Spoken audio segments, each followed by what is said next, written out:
Yo, howdy, hey, once again, y'all.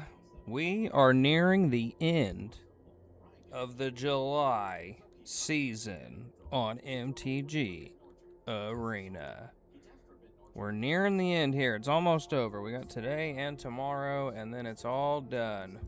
The July season. So at this point, we're just kind of playing for pride and just for more big moments, big clips, big highlights, big fun stuff with Etali. It seems Mythic is a bit out of our reach this season, but that's okay. To be honest, I'm kind of shocked the thing even made it to Diamond as well as it did. Did really well, and it's beat a lot of the meta decks too. It just struggles to do it consistently enough to grind all the way up the ladder. But we're gonna ride it out. We're gonna play these last 2 days, milk our live stream as much as possible, which does make me remember something. I may be live a lot less in the coming months because I go back to work tutoring for the school year in August, and so the live may slow down a little bit. But don't worry, I'm still gonna be streaming games and playing games and making videos too, and I probably will still be live at least like twice a week, if not more than that, if my schedule allows it. Alright, well, with that being said, that is in the future, and this is right now. This is the present, and the present is a gift. That's why they call it the present. Alright, so I think I made a couple adjustments since last time. Nothing like too major, just kind of last second like swaps to see what we can do with different cards. I don't think it really makes a difference at this point. Gruul is just gonna struggle a lot once it gets up against more interactive control decks. But we still done pretty well, all things considered. I did put in Thor, God of Thunder, the new Thor. Oh, well, my head might be in the way. Hold on, let me move my head over. I did put in Thor, God of Thunder. This card is just, it seems like it's so strong from all the other people I see playing it, and I've played with it a couple times with some other decks in my Marvel decks. It's very strong. It has a very similar effect to Terror of the Peaks, where Terror, when a creature enters, it deals damage to that creature's power. Thor, God of Thunder, is when you cast a non-creature spell. Thor deals damage equal to that spell's mana value to any target, which is pretty good. Like, that's half of this is non-creature stuff. So it's like I get the best of Thor's effect from non-creatures and the terror effect from creatures entering, kind of like can fork either way in the direction that the deck is going.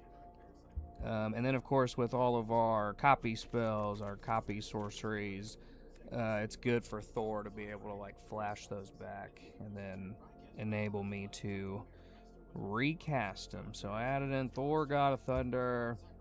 I think that's really the only difference made still.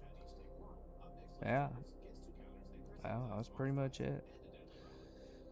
Alright, well, let's see how we do these last couple days. We're gonna play for a bit today, and then definitely be playing tomorrow, most of the night tomorrow. Friday nights is that's our long nights. That's our long nights. Almost got my competitive brawler achievement for all the matches in competitive brawl. Alright. Come on, Etali. Like I said, at this point, we're just kind of playing for pride. Because I really don't expect it to climb. I even dropped down again from Diamond Tier 3 to Diamond Tier 4. It just really struggles to get there. I don't love this either. I don't love it, but I think I can manage it. Don't really want to use the Chromox yet.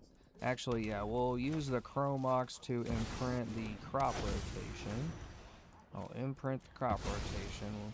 Not worried about a Cavern of Souls against old mono red Thor here. And then I'll play the Was it something I said? What did I do?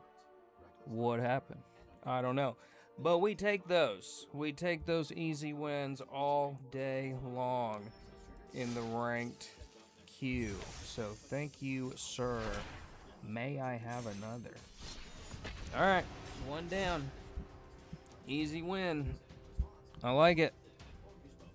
I like it. Take all the easy wins I can get. And it's probably not going to come from Roxanne. Don't really like that at all. This is better. This is better. And I guess we'll put back last March of the Ends so I can keep all my ramp and protection. There we go. Play Pollinator. We'll play the Pollinator. Then I got a Signet on my next turn.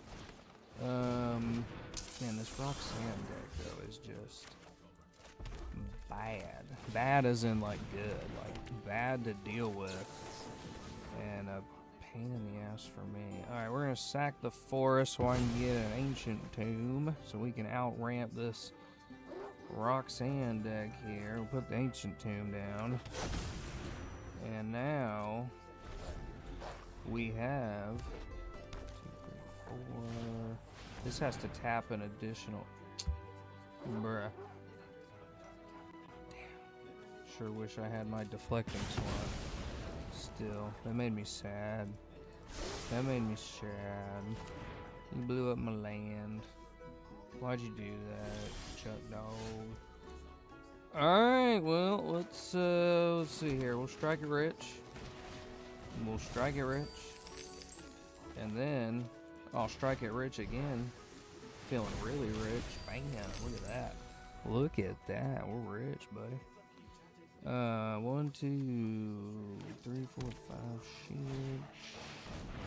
But now he's gonna blow up my Pollinator, which wasn't really helping me a ton anyway.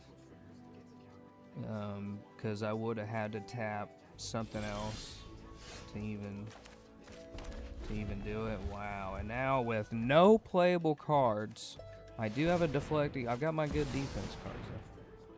That is not gonna do it. Damn it. That really sucks. Because now he's about to copy. Alright, now here's our chance. Go for it. Yeah, that's what you thought. That's what you thought with a deflecting swat. I'm gonna blow up your land. I'm gonna blow up your pain land. And then, man, I could copy that too. I could copy that too. But I kind of need this return the favor.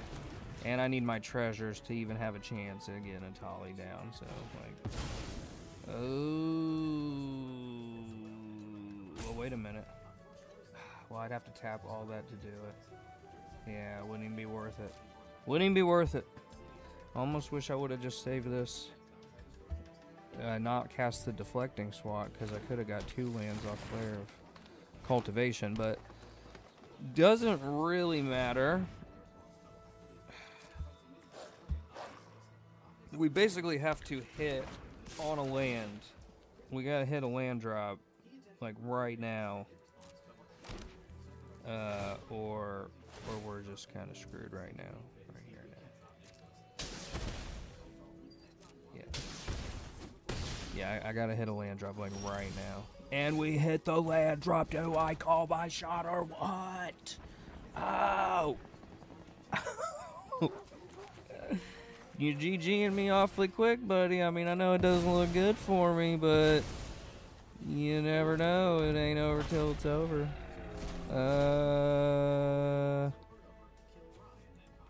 Yeah, well, I guess it's kind of over. Yeah, it looks pretty over.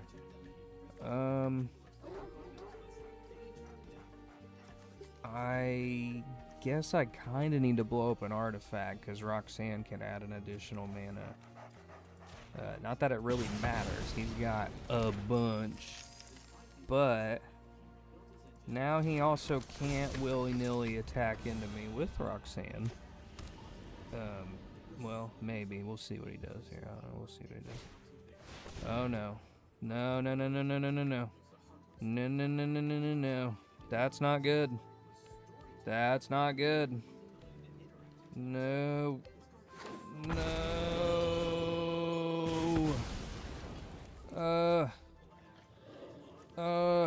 The pain.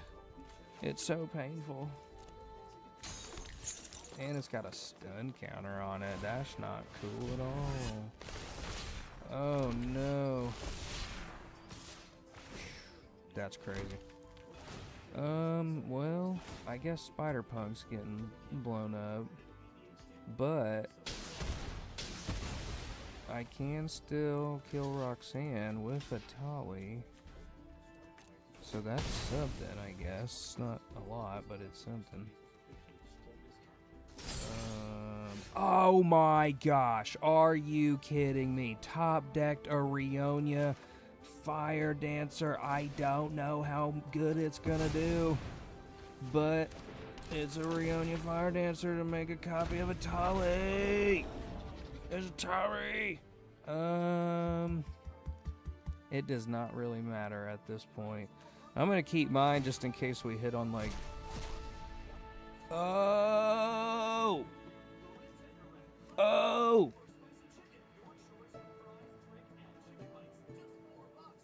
Well, I definitely don't want it to deal 5 to each creature and Planeswalker.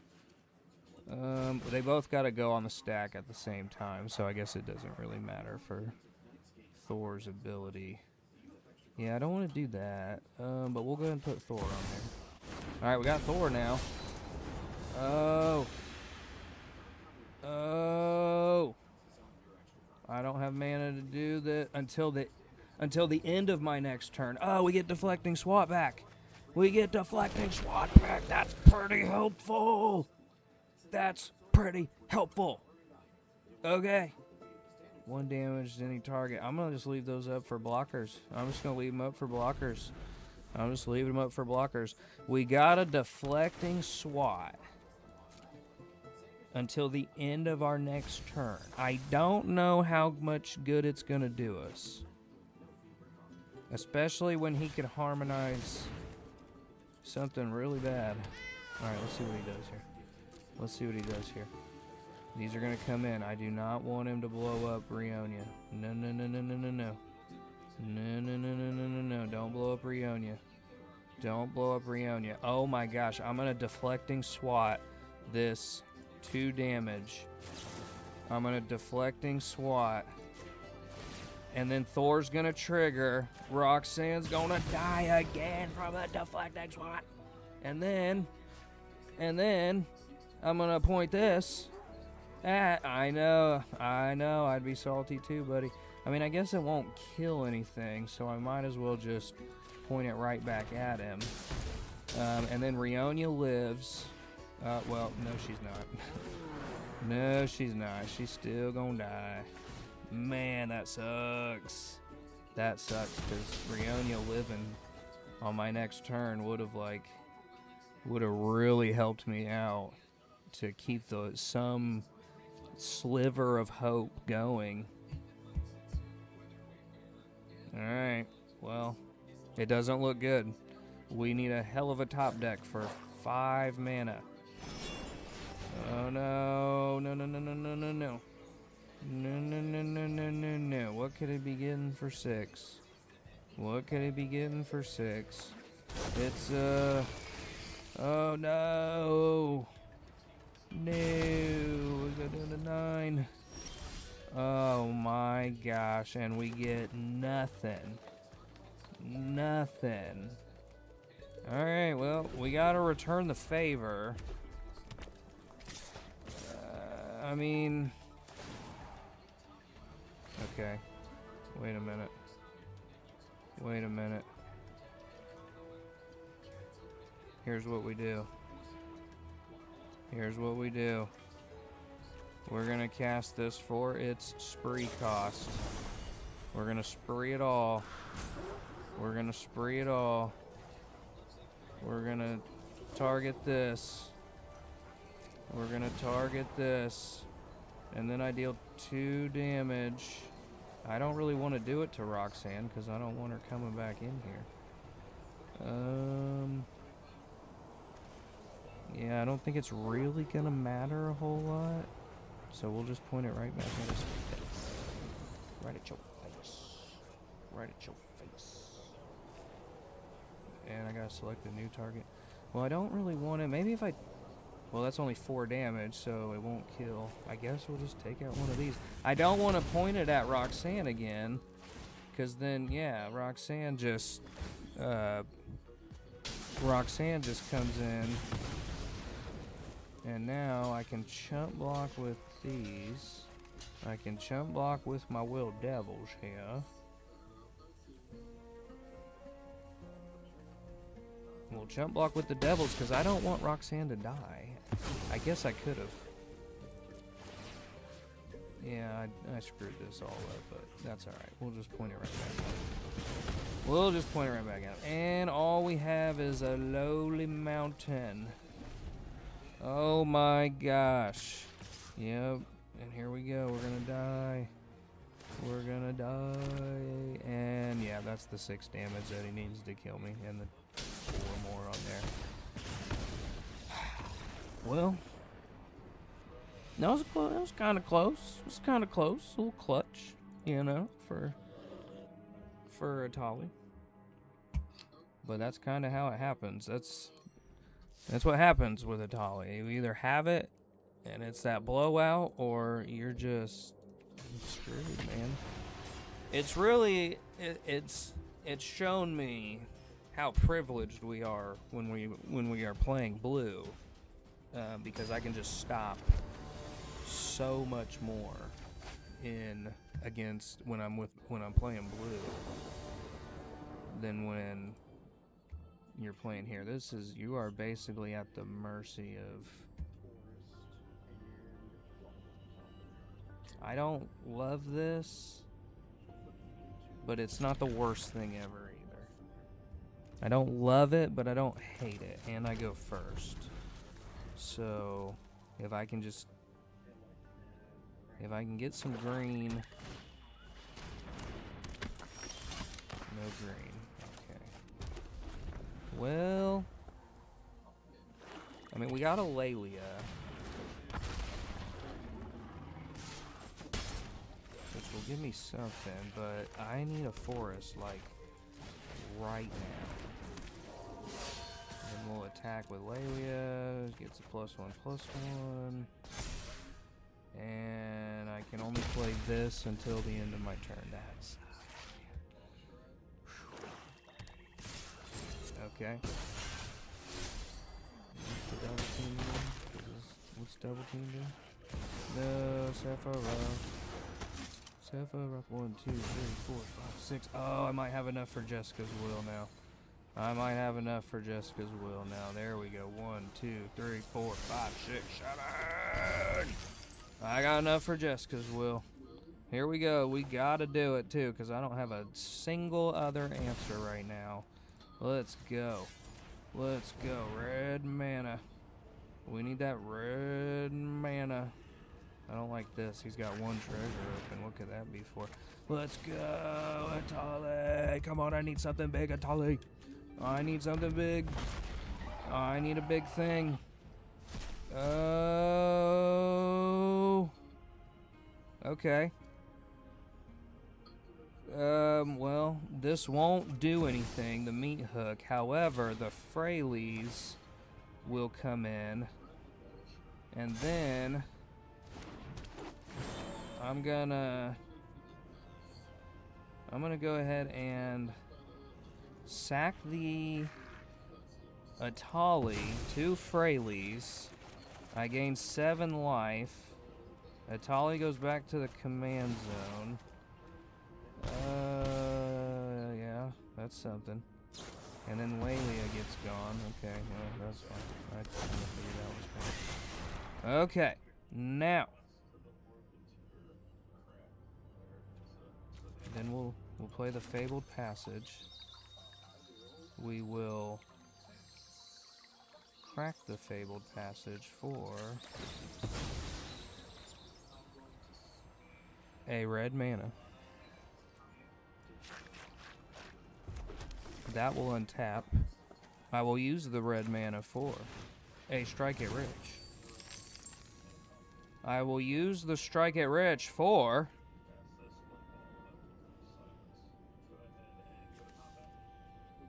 nothing. Nothing, yeah. That'll mess up my sequencing. So let's get rid of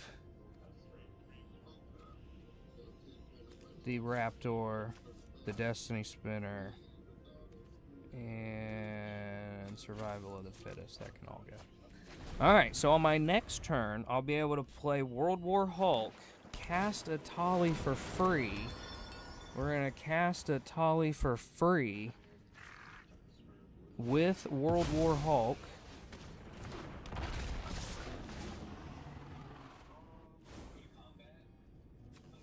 Really? You want Sephiroth to die? That seems kind of strange. I'm going to do it. I'm going to kill Sephiroth. Sephiroth dies. Sure, his ability will trigger, but that's fine. I don't even care. I don't even care about that. That's fine. I've got his Meat Hook Massacre. Now the only question is, should we sequence this to Roaming Throne and then Etali World War Hulk on our next turn? I feel like maybe that's the play, so we can really get the most. We're going to take one more turn of setup here. It might backfire on us if he removes the Roaming Throne. If he gets rid of the Roaming Throne, then we might just be screwed. But I don't want to use the gamble yet and risk dropping the World War Hulk. So I'm going to leave the Roaming Throne there. Hope that he doesn't target it with his maliciousness, with his calloused black heart that he has. This Sephiroth player, Fabled Soldier.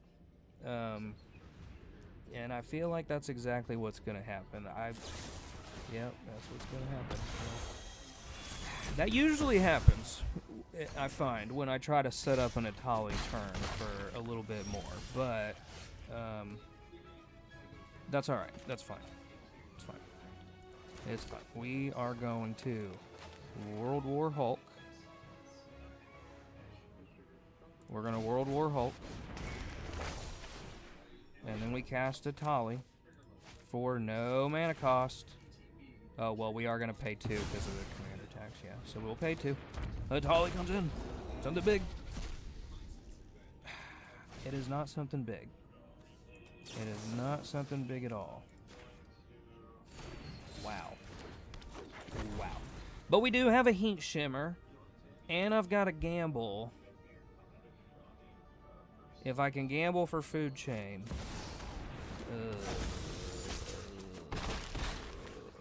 We are running out of time very quickly. Alright. Alright, here we go. Alright, here we go. Here's what we do. Here's what we do. I don't know what to do. Well, let's see what we can hit on with Etali first.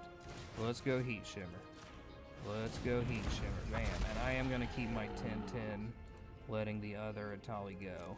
Meat Hook triggers. That Meat Hook's kind of... Oh, well. Yeah, that's not good. What do we get? I feel like the Bitter Bloom isn't a very good idea, but... whatever. Go hard or go home. Okay. Okay. Okay. We're gonna do it. We're gonna go for it. We're gonna go for it. Let's go gambling. Let's go gambling. How much mana do we have? 1, 2, 3, 4, 5, 6, 7. Alright. Alright, here's what we do. I don't have enough for Rionia either, do I? Nope, not enough for Rionia. Alright, there's only one option here. There's only one good option. And it is a Food Chain. Let's hope we don't discard it. Let's hope we didn't discard Food Chain. We might have a chance now. We might have a chance now. We drop Food Chain. And then we're going to Food Chain 10-10 Etali, because I'm dead on board. Damn near, unless I, like, really pull something out.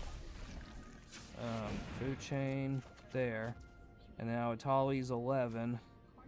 Etali is 11, so we need a little bit more. I need my flying blocker. Yeah, I need my flying blocker. We're gonna have to just sack everything else.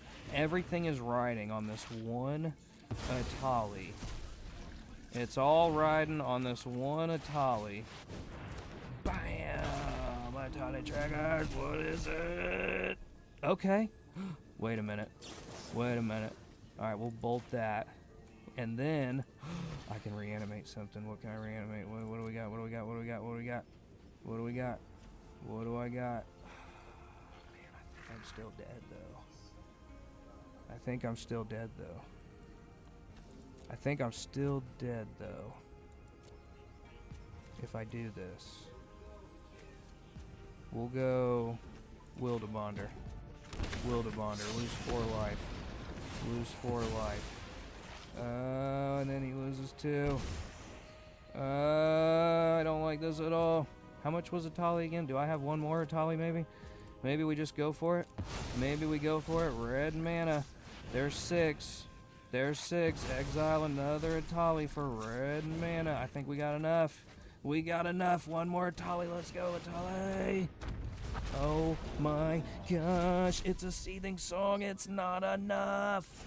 It's not enough. Well, maybe though. Maybe though. Maybe though. Maybe though. We keep it going. We keep it going.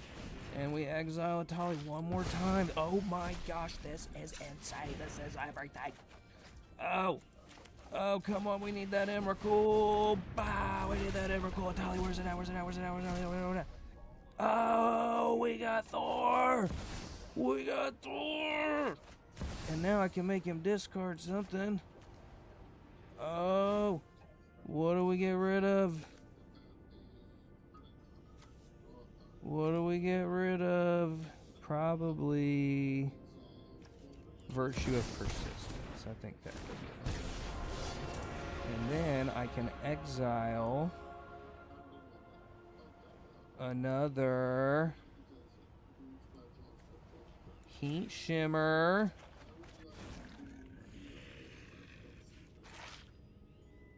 And then I've got flying blockers. I think we stop there. I think we stop there. I think we stop there. That's crazy. We stop there. I don't know how much it's gonna matter. But there's still a chance. It's not a good chance. Oh yeah, because there's a creature dying. I think he's got me. Oh, wait a minute. I gain a life though. Oh, we go down to 1. And then, oh, it is over because if I block, the thing dies. If I don't block, I die. Man, that was so clutch. We almost had it with Etali. Oh, Etali, you let me down.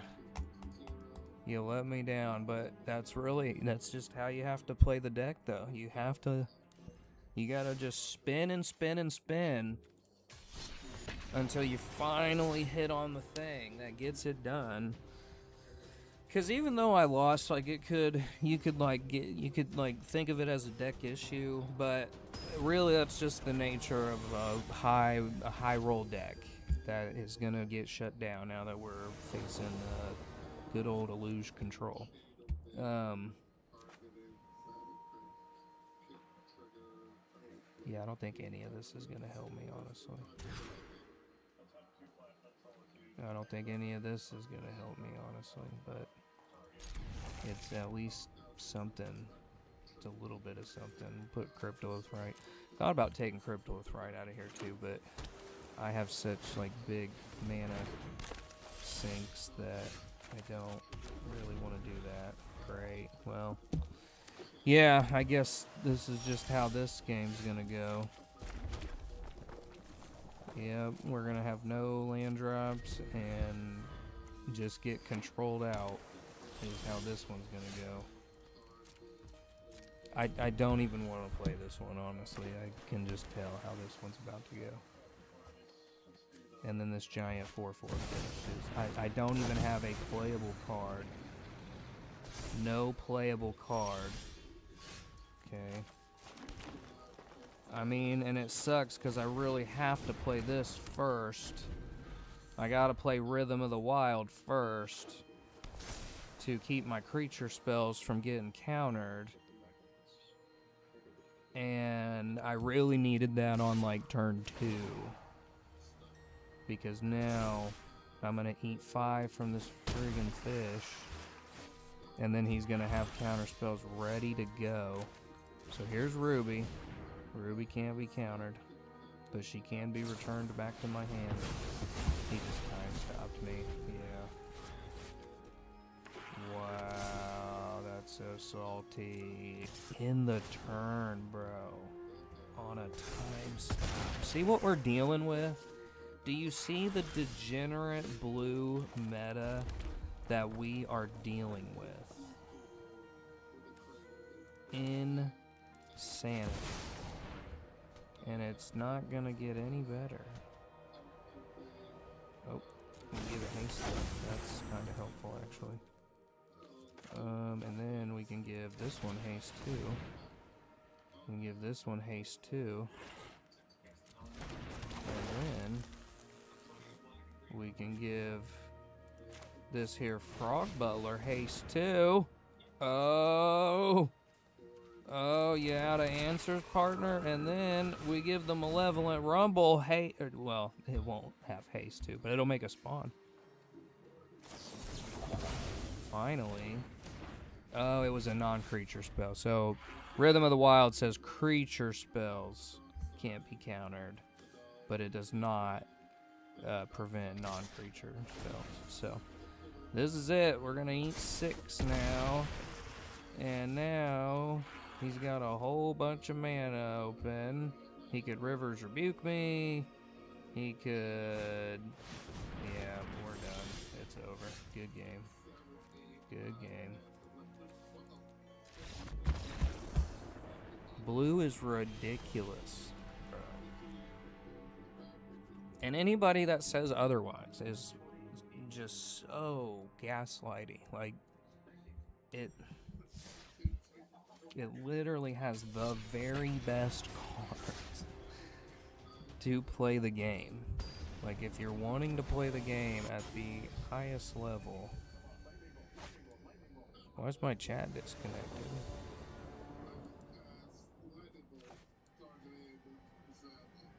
Why's my chat being disconnected?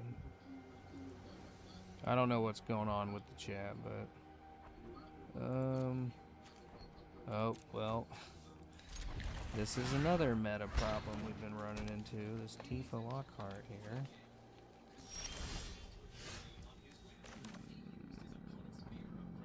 I guess we'll put something up here. All I know is I can't wait to get back to my Simic do nothing stacks, Kinnan stacks, because I think I have had my fill of... I think I've had my fill of playing against the super broken meta. And now we need a permanent here. Definitely this mountain. Have no mountains. Alright, pass turn. We have an Eldrazi spawn. But here comes Tifa now.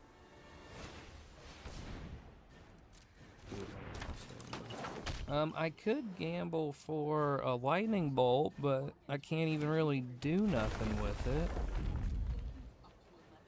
Yeah, I don't know why I did that. Oh, is he gonna fight it? Yeah, he can. Oh, maybe not. Oh. Alright. Play this map. Gamble's the only thing I've got? Are we serious? Oh, well, I have Squee in my hand, so actually, if I can gamble for the chain, then I can... Yep, and I don't discard it. Yep. And now we play food chain. But if it gets destroyed, then we're screwed. We just need to make it one turn with this Allosaurus. But that does not seem hopeful. Uh-oh, maybe. Maybe, though. Oh my gosh, we got it. We freaking got it. We freaking got it. We got it. Full control. Yeah, we gotta exile the Allosaurus, but that's fine. If he destroys the food chain, though, then we don't got it. If he destroys the food chain, then we definitely don't got it.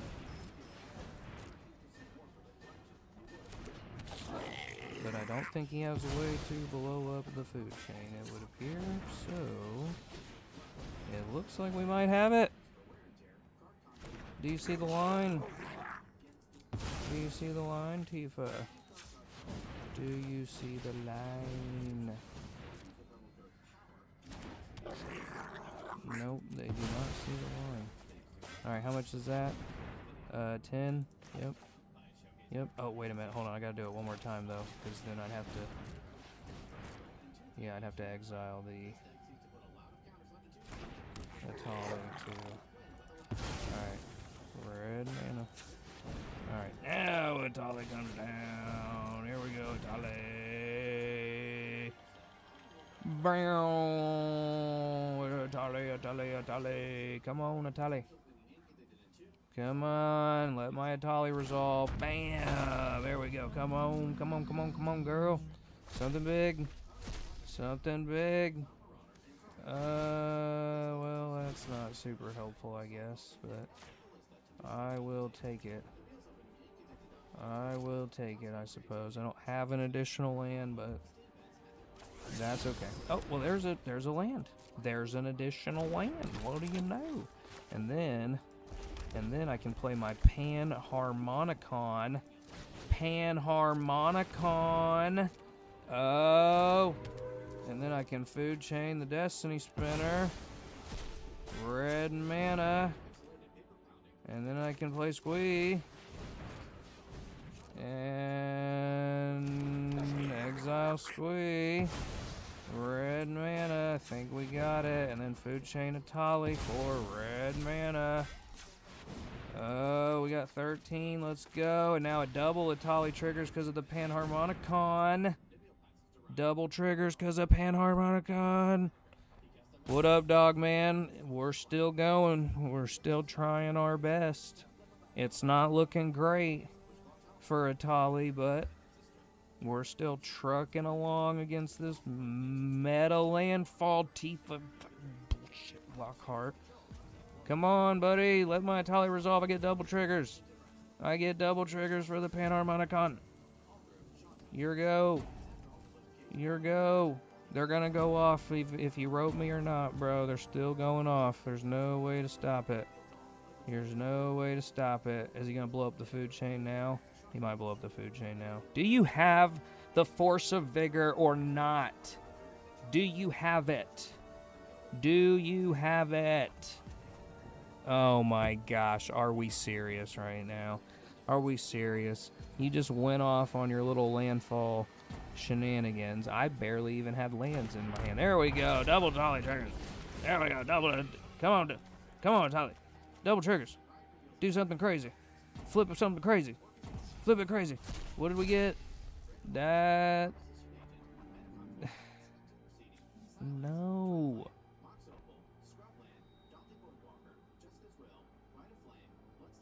What? No. What is that? Are we serious? Etali, what are you doing? That's a complete whiff, girl. Guy, whatever the Alright. Let's try again. Let's try again with Etali at 11 now. This is what happened last time. We got completely blown out. Double Etali triggers. Let's go. Let's go. I need something big. Yes, now we got an Electra duplicate. Now we got an Electra duplicate. Now we're talking. Now we're talking. Electra duplicate and the Beanstalk Worm. I guess I'll play this big giant Beanstalk Worm so I can get more mana out of. And then we'll keep this hasty Etali. Send Commander Etali back to the command zone. It is now a 13 cost card now. Here we go, here we go, here we go. Mystic. That doesn't really help me, but it's creatures to feed the food chain, to keep the food chain going until I hit on the thing I need to hit on. Here we go, another Etali trigger. There's a Terror of the Pigs. We hit a Terror of the Pigs. We hit a Terror of the Pigs. That's one of the win cards. I need that card right now. Oh. Oh. Terror of the Pigs. And one more Etali trigger. Where do we go? What do we got? What do we got? We got Seething Soul. 5 red mana.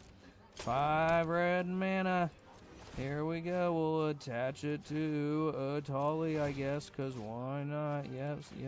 Just double attach to Etali, even though we're about to just sack Etali to the food chain. Here we go. 5 red mana. Guess what we're going to do with that 5 red mana? We're going to Electra duplicate the Etali Primal Conqueror. Oh, Etali Conqueror. And we'll keep this one. We'll keep that one. And now we get 2 Terror of the Peaks triggers. I'm not even going to bother pointing it at Tifa, bro. You can keep your little Tifa lock card. Eat this 14 to the face from my Terror of the Peaks. But hold on a second. Hold on a second, because I got a World War Hulk before I shoot you with my dragon. Let me World War Hulk real quick. The power of Etali. Oh my golly gosh goodness. And now we're gonna get more Peaks triggers. We're getting more Peaks triggers. There we go. There we go. Yep. How are you not scooping?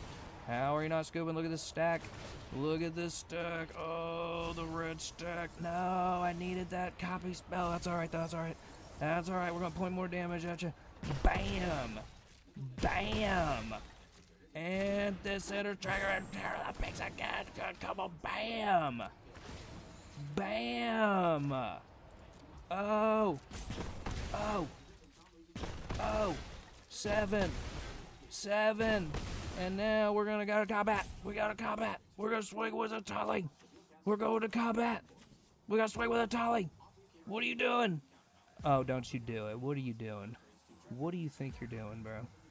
What are you up to? I've got exactly 10 right here to blow your brains out. Even though the Terror, I also have the Terror. I have the Terror to finish up if he pulls so satisfying. Fuck, dude. Fuck Tifa. I'm trying to quit swearing as much.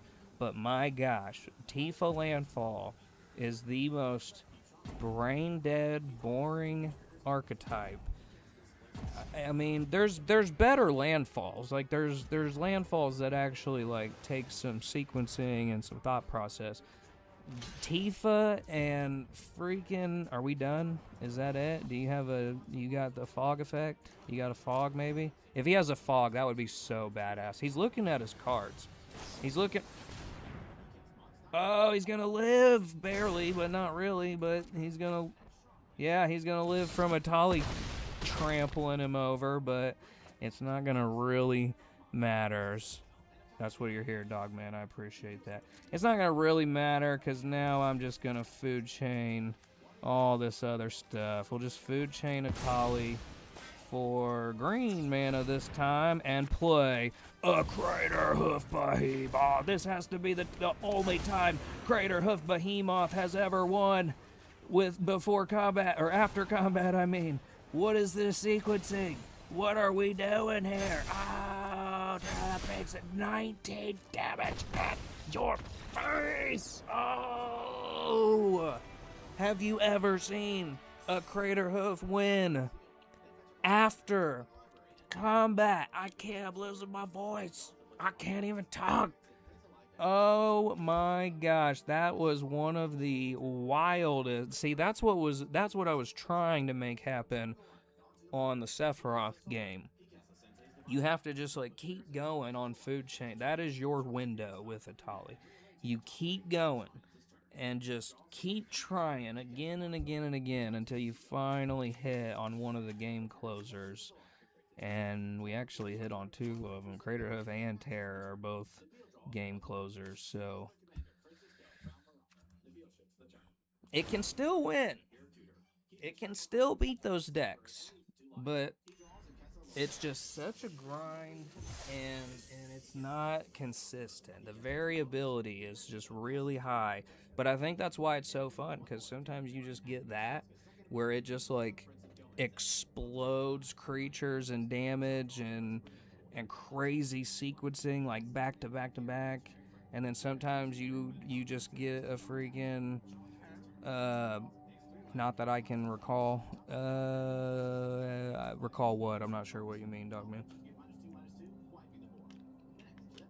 But sometimes it just whiffs, and then you get one of your mana dorks. And the temptation is to like, well, just put more haymakers in there, but you don't want to do that. You don't want to do that because then it just takes too long to get going, which is why it's in a very tough spot, because it's a turbo deck that just takes a little longer to turbo than the aggro, some of the other aggro turbo style decks.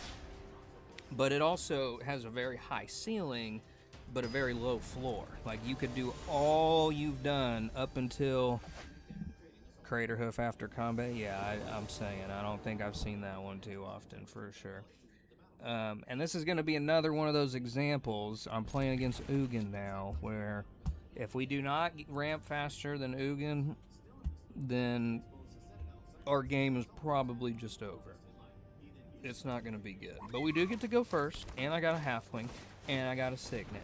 But even like after, if we outramp the Ugin and still whiff, then Ugin just mops us. Ugin will just absolutely mop us. I guess I'll hit you for one, because this game's about to be the aggro here.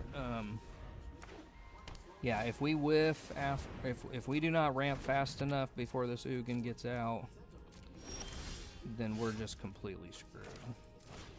And I'll play this Naming Dinosaur. Yeah, and it already doesn't look great because now we're even, and he just ramped ahead of me. So he will probably have enough for Ugin on the next turn. But I have a heroic intervention, but that's only going to last so long. That's only going to help me for so long.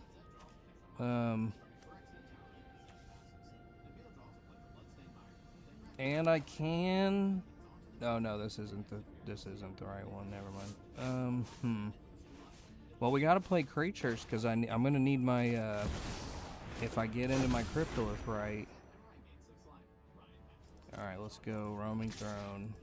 He's not going to block the Roaming Throne with the Palladium here, because he needs... Alright. Alright. And then, I think I have a way... What up, Nathan Yabs? Back at it again. Yes, we are. Yes, we are. We're trying, buddy. Okay, now, here's our chance. Which it's still not a very good chance, but we're going to tap this for colorless. We're going to tap this for green. We're going to heroic intervention and defend our stuff from that mean old Ugin. This is not looking hopeful, though, now that Ugin's on the board. And I'm going to go ahead and just bolt 3 to him, because if he... I mean, we're pretty much screwed. Like, I have to top deck a... Well, no, because I can also take Ugin out, too, so that's good. Yeah, I can take Ugin out. I can take him out now. I can go Molten Duplication. I'll go Molten Duplication, making a copy of Roaming Throne, Naming Dinosaur. And then we go to combat. And I'm going to get old Big Bad Ugin out of here. Lightning Bolt the creature that taps for 2 mana. You know what? I would, but if this Ugin sticks around, then we're done for. We're done for. He's got plenty of cards, too, before Ugin comes out. Yeah, I mean, that's fair. You're not wrong. That's true. Very good point. All right. But here we are now. Here we are. It's too late for us. And I guess I'll go ahead and make this red. Still not in the best spot. Did I have the lightning bolt when I think I did, but I think I was like trying to ramp faster. We're still not in a great place though. 1, 3, 5, 6, 7. Okay, well he shouldn't be able to cast it on this turn at least. He shouldn't be able to cast it on this turn. As far as I know, I don't know of any colorless ritual. Now, he will be able to on the next turn. But I would also rather... Ugin is outrageous, bro. Ugin is absolutely ridiculous. And now he's about to destroy something with the meteor sword. And he has a full hand. Yeah, exactly. So, yeah, like, none of that is very great. 1, 2, 3, 4, 5. Damn it, we would have had enough from this land I'm about to top deck, too, to get Etali. Well... That's alright. That's okay. That's fine. We're good. I mean, this makes no difference at all, because we're not going to be facing counter spells. Well, this is really bad. We just kind of have to send it and hope we can... He won't be able to exile my roaming throne, at least. At least he won't be able to exile that, because that is indeed colorless. But yeah, I would rather him get these cards out of his hand without Ugin on the board, because every time he casts one of these stupid colorless spells. Alright, well, there's no we did all we could. There's nothing we can do. We can keep roaming throne alive, but yep, I got nothing. Here comes Ugin. I hate this card. And he's gonna uptick it. Oh no, he doesn't. He goes 3 mana, so I mean he'll be able to get rid of everything except for the arcane, the spawn, and the roaming throne, but everything else is gone. And I'm so far away from getting an Etali activation. I can at least keep knocking him down though. Gosh, we got nothing. We've got nothing. I gotta keep knocking him down though, if we can just get him out of here at some point. Does not look hopeful though. He's got lots of mana. He's gonna draw some cards. I've got not nearly... You gotta be kidding me. The other Ugin? Are you kidding me? There's nothing ineffable about you, bro. Well, again, same rules apply. 10 people watching, by the way, rooting for it. I appreciate that, Nathan. I do it for y'all. At the end of the day, I do it to make these cringy clips.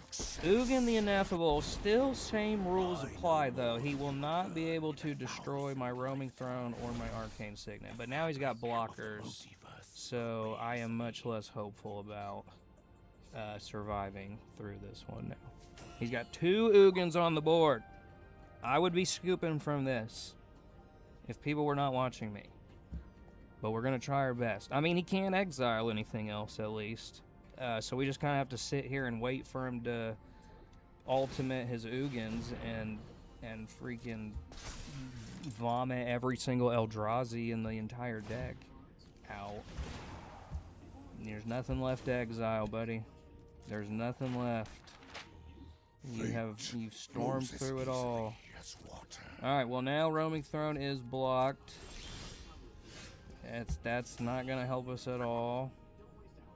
Not gonna help us at all. Where was this on turn 2? I mean, I almost don't even want to play it, but I don't really have a choice.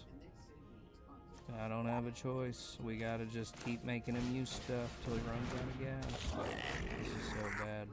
Can't attack, or my roaming throne dies. If I could just get a Jessica's Will. If I could get one Jessica's Will after he draws a bunch of cards. But I don't look for him to have many cards left in his hand after these turns. I can flare a duplication. But I doubt he's got many instants and sorceries in a colorless deck. It's probably all artifacts. And oh, we're doing dungeon stuff too, apparently. Because the Ugins aren't enough. We gotta go into the dungeon too. Yep, there it goes. There it goes. There goes my Anarchomancer. Still a lot of mana though. And I mean we're a few turn clocks away from the ultimate. So like there may be a chance. It's not a very good chance. I only need 2 more lands. Well, I guess we'll just go ahead and tap this now for a green since he wants to tap it. That's what we'll do. We'll kill him. I mean, it won't matter because we'll lose that anyway, yeah. And it wouldn't matter even. We wouldn't even be able to play this hulking raptor because we didn't have any. We didn't have double green mana, so. This is probably going to be one of those that does not end up being a happy ending. You know we like our comebacks here. But this one is looking very dire. I'll even give him the ultimate. If he makes his way up to it, more power to you. But instead you want to like play around in the dungeon and do the dungeon stuff. And now he's making a goblin. Gosh, the dungeon is so dumb. Who thought that was a good idea? I am not gonna block because I need both of these things. I need both of these things. Just keep those cards, bro. Just keep those cards right there in your hand. Just keep them in your hand, yep. Jessica's Will. And Jessica's Will. And green mana. This is so pointless because I don't even know how many colorless cards I have in my deck. Oh, we got Cavern Cells. There's one more land we need. Naming Dinosaur. Oh. Oh. Oh. Okay, so now we just need one more land. I will get double Etali triggers. And then maybe there's a chance before this freakish anomaly of a card just goes off. He still could have any number of Eldrazi in his hand, though, that just wipes me out. Apparently not. Apparently not. Do your worst, Spirit Token. We need this Roaming Throne. We need this Eldrazi spawn. We need these. We need them. We need them. This is it. Okay, he re-equips. He's just playing with the Meteor Sword. He ventures into a dungeon. I don't understand the tactics, but okay, he puts a counter. We kind of only have one more turn. Here we go. We're gonna top deck a land right here, right here, right here. We top deck this land. Oh well, it won't matter because he's tapping my Signet too, so it actually won't matter at all. Yeah, so we'd have to get 2 lands because he is tapping my Arcane Signet. So the likelihood is even less now that we're going to get there. But if we have a Jessica's Will, we're going to top deck Jessica's Will. I can feel it. Here we go, Jessica's Will. Right on top. It's on top of the deck. Oh, that burns so bad. We would be able to cast Etali right now if he wasn't tapping my Arcane Signet. Oh, and the odds that we'll hit on a 3rd land in a row, very unlikely. Does not look good for us. But all I need is one more land or a Jessica's Will. And to have no Eldrazi's cast and to not die to these tokens. I know we're asking for a lot. This is quite a request with the present board state here. But anything can happen in the game. The cope is setting in so hard. Oh, it's a spacecraft. You've destroyed it all, bro. Everything is gone because of you, Ugin. You have exiled all there is to exile. Can I have nothing? Can I have nothing? He draws a card. He draws a card. He draws a card. He plays this thing with more mana because he doesn't have enough. More mana. I don't even know what I could top deck with an Etali trigger that would even, like, do anything. He swings for 5. I cannot block it.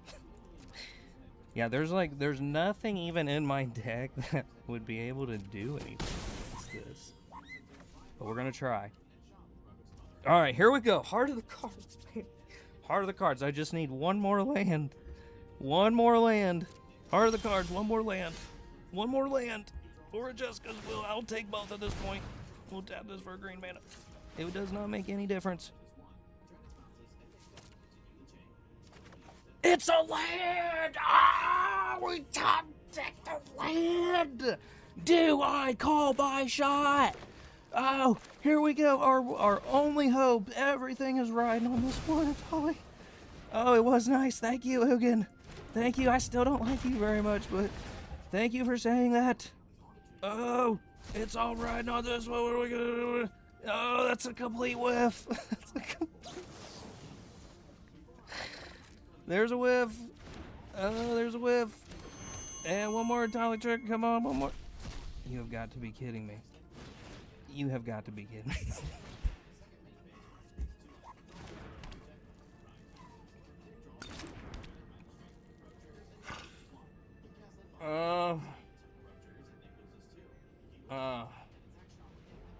It burns so bad. It really hurts. But you know what? Good sport about it.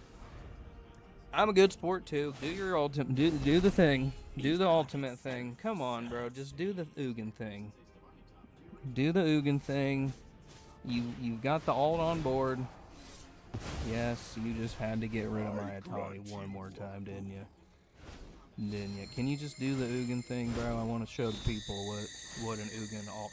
And especially, like, when you're on the verge of an Ugin ult, why would you not try to do it as fast as possible? Because you know that everybody's going to scoop. Like, nobody's going to sit there and let you do that. I am willing to do that. You're not going to kill me with the Ugin ult? Wow, I feel insulted. I feel insulted. You're not even going to kill me with the Ugin ult. Wow, that's a weird decision in my opinion. I would have... You don't get to ult Ugin very often. So, like, when the chance is there and someone is willingly giving it to you, take the Ugin ult. Cast all the Eldrazi and colorless things in your deck, bro. It's super fun. Well, that didn't go great. That's how it be sometimes with Etali. Sometimes it's just the haymaker gets it done against all odds, and sometimes it doesn't. But that's why it's fun. Not when we play against Teferi, though. It's definitely not fun when we play against Teferi.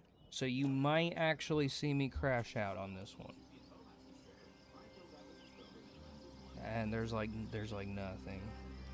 There's like nothing that's gonna help us through this one. Alright, we'll put back this mountain. This is actually a pretty good opening hand. If it were not for the amount of salt that Teferi brings to the table, but that's what it be sometimes. Yep. Yep. There goes my halfling. Of course. Of course. We'll go Malevolent Rumble. Did I get the... No, it's a clue token. Do I have another land? No, I do not. But I kind of need this Matron to go and get the Hexing Squelcher. But I don't really know what difference it's going to make because we need a mountain. Yep. Well, our game is basically over now. At least the Ugin has a cool thing.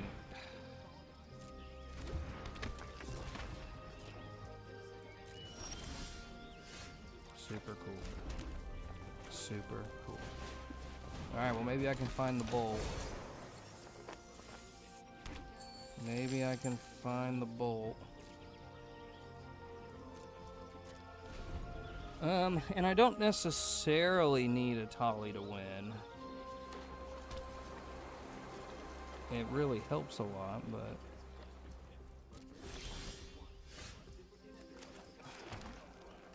This sucks. Yeah, well that's not gonna do me any good, so... Because he's got counterspell mana open for sure. Like, we're basically done. We're basically about to be done before we even get started. I guess we'll just... We can't even do anything with this Magistrate on the board. I need a bolt to get rid of this Magistrate. And there's Teferi. There's Teferi. It's all over now, folks. See what I'm talking about? The control meta? I cannot wait to go back to stacks. I cannot wait. I am going to make people's lives so miserable with Kennen. Maybe we should just call his bluff. I mean, we got to make him use it. We got to make him use the counter spells if he has them, so...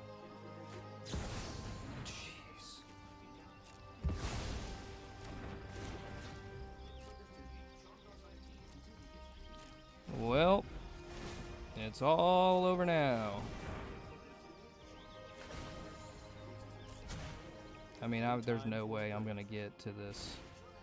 I'm going to be able to beat. Yeah, and now he's got the second to bury.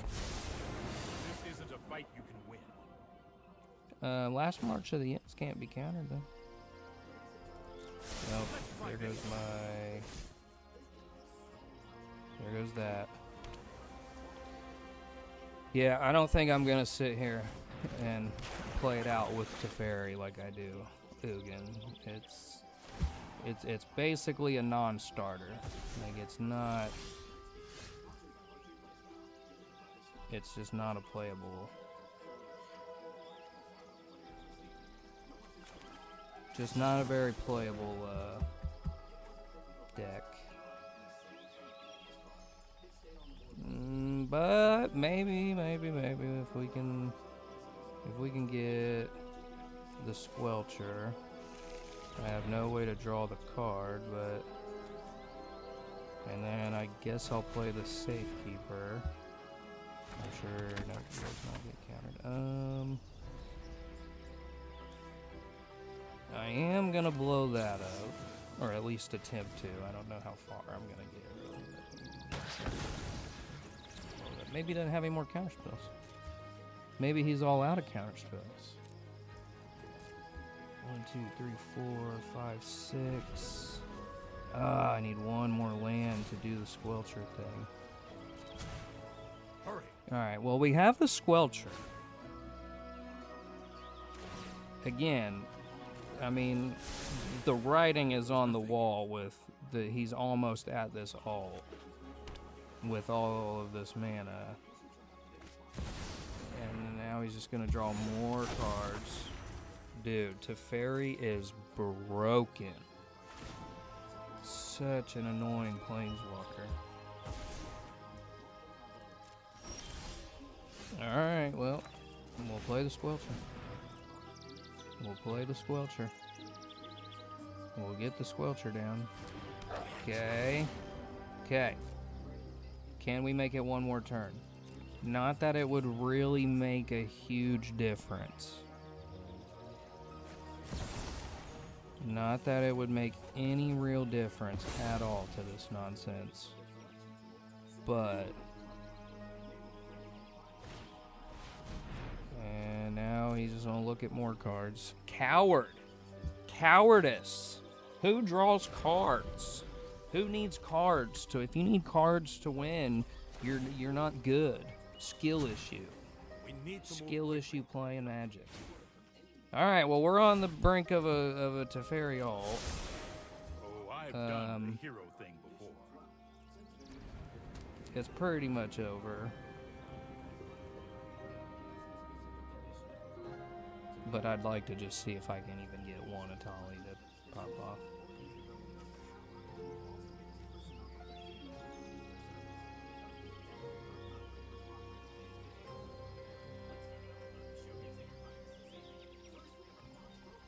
Anytime now. Anytime now. Anytime. I mean, if he has the silence, then I'm just screwed right now, too.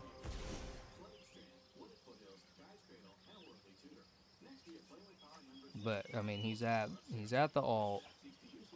Gosh, so lame, bro.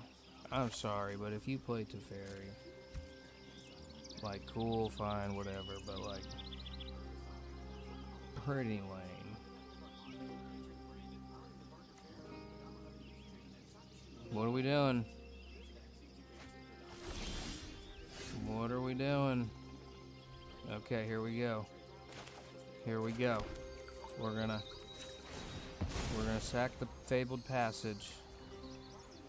We're gonna sack the Fabled Passage. We're gonna put a forest. It untaps. We go World War Hulk. We go World War Hulk. Can't be countered. Trigger on the stack. Does he have a silence? Oh, wait a minute. The Draneth Magistrate. I am an idiot, bro. I am an absolute idiot. See what I mean? But I just be forgetting things on the board, like literally right there in front of my face, and I'm just like, oh, here comes the play. We're gonna do it. Nope, because Draneth Magistrate says, no, you're not. You're not gonna do the thing. In fact, you're not gonna do anything. You're gonna sit there and watch while Teferi draws a bunch of cards and exiles a bunch of permanents. I don't know. Maybe one day I can like bring myself to play it. I'm sure it's super fun to do. Two people to just ruin their game. Now this will be a match right here. It doesn't make for very good content, though, to be honest. It's pretty boring to just sit there like, okay, here we're counterspell, exile, draw a card, pass the turn, counterspell. Like it. Who wants to watch that? Not me. Not me. Okay. Alright. And then in the turn. I don't like this though. We've only got a land and the Safekeeper. I don't like this at all. Especially when I have no mana here. Alright, that's better. That's better. That's better. That's better. That's better. Wait a minute. 1, 2, 3, 4, 5, 6, 7. Do we have a Jessica's Will already? Do we have a Jessica's Will already? No way. No way. No way. We've already got it. He's got to have something. Yeah, he's got to have... No, he doesn't. Oh, turn 3, Jessica's Will. This is what we came to see. Etali is what we came to see. Oh. Oh, and we hit on his Osier. Oh. Oh, my goodness. And we hit on his Osier. Oh, Ruby has haste. He's only got 2 lands in play. 2 lands in play. I've got Etali, his Osier, and I can protect it with the Sylvan Safekeeper should anything arise. Turn 3, Jessica's Will against Illumra. I told you this one would be a banger, and it wasn't even long enough to be a real banger. Turn 3, Jessica's Will for the win. That is why that card is a game changer, bro. Game changer. And I did that with 2 lands. Competitive Brawl is the best. I love competitive Brawl. is so salty. Alright, well, there's another win so far. It's probably reaching too high for the diamond, or the mythic, I mean diamond and a gruel deck, you know, diamond's pretty. Oh, yes. Oh, yes. Yeah. Why, thank you. I will. I do need.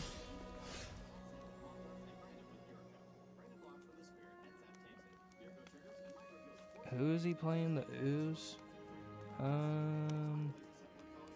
Let's just do this now. Ancient Tomb, Seething Song, because in green, I don't think he's going to have anything for green. And then we play Squee. We've already dropped Squee. And then all I need is a forest, and I've got Squee and Food Chain on the battlefield. Yeah, bro, you're way too far behind the ball here. Still no forest, though. Alright. Naming... dinosaur. Really need a forest, though. Really need a forest right now. We should have a forest right now.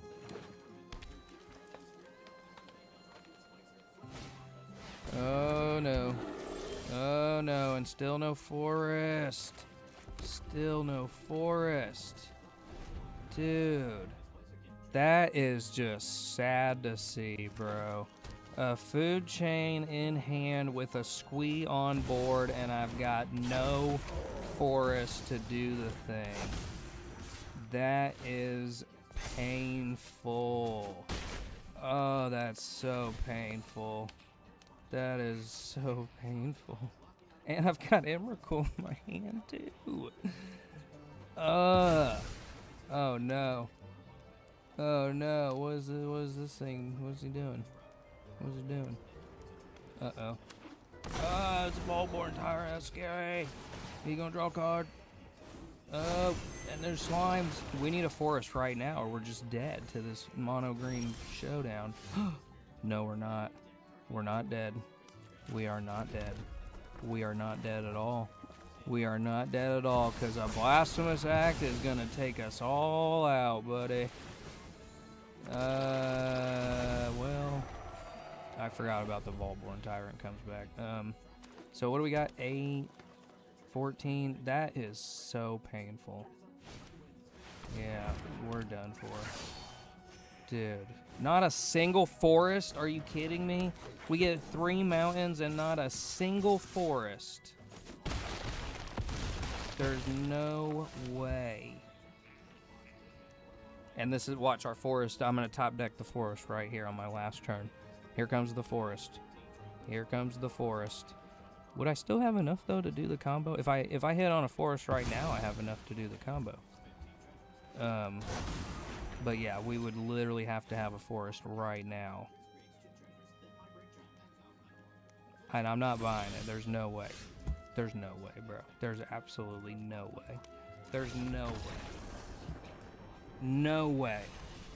What are the odds? What are the odds? I know I have the same number of mountains as I do forest, because it's like half and half. The deck is like split right down the middle. Half and half. Okay, so I have one more mountain than I do forest. You gotta be kidding me. No, no, no, no, no. We'll add one of these. We'll add a forest. We'll add one more forest. And I guess I'll take out the... I don't want to take out too much here. I'll take out the... I'll take out the Frog Butler. I don't know. I'll take out... Honestly, I think I'm going to take out the Cryptolith, because this card really is not... The only help it really has for me is when I have more than just my mana dorks, but I don't really have a lot more than my mana dorks. Honestly, this tutor I think is one of the most overrated tutors. This tutor just does not. I do not like this survival of the fittest, so I'll take that out. There's no way though. Like the odds that I'm gonna hit on every single land in the deck except for the forest. That was just a gaslight by Arena to show me Squee and Food Chain and Emrakul in my opening hand and then be like, no, you're not. You are not gonna play. You have done this too much to people. You have done this combo way too much to people now. We're gonna, do you see what I mean? Are you seeing this? Do you see what I mean? Absurd.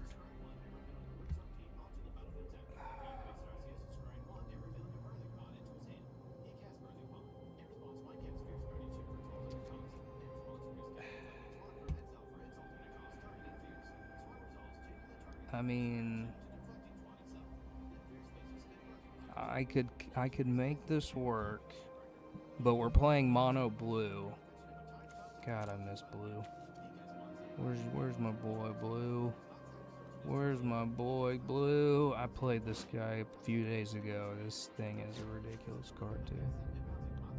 Sphinx Tribal. As if Sphinx need a freaking tribal. As if they're not cracked enough. At least there's no consecrated Sphinx in Arena. My gosh, what a mistake that card was. Oops.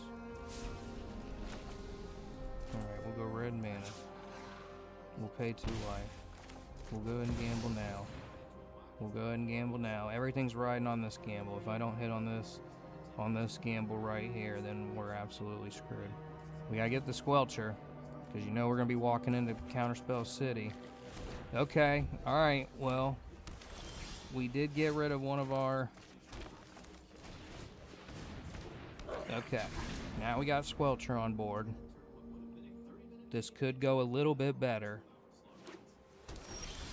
Okay, we got Chromox. We're gonna imprint Chromox. And we'll imprint this here, a Braid.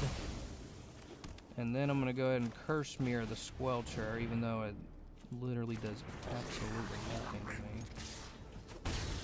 But it will give us ramp to get to our move. You know what the move is. We've only got one move. There's only one move in the whole deck. And if it hits, we're sitting good. If it doesn't, our game is over. It's a complete high roll here of a move. Does he got the Pongify? Nope. Okay. He definitely needs to... Yeah, as if blue needs more removal anyway, too. Yeah. Still not enough. This is the slowest Etali ever.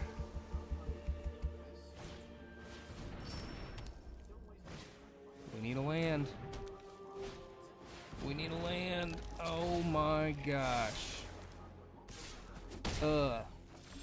It's a land. Oh, right in the nick of time. Oh.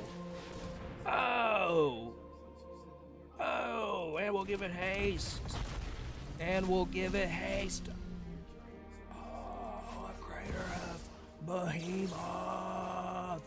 And guess what? I'm gonna send something back. Probably your Sphinx, I guess. I mean, it would set him back a little bit. Yeah, I mean, the Sphinx is the only thing that I can really... Here we go. It already has haste, so we'll give it a counter.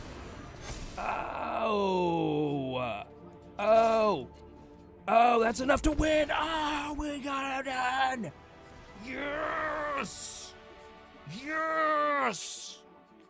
Oh my goodness, right in the nick of time with no cards in hand. That's why I say this Craterhoof wins me as many games than as any card in the entire deck. It is probably the best Haymaker of all time. Let's just...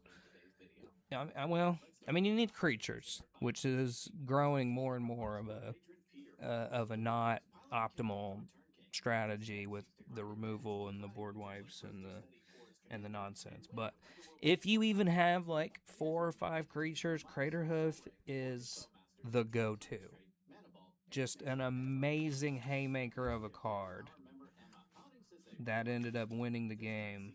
Well, and honestly, the fact that Etali had haste from this Rhythm of the Wild, too. This is an underrated card, too, because it not only prevents your creature spells from getting countered, but it also gives your creatures riot so they can enter in with haste or 1/1 counter, which will be really good when we cast Emrakul, because you would get Emrakul, give it haste, you get the extra turn off the Emrakul trigger, but then you get to attack with it on the turn it comes down. That's Annihilator 6 right there.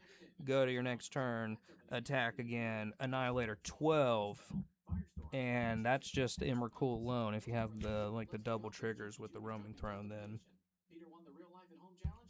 yeah, you could chain a lot of Annihilator triggers together when Emrakul comes in. Alright, well, see, it can win against mono blue. It can win against blue. It's not very often. It takes a whole lot of luck to be able to pull it out against blue, the saltiest color of the color wheel. Color pie, whatever they call it. Alright. Well, this would be good if it weren't for all of my major haymakers are in my opening hand. I do have Jessica's Will, but I have no protection. I'm gonna have to mulligan. I can work with this. This is better. I can work with this. I can work with this. Yeah, I can work with this. And we'll get rid of the Abrade. I'll keep the Rionia.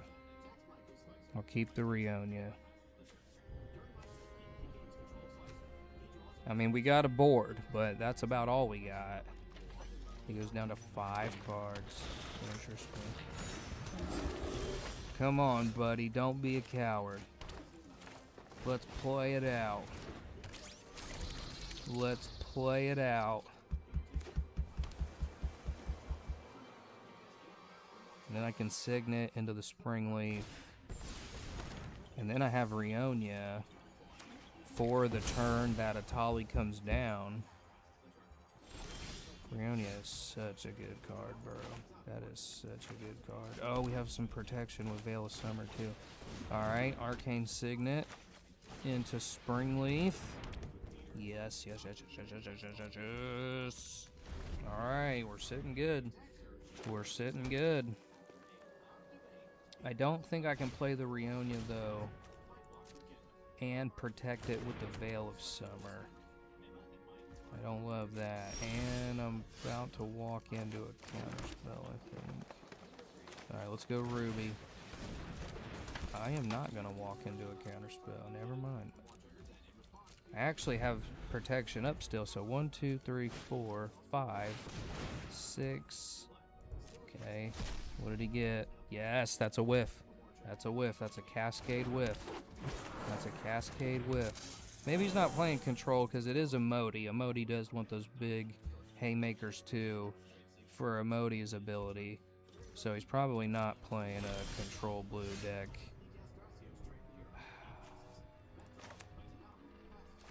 Okay, I don't have enough for Etali just yet, but that's kind of okay. Because I still have the protection.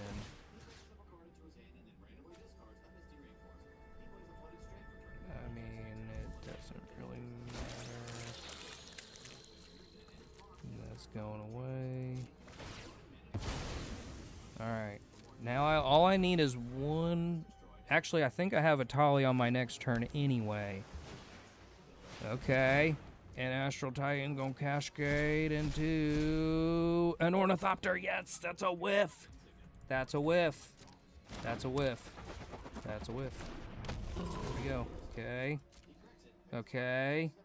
He's getting some lands from the Astral Titan, the Primeval Titan. I think this art is sick, too. I think this is Final Fantasy art, if I'm not mistaken, the Astral Titan. Freaking awesome looking.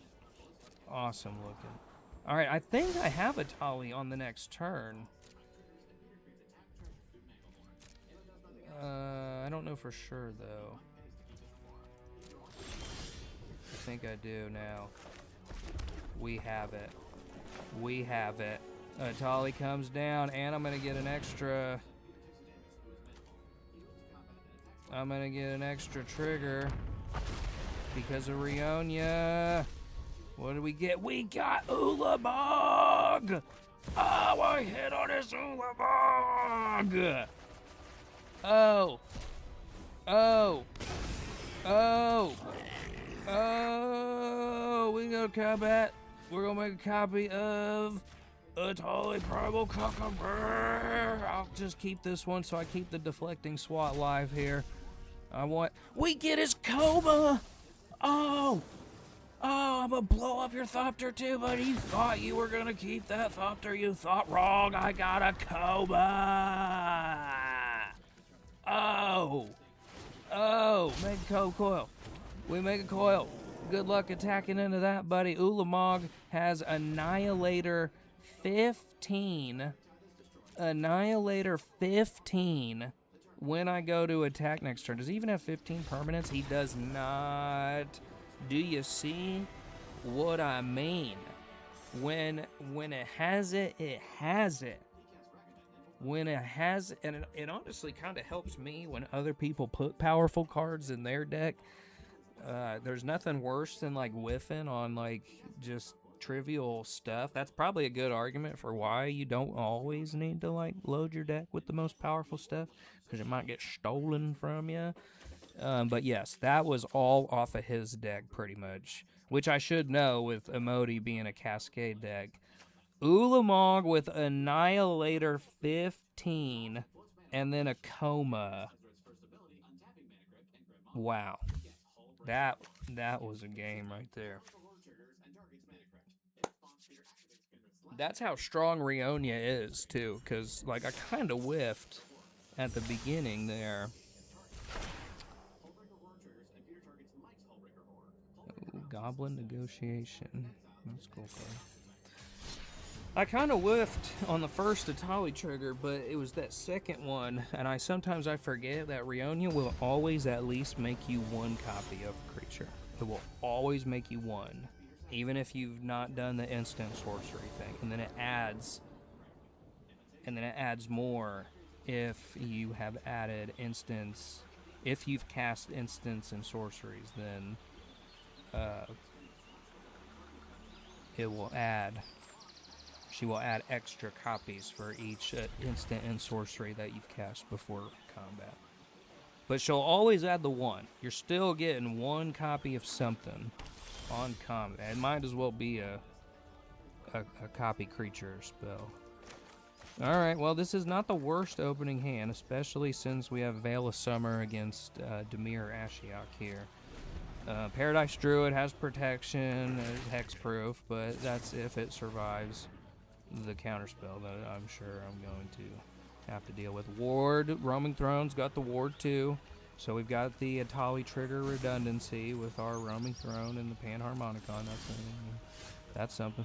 Okay, and now we got the Allosaurus too. That's helpful.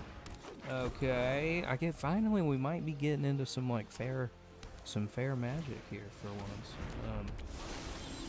Okay, and we have protection.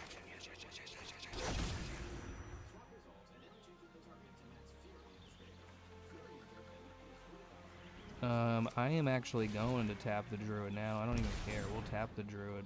Naming Dinosaur. Druid is open. We could walk into a board wipe, though. That's the one thing I'm a little bit nervous about. But 1, 2, 3, 4, 5. And then we go down 3 with the Seething Song, and then go up 5 with the Cavern of Souls. Maybe he doesn't. I don't think he has any counterspells, actually. I don't think he does. I don't think he does. All right, Cavernous Souls, name and dinosaur. We're gonna go. No. No, no, no, no, no. I need this. We'll tap this for red mana. No. We'll tap this for red mana. Okay, here we go. Seething Song. Seething Song. Counter it if you got the counter, buddy. You're not gonna let me have my Etali, bro. Are we serious? You're not even gonna give me the chance to do the Etali thing? Are we actually serious? I feel like this has been a decent little run here now. These last few games. I'm pretty sure though this does not have a winning record still. I'm about to look at it real quick. Okay. So no. Alright, here's the Etali deck. Man, it's like right under winning. It's right under winning here. I'll show y'all.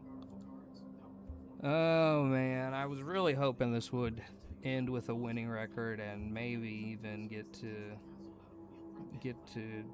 the mythic, but 49%, 50 on play, 48 on draw, just a little bit behind the curve when I go second. 200 and 211. But I think these numbers are kind of interesting here, though. I think these are kind of valid numbers that we have a winning record against mono green. We have a really winning record against mono black. We have a really winning record against 5-color good stuff. We even have a winning record against Dimir, and I'm shocked that that's even the case. I don't know how that's possible. Winning record against other Gruul. We have a losing record against Izzet, Simic, and Mono Blue. And then against Sultai. Sultai's looking real bad. We're losing record against Mono Red. Losing against Mono White. It's probably the aggro decks.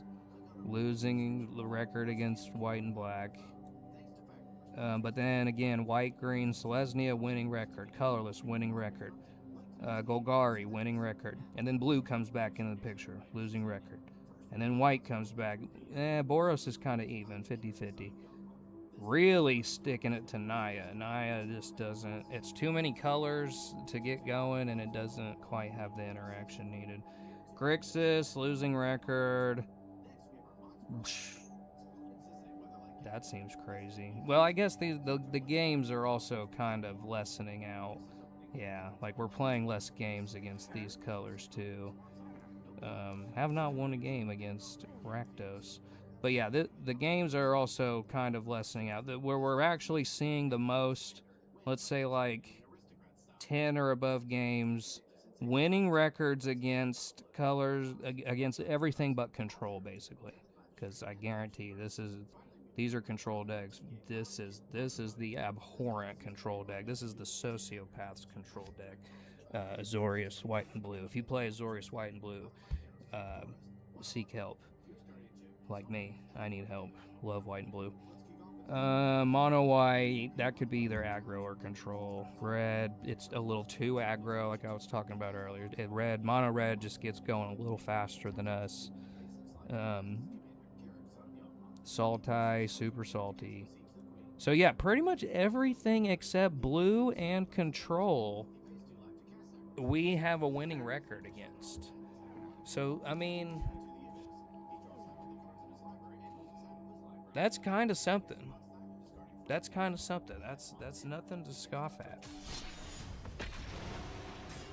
When I'm playing the other super ramp strategies or playing similar type archetypes, I think Etali takes the cake. But when I play against like Nashi, Teferi, you know, the top of the food chain stuff,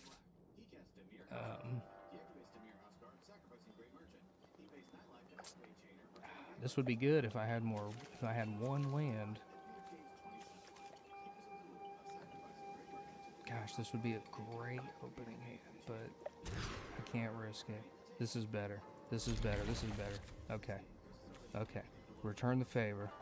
We'll put return the favor back. This is good. Because we got an Allosaurus. Then I got a Ruby. And then I have a turn 3 Jessica's Will. So this is actually pretty good. We'll go Forest. And then we'll have Ruby. 1, 2, 3, 4, 5, 6, 7 cards.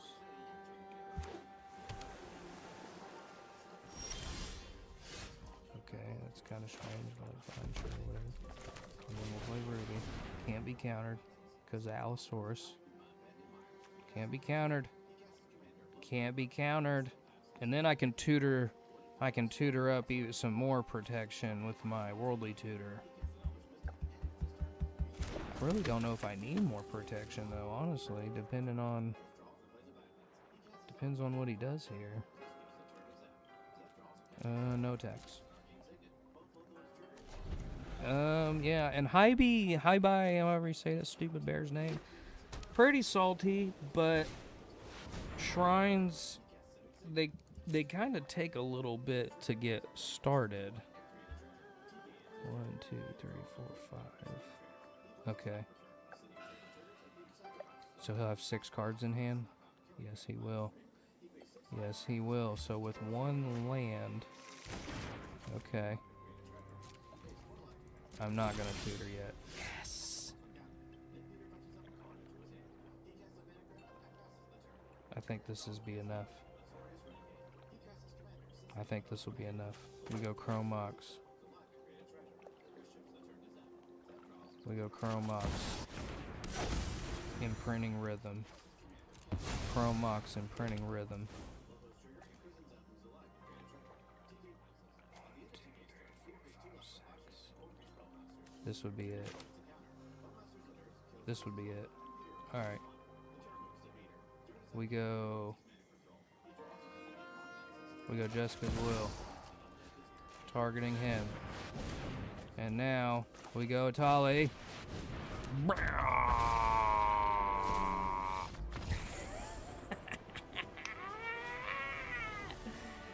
Do you see what I mean? Do you see how salty they get? And you're playing shrines, bro. I don't want to hear it. You're playing shrines. Don't want to hear it. You want to know how to beat shrines? That's how you beat shrines. You get there faster. You just get there faster. You don't even give them time to set up the whole move, the thing there.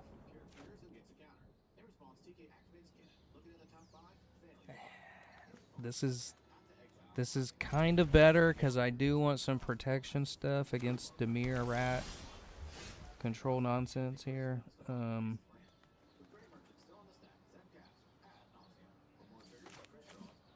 Well, let's go green.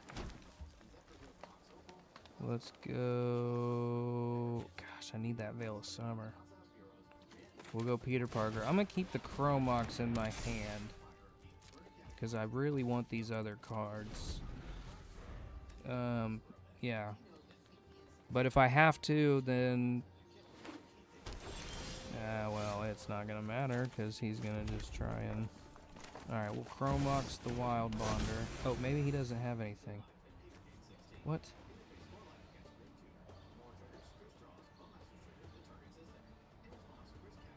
It's a non-artifact, non-land. Why is it not letting me imprint the Wild Bonder? This is a glitch. You can exile a non-artifact, non-land card. This is none of those things. This is a human warrior. This is insane.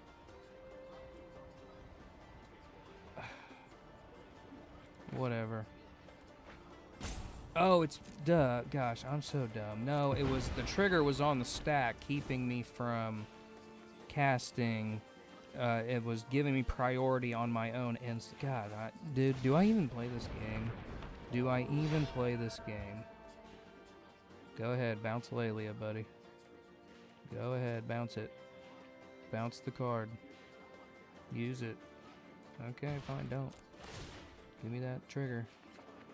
Oh, yes, yes, yes, yes, yes, yes, yes, yes, yes, yes, yes, we got the Ancient Tomb. Oh, did I already play land, though? I did. I already played the land. I already played the land. That sucks. That really sucks. Well, here's a Fabled Castle. And then we will attack. And we got a dual caster. And we will attack. And let's go ahead and crack this for a green. Even though it won't untap, which kind of sucks. Yeah, it's just gonna... Well, I guess I could have copied the trigger with Peter Parker's camera, and then 2 lands would have hit. But it don't matter. I have protection for the safekeeping and the Veil of Summer. 1, 2, 3, 4. I only need 1 more land. I only need 1 more land to hit on my Seething Song. Fine. Fine. Yes. Yes, let's go. Seething Song. Seething Song. Oh, but if he counters it, though.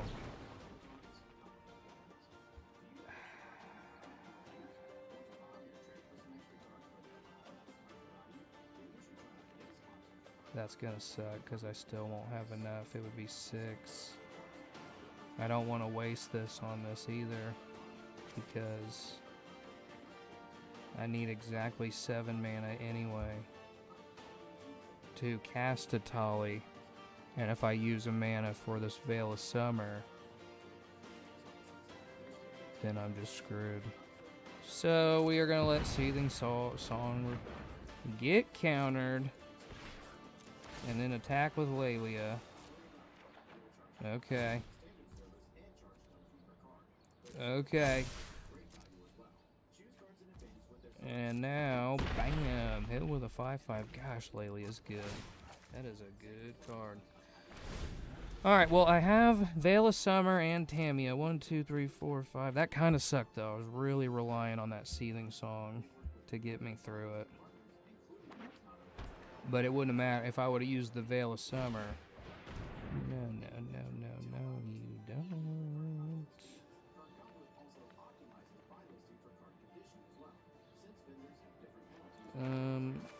Let's go Tamio Safekeeping first. And then if he plays a counter spell, I'll Veil of Summer on top of the counter spell. Okay, he didn't have it. Didn't have it. Didn't have it. And then I can copy the triggers with Peter Parker's camera.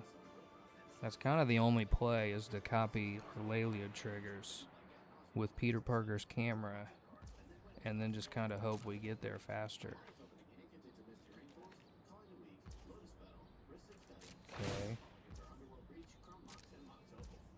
He's holding up blockers.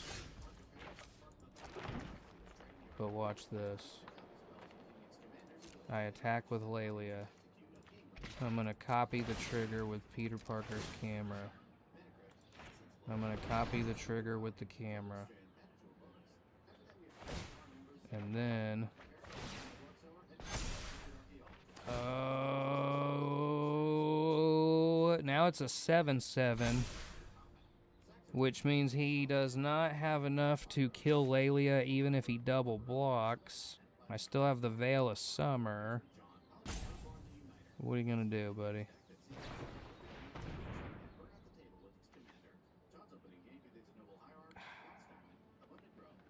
Well, that kind of sucks. Oh, wait a minute.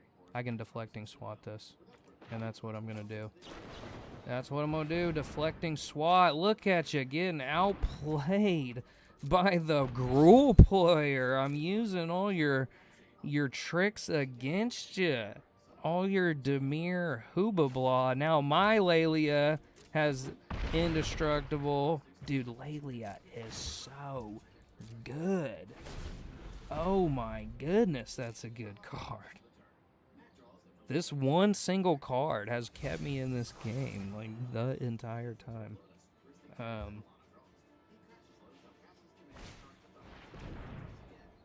Okay.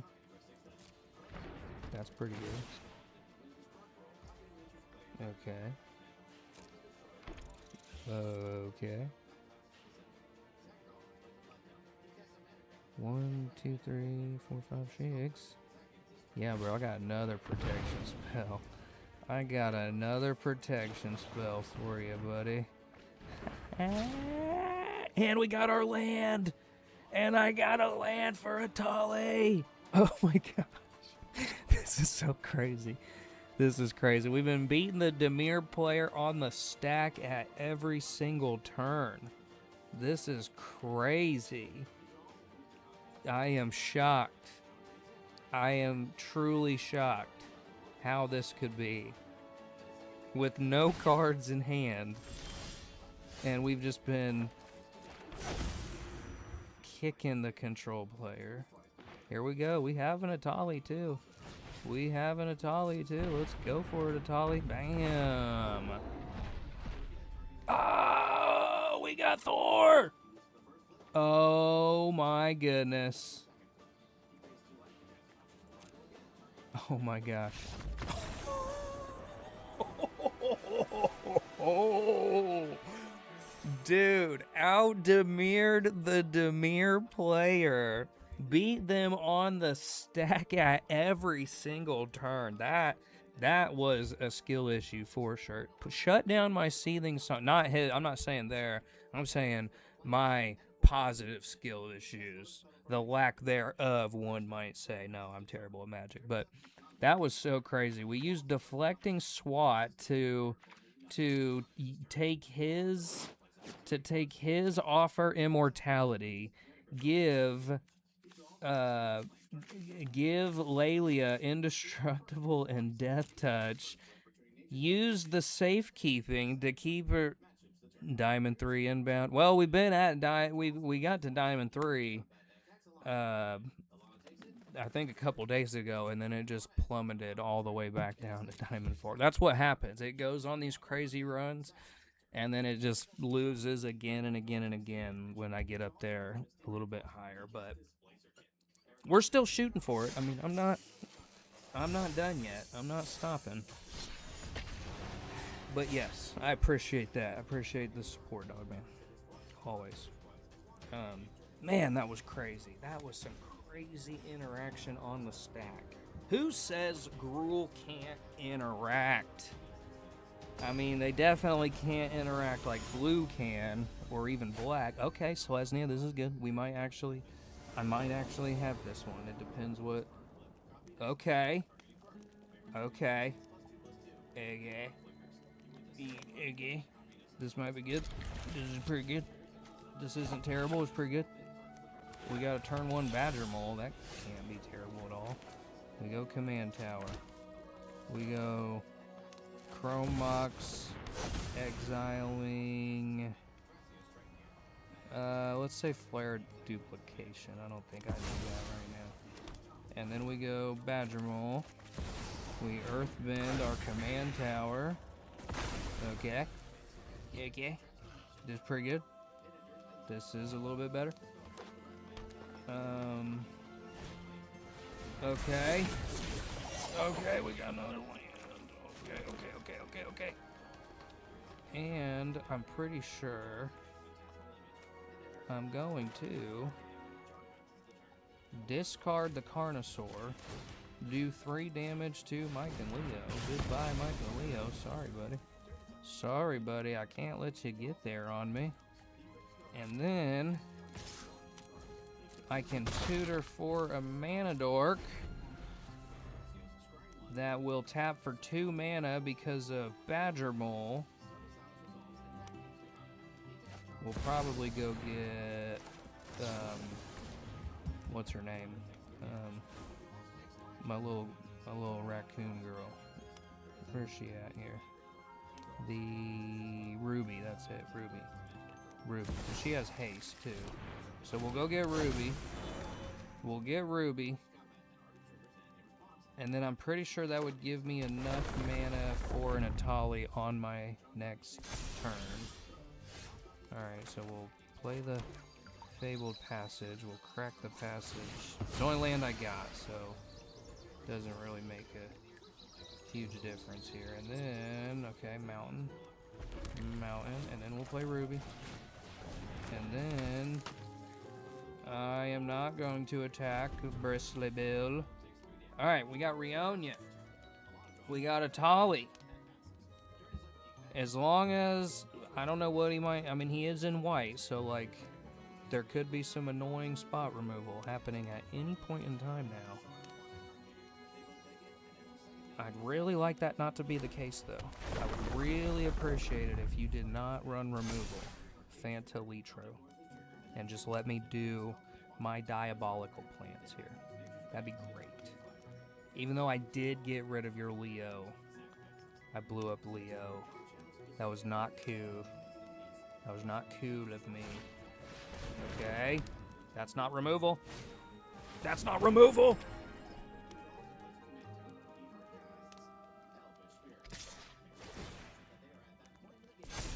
I can't block that, though. That sucks. Can't block that. We got Etali. Let's go, baby. Let's go, Etali. Let's go, Etali. Peter Parker's camera. Every MTG player's favorite line, just let me do what I want. That's all I'm asking for. Is that too much to ask?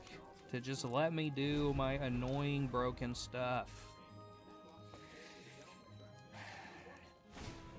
Oh, we're gonna get enough. We're gonna get Rionia. We're gonna get Rionia. Oh. Oh my goodness. Oh my goodness. We're gonna get Rionia now. Rionia's about to hit. Rionia's about to hit. If I could top deck an instant or sorcery, that would be so great. That would be so good. I don't even need this Kithkin. I don't even care about this Kithkin. He can just run right over this little Kithkin here. Here, buddy, stomp your Kithkin out. That's what it was here for. That's what it was here for.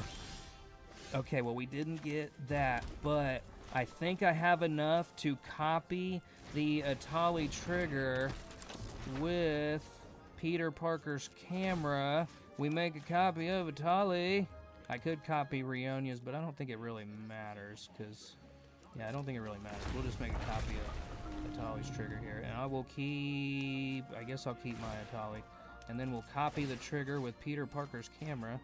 We'll copy the trigger to Etali triggers. Let's go. Let's go. Something big. Something big. That's not it.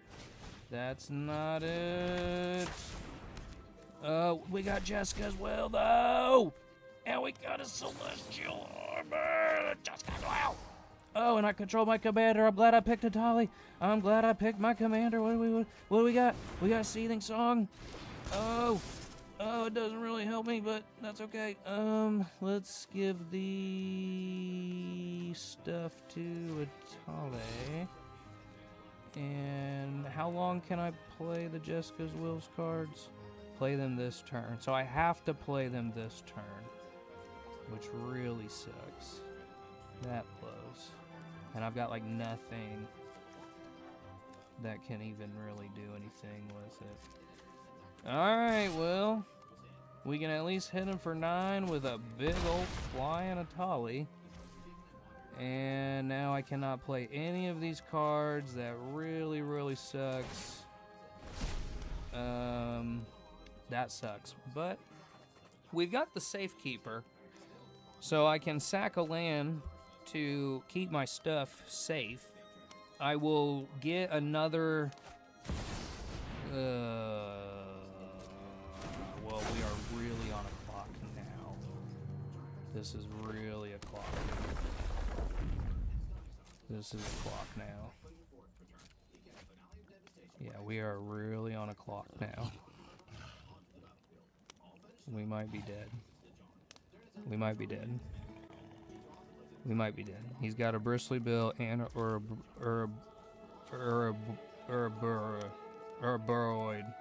herbiroid, whatever that stupid plant is. Oh my gosh, it sucks. But you know what? You know what?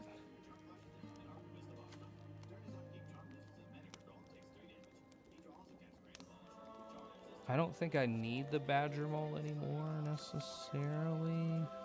I don't want to risk a combat trick. Okay. Yeah, I don't want to risk a combat trick. Because we would for sure just be completely dead.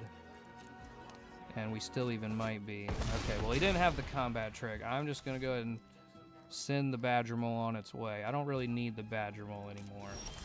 I don't really need the Badger Mole anymore.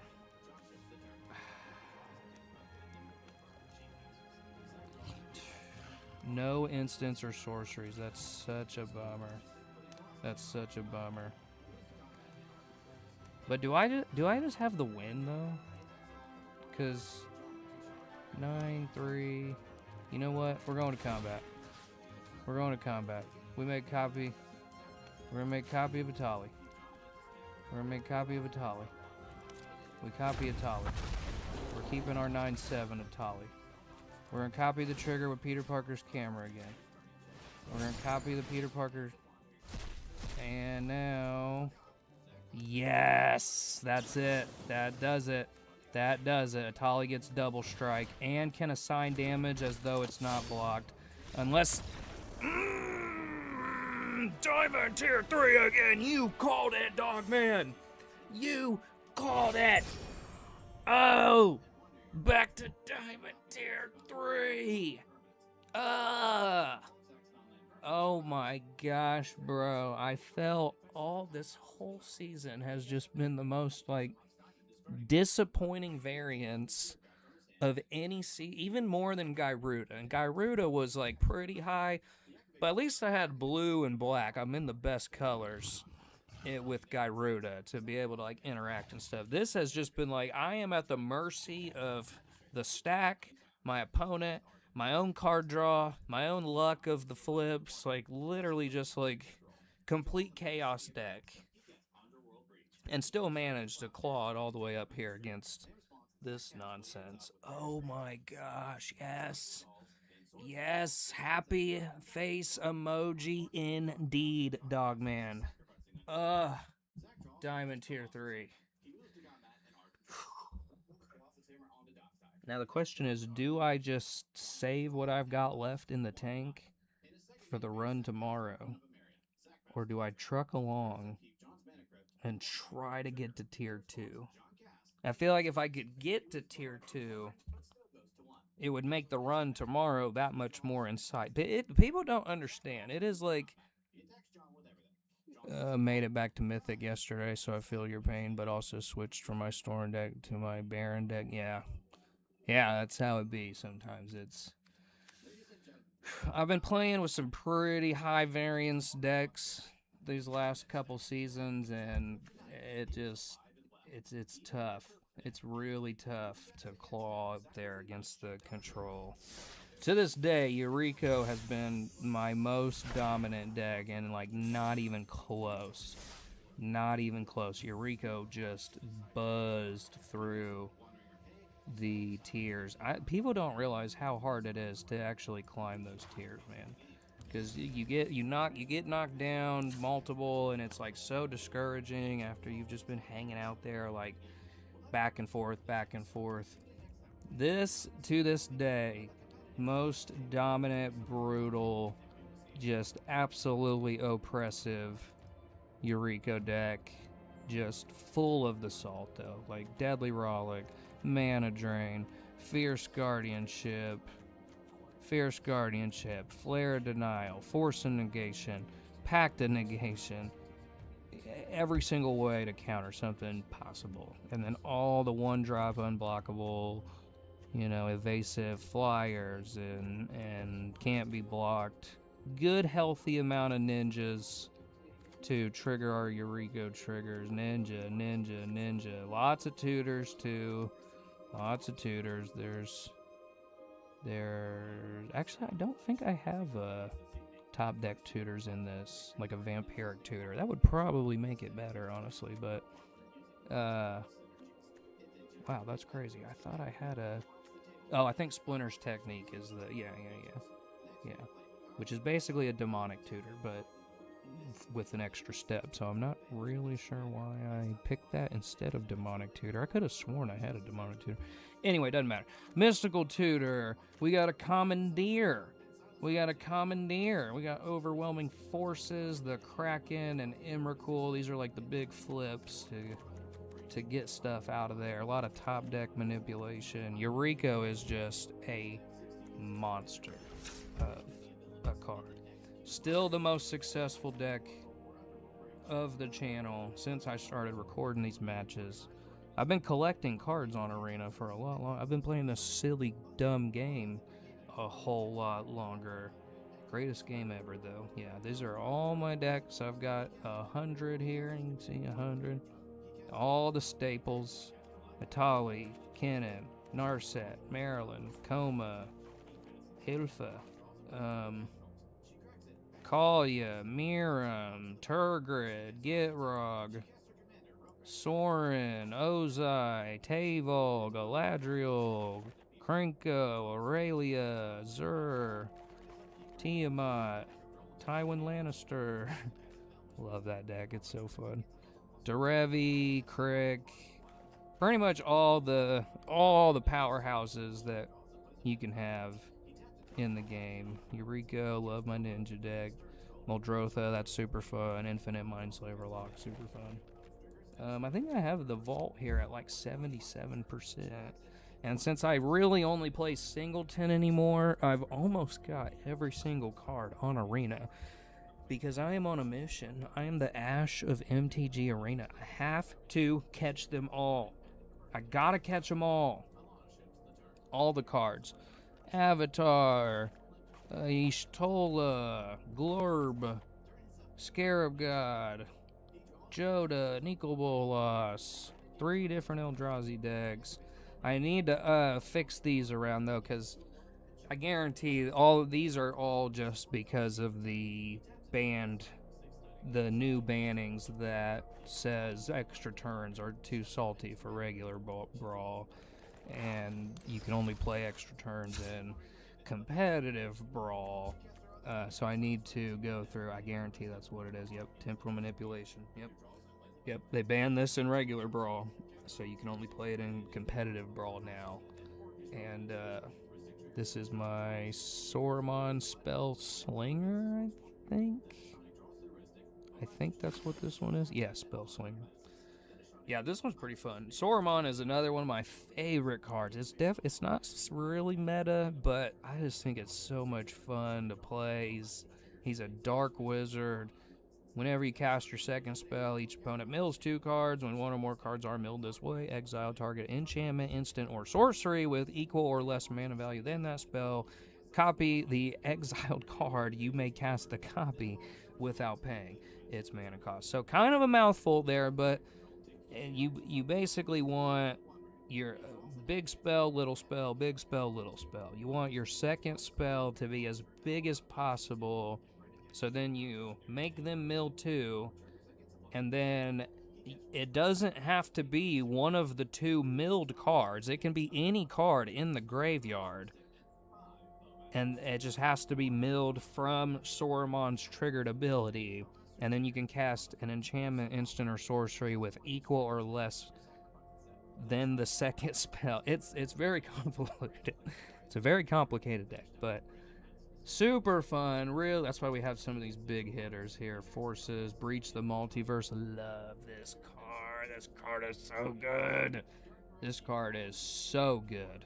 This has flat out won me games so many times. Oh man, it's such a good card, especially with Saruman, because it just mills them a bunch anyway. So you get a bunch of stuff put into the graveyards, and then you can steal from theirs. But we gotta take the extra turn out or upgrade it to competitive brawl, and it's not quite there. Yeah, I mean, it's not quite a competitive deck. It maybe could be. It maybe could be if I upgrade it a little bit, but pretty unlikely that it's going to compete at a high level. I am shocked that Etali has competed this well, getting this far up the queue here, because it's Gruul for one, weakest colors, arguably. Like, green is a strong color, but not in 1v1. It's different with 4 players than it is 1v1, because 4 players, you cannot stop everything from 3 opponents. You have to be very selective from 3 other opponents what you're interacting with. 1v1, all I have to do is stop you. So if they have enough to just stop you the entire time, you are never getting off the ground. And there's really very little in the way of like interacting and stopping. Etali and Raf and Mikey are really strong. They are. They're very good at what they do. I would even argue Raf and Mikey could even be a little more broken, potential to be broken, because you could just put an Emrakul in Raf and Mikey and swing, and then all you have is Emrakul. I have beat Raf and Mikey with this Etali deck a number of games. You can check those videos out if you want. Super good. But it's just very easy to get blown out, is what I'm saying. Like, yeah, I mean, I don't think I ever lost to Raf and Mikey when I was playing my blue decks, Eureka or Gyruda. It's just too telegraphed. You know what's coming. I know you are going to, like, cash out for that 7 mana. Same with Etali. I know you're going to cash out for it. So I'll just wait until... Now, if I can keep you from countering my stuff, but there's also a lot of other ways to just counter things than just countering spells on the stack. You can counter the trigger, which I have... That's probably happened more to me than any other counter spell with... Well, maybe not more, but definitely a lot. They played that that web slinging one. I can't remember what it's called, but it counters a triggered ability. It's just very easy to get blown out. And that's what makes it not quite the top of the tier. Can it climb there? Yes. But yeah, it's definitely difficult. Alright, well, I'm going to try and push through Diamond Tier 3 for a few more games, but I have got to piss real quick. I've been sitting here at this computer the whole time. You can add me on Arena. You can add me there. Young LZ 4136, Youngles. I don't know the lingo these days. You can add me on Arena, Diamond Tier 3. I got to piss real quick and grab some water.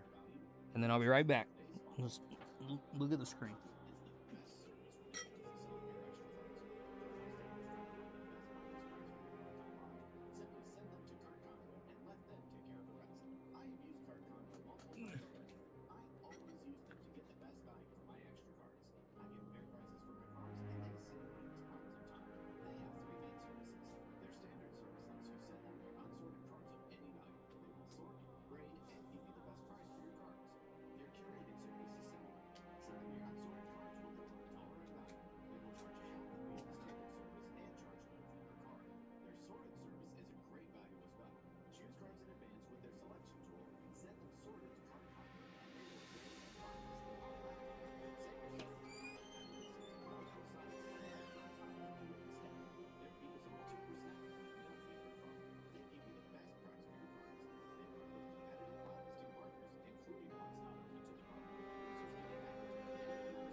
She casts Infernal Plunge, sacrificing Rograk as an additional cost, adding 3 red. She casts No One Ring. In response, Peter casts Mind Ring Trap for its ultimate cost, exiling the One Ring. Disappointed, Alana passes the turn. Peter draws and plays a City of Relics. He taps it to help cast a Birds of Paradise. Peter ends his turn. Brandon draws and plays a Forest. He casts Boreal Druid and ships the turn. Ashani draws and plays a Misty Rainforest. He cracks it, pays a life, and fetches up a body onto the battlefield. He activates Necroid Shaman, exiling his Misty Rainforest from his graveyard, adding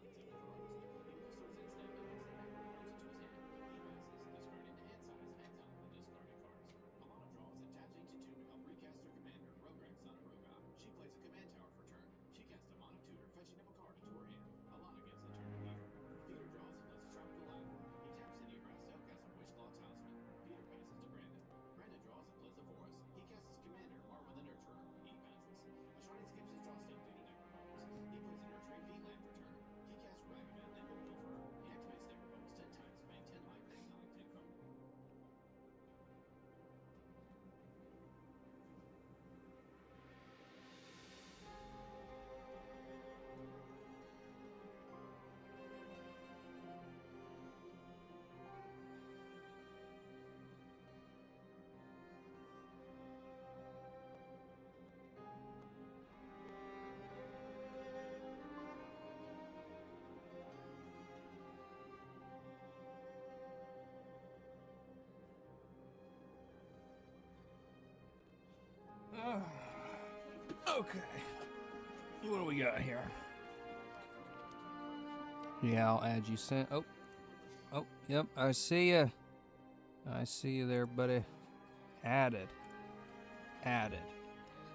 All right, well, I will definitely try to truck along here in Diamond Tier 3 for a second. But if I should have some cushioning when you hit a new when you hit a new tier, it should give you like a game or two to lose before it drops you back down. So I should have a little bit of like cushion room if I do lose. But if I drop back down into 4, I'm done. I'm calling it right there because I do not want to go on another like plummet and then be tilted after I just scraped and clawed, and it's already not looking great. It's Tamio, so. But I do go first here. That's good. That's cool. That's awesome. I like that. All right, this is a good hand. This is good. This is great. This is good. It's really good. This is good. We have protection. We have ramp. That's pretty much all we got. I appreciate that, Youngles. You guys. I do it for y'all. I do it for y'all to just try to make these crazy clips. And he mulliganed down to 4, basically 4, because he exiled a card with Gemstone. Well, I guess he would have had 6, but all right, that's okay. That's all right. We're gonna go Mountain, and then we go Chrome Mouse. We're gonna exile Curse Mirror. Oh, Curse Mirror's an artifact. I forgot. We can't do Curse Mirror. No. That changes things. I really need the rhythm to protect stuff. The Badger Mole, I always feel just gets exiled or bolted. So we're gonna say goodbye to the Badger Mole. I hate to do it, but Charming Scoundrel. Make a treasure. Make a treasure. Hit him for 1. Alright, and then we have Curse Mirror that I can make a copy of the Charming Scoundrel, make another treasure, and then also have the Curse Mirror as red ramp. Okay, here we go. That's what we're gonna do. Curse Mirror. Make a copy of the Charming Scoundrel. We make a treasure. We go to attack with both of our Charming Scoundrels. I doubt he's blocking with the Birds of Paradise. Alright. I mean, I have enough mana now. 1, 2, 3, 4, 5, 6. That with 1 land, I'm in there. And I don't think he's got the counter spell since he mulligans down to. Okay. We got squee. I got squee. All right, but just as a just for protection, I'm gonna play the rhythm And then I'm gonna just hold up.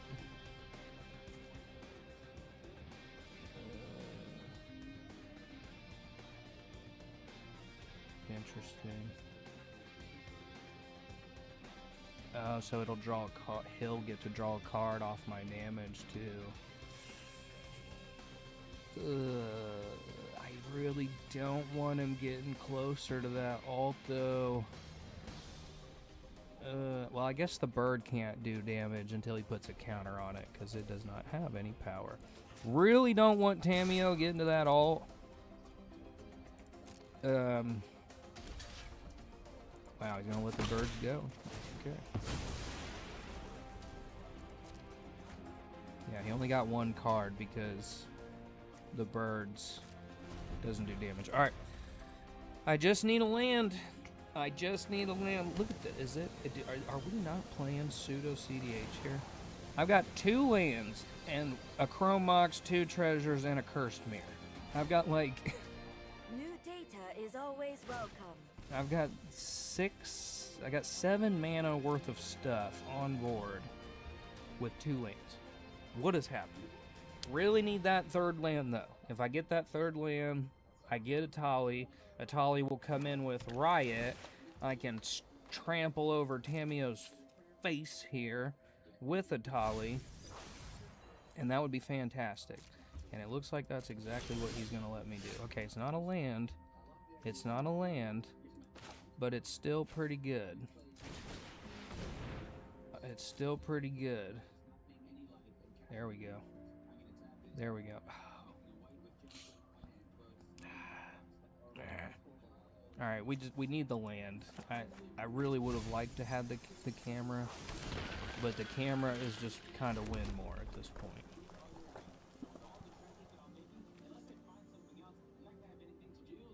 And I'll just go ahead and put Squee down 2 to give it haste. And then we will attack Tamiyo here. Send her on down to 3 counters. I mean, he does get to draw the card, which I don't like that. But it's better than the emblem that draws him 3 cards, and then his emblem lets him cast spells from his hand without paying their mana cost. So basically omniscience. It's basically except you can't get rid of it. It's not an enchantment that can be blown up with a Force of Vigor or a Nature's Claim. No, it's an emblem, because that was just a great idea mechanically too. Let's make it so you just whatever. I don't care. All right. He does have a lot of cards, but I have the way better board presence, and it's not even close. He has to bounce my Rhythm of the Wild and then counter it, which enchantment removal. I mean, he's in the right colors for all the removal because he's blue, white, green band. He can remove creatures. He can remove. What's he doing? Surely he's not roping me.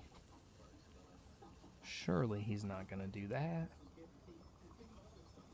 Does he even have... What did he exile again with Gemstone?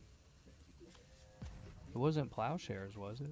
Did he really exile his Plowshares for the Gemstone Cavern? That was dumb. Yeah, so... Okay, he has blue with the Signet. Wow, that's crazy. Oh my gosh, we have a gamble. But there's a 1 in 2 chance. Well, actually.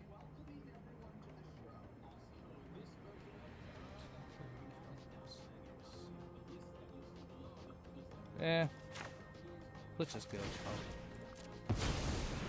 I could have gambled for the copy spell. We'll go and give Etali haste. We'll give Etali haste. And we get the Wandering Emperor. He wandered over to our side, buddy. He wandered over here. Your Wandering Emperor decided to come hang out over here with the dinosaurs. He said that Bant life was boring, bro. Y'all ain't doing nothing. Sitting there tapping things and drawing cards and playing Simic do nothing. I want to go hang out with the red. Team Blood over here, Wandering Emperor. Oh man, that's crazy too. That's crazy. Whew. Removal on a stick with the Wandering. I think he's roping me, bro. Woo! We're on the board in tier 3. I feel like this has been a little run here. This last, I'm not kidding. I do my best work when I record the games. When I'm sitting there just playing the game anyway, just laying in bed watching Magic while playing Magic because I cannot think of a more autistic thing to be doing, then it doesn't always work out as well. But when I'm playing and people are watching and I'm trying to play for the clip, I will not give up. I don't claim to be the best player, but I will not give up. I will keep trying. Actually, yeah, this has been a little decent run, so I'm going to put it up here. Hold on, I'm going to put it up on the screen. I'm going to put it up on the screen. It'll help my confidence.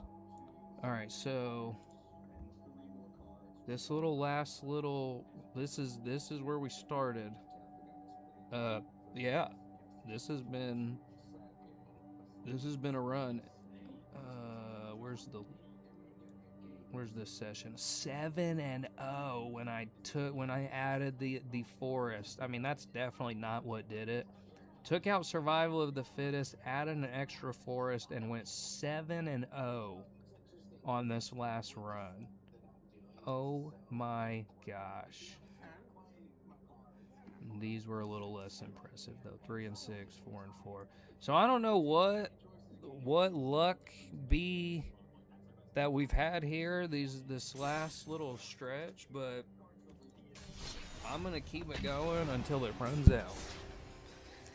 Until my luck at the blackjack. What's the one where you roll the thing in the wheel? Roulette? Is that it? Roulette? I think it's roulette. Damn, and another really good opening hand! This is a good hand. This is crazy. And I get to go first. I don't know what to exile though, but to be honest, I don't think it really matters because we got World War Hulk. I might as well just... I mean, he's not going to stop me in mono black. I could probably just get rid of the tutor. But I don't really want to do that either. Let's go... Let's just get rid of the tutor. We don't need tutors. Tutor gone. Oh, except I can't play the scoundrel. Yeah, I should have got rid of the scoundrel because now I don't have red, but that's okay because I'm gonna have 4 mana next turn. Yeah. Yep. All I need is one more land. I need one more land to cast World War Hulk. There's the land. Do I call my shot or what?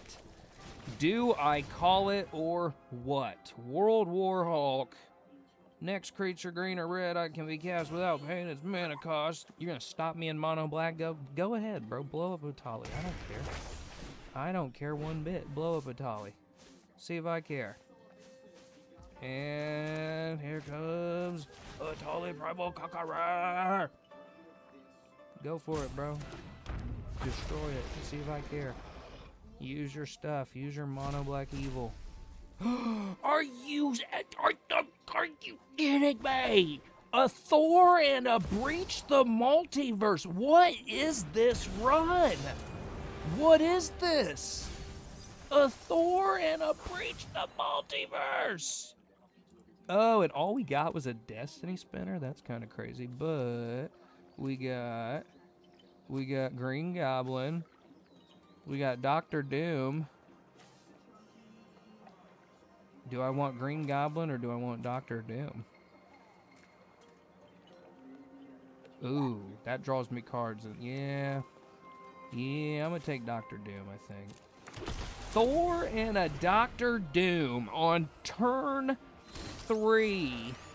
What is this? And I get a draw card. I get a draw card. Yeah, play a bitter Okay. I don't even think he has enough mana to board wipe me here. There's not even enough to board wipe me. So, like, that's not gonna, yeah, I mean. But he can do the pip thing, though, can he? So that breach does help him get the pip thing. I guess I'll put the counters on Etali. We'll go command tower. Yeah, because... yeah. So he can do the Baron Black Pip thing. That is actually kind of bad. Does he have 15? So there's 2, 3, 5, 6, 8, 9, 11. So he does not have enough to do the Baron Pip thing just yet.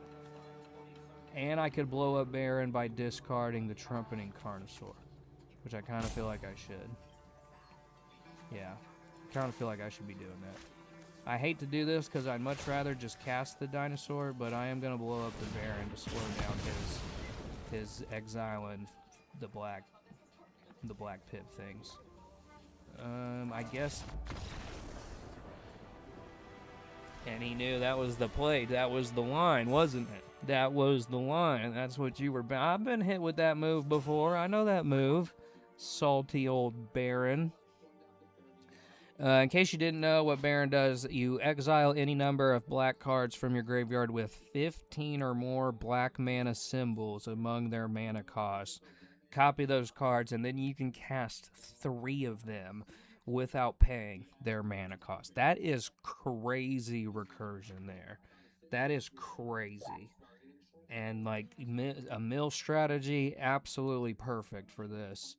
And he gets up there really fast, I've noticed. I mean, black doesn't have a huge problem ramping. So, like, you can ramp out some big stuff. You can ramp out a turn 3, Breach the Multiverse, and that'll put 10 cards into your graveyard right there.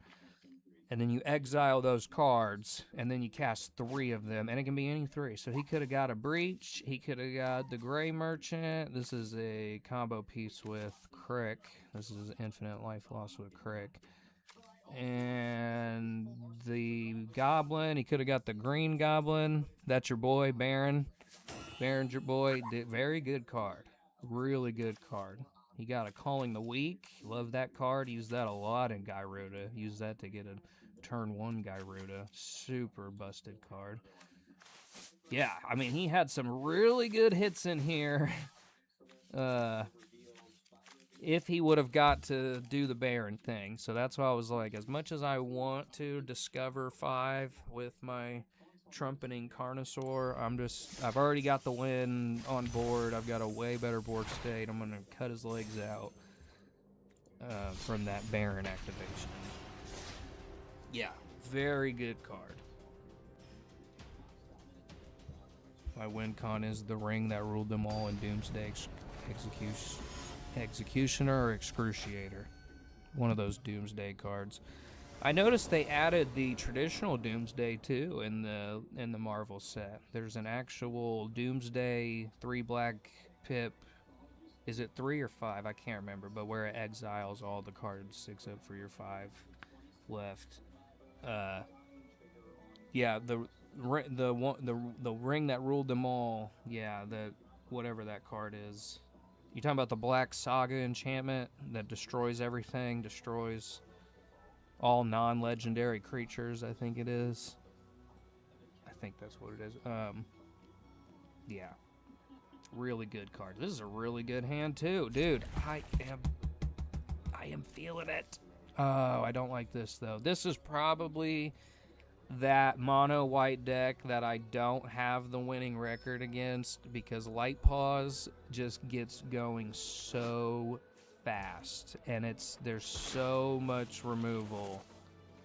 There's so much removal that it's like impossible. 6 black mana. Okay, yeah. Yeah, that's what I thought. Yeah, that's right.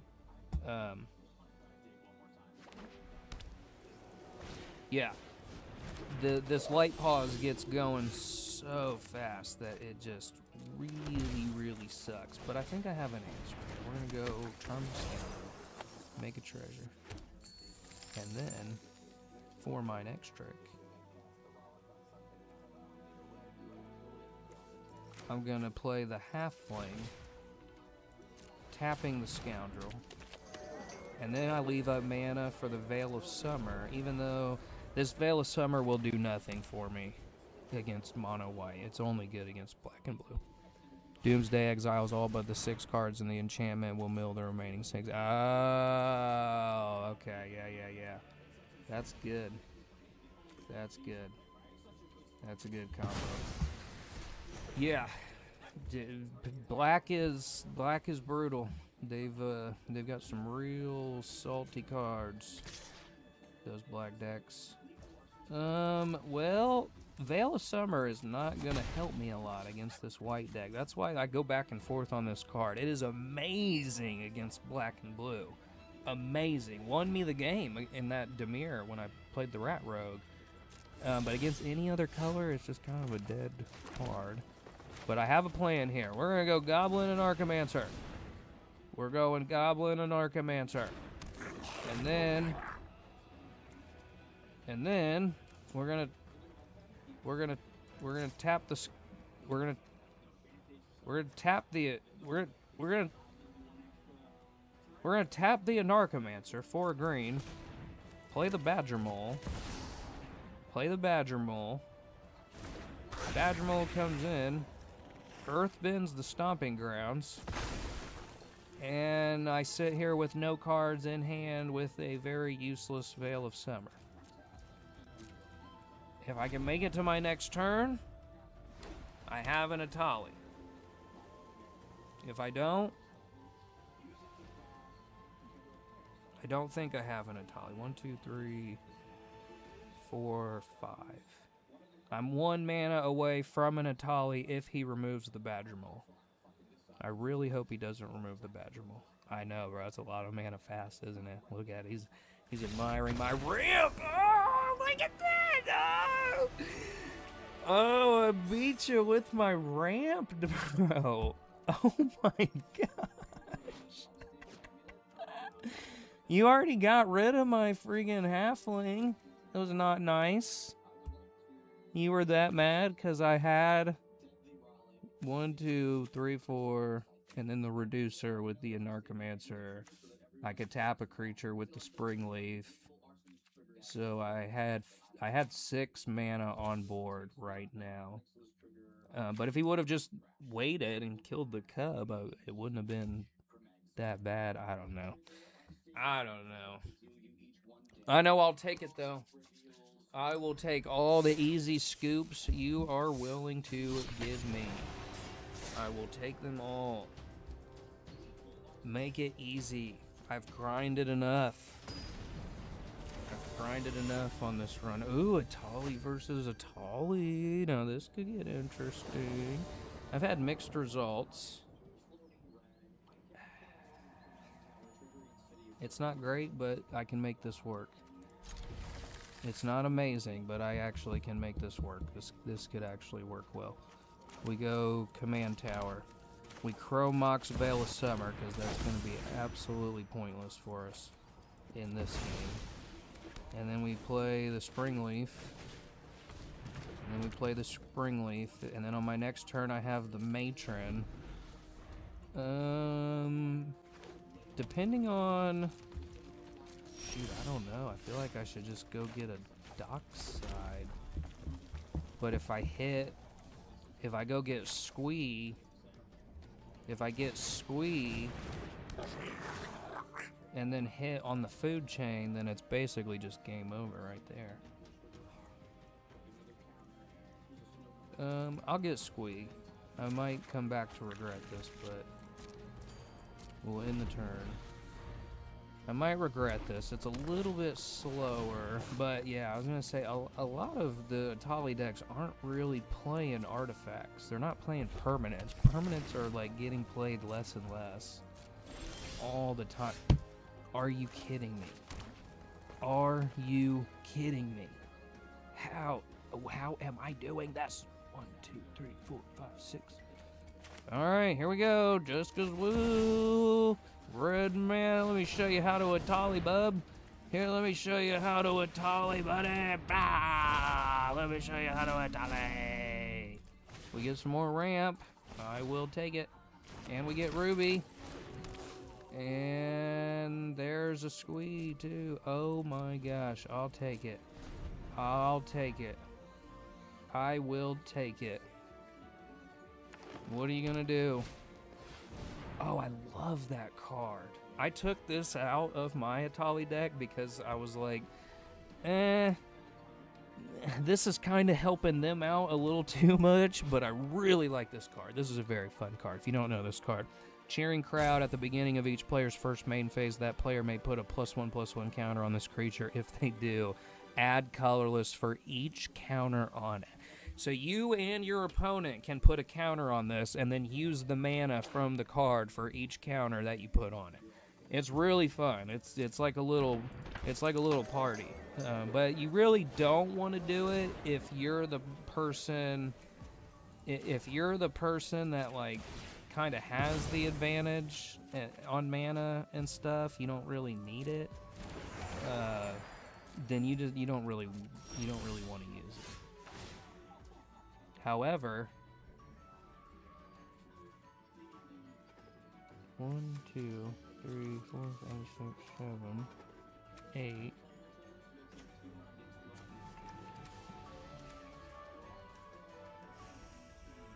I'm not going to use it just yet. I'm not going to put the counter on just yet. I know he will. And then I will on my next turn. And then I think that gives me enough to transform Etali.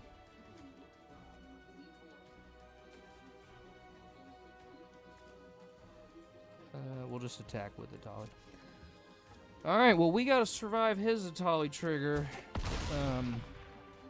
And I gotta tell you, if he could hit off of some of my stuff, and it could just go absolutely terrible. He's got enough for Etali. Alright, let's see if he whiffs. What's he gonna let's see what he gets. He might get something good here. He might get something good. What's he gonna get? Yes, that's a whiff. Yes, that's a whiff. He got my Gene Pollinator and my Delighted Halfling. So we call that a whiff. Yep, that is a whiff. And then, oh my gosh, we're gonna make Etalis fight each other. This is crazy. This is crazy. This is insane. You know what? No blocks. I'll take 3, cheering crowd. No blocks. And now I can use the cheering crowd mana. So I'd get 2 colorless. 1, 2, 3, 4, 5, 6, 7. 1, 2, 3, 4, 5, 6. I think I have enough to do the transformed Etali thing. Right? I'd have enough. I think I would have enough. I think he would have enough too. Yep. Oh my goodness. Oh my goodness. This is crazy. We transform Etali. We've got a transformed dinosaur. Oh my gosh. And then, okay, he would have enough to transform Etali. This is insane. And then what? We would just, this might be actually badass. I'm actually not going to attack with the Etali yet. This might be a mistake. I mean, I could block his Etali after he transforms it, but then again, he could put counters on it. I want to see 2 indestructible Etalis just bouncing off of each other. I think that would be badass. I think that would be awesome. Let's do it. Let's do it. Transform your Etali. Transform Etali. He's gonna transform Etali. Etali Primal Sickness. Oh. 2 transforms Etali bouncing off of each other. He's gonna transform Etali. Oh. Oh my gosh, we're gonna get 2 Etalis.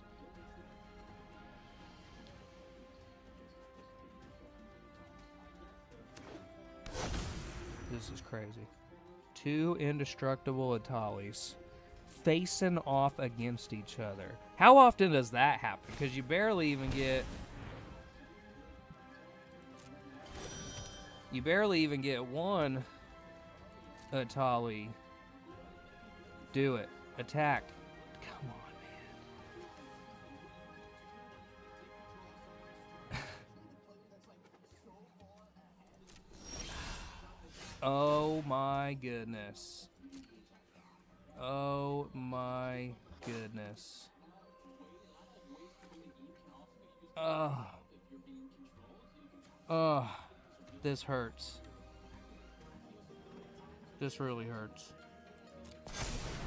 Because now, if I had regular Etali, this is why you don't transform Etali.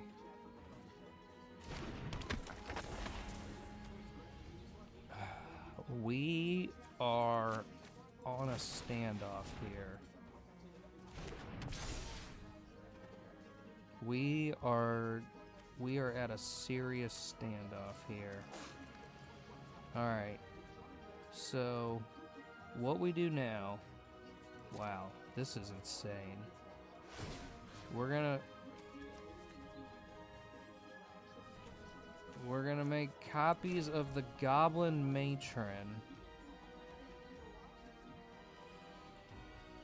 I don't even know what to do here.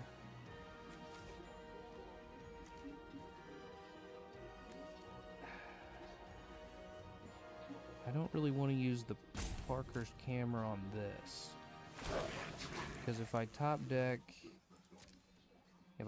like a Terror of the Peaks or something, then... Alright, we go get a Goblin. We're gonna get our Dockside. We'll get Dockside. We're gonna get Dockside. We're in combat right now. No attacks. This is insane. This is beyond insane. What is actually happening here?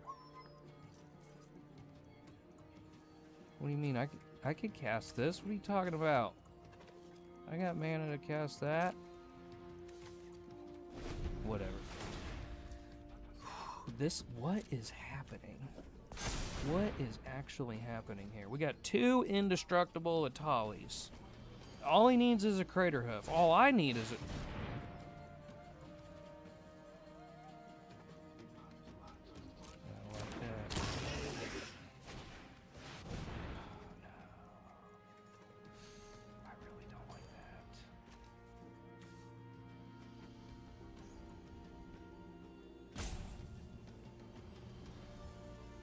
I am gonna blow this up because I don't want Chair and Crab to get trample or these other behemoths here.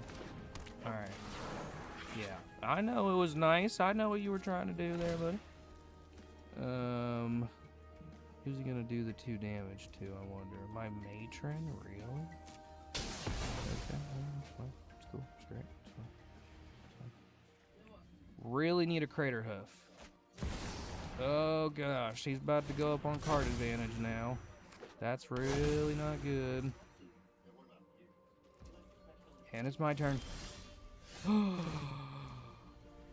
That's the card. That is the card. I took this out and then I put it back in, and I'm so glad that I did.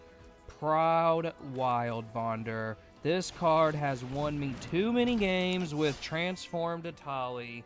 Yeah, read it, buddy. Read that card and go and put it in your Etali deck. Let me show you how this card works. Let me show you how this card works. He knew how it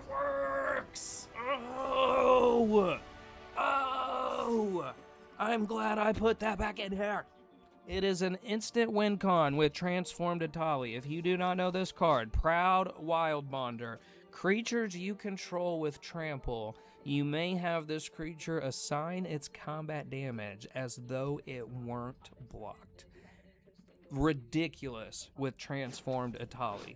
Because when Etali deals combat damage, they get that many poison counters. So with this card, with Wild Bonder and Phyrexian Etali together, it does not matter how many things they block with. He could have blocked Primal Sickness with every single card on his side of the board. Wouldn't matter. Doesn't matter. Still assigns its combat damage as though it were not blocked. Climbing the ladder like Boss Man. Climbing the ladder. I feel it, bro. I don't know what the juju is tonight. I don't know if it's we got more people watching it. All the love and support I feel in my little heart here. But we are on a roll. On an absolute roll right now. And we may even break new ground. Diamond 2 would be new ground. And I would be happy. I was happy with Diamond period with this. So if it gets to Diamond 2, okay, Golgari, that's good. We're getting some good matchups, I noticed. Maybe Arena has finally taken into account how much disdain I have for control decks. Because when it asks you, like at the end, those little smiley emojis here, did you have fun? No, I did not have fun. I got my freaking commander removed for like the 7th time by a Teferi, and I know that's the game, run more, remove, blah blah blah. I get that. It's still very frustrating. I'm trying to do cool stuff, big combo plays, and this one, I don't love this. I don't love this. There's not a ton of ramp in this. I don't love it. Okay, we have a win con in hand on this one. We have a win con in hand here. I've got the dual caster heat shimmer combo. I just have to get the mana up to do it. I mean, we don't really have any ways to get mana up there either. We'll go ahead and drop the Freyleys, entering in tapped. But I do have the dual caster heat shimmer combo in hand. So even if we're a little bit behind, that's a good sign. That's a good sign. We've got the pyretic ritual now too. So we've got a ritual. We've got a ritual. I could even drop Squee and then sack the flare, sack Squee to Flare of Duplication.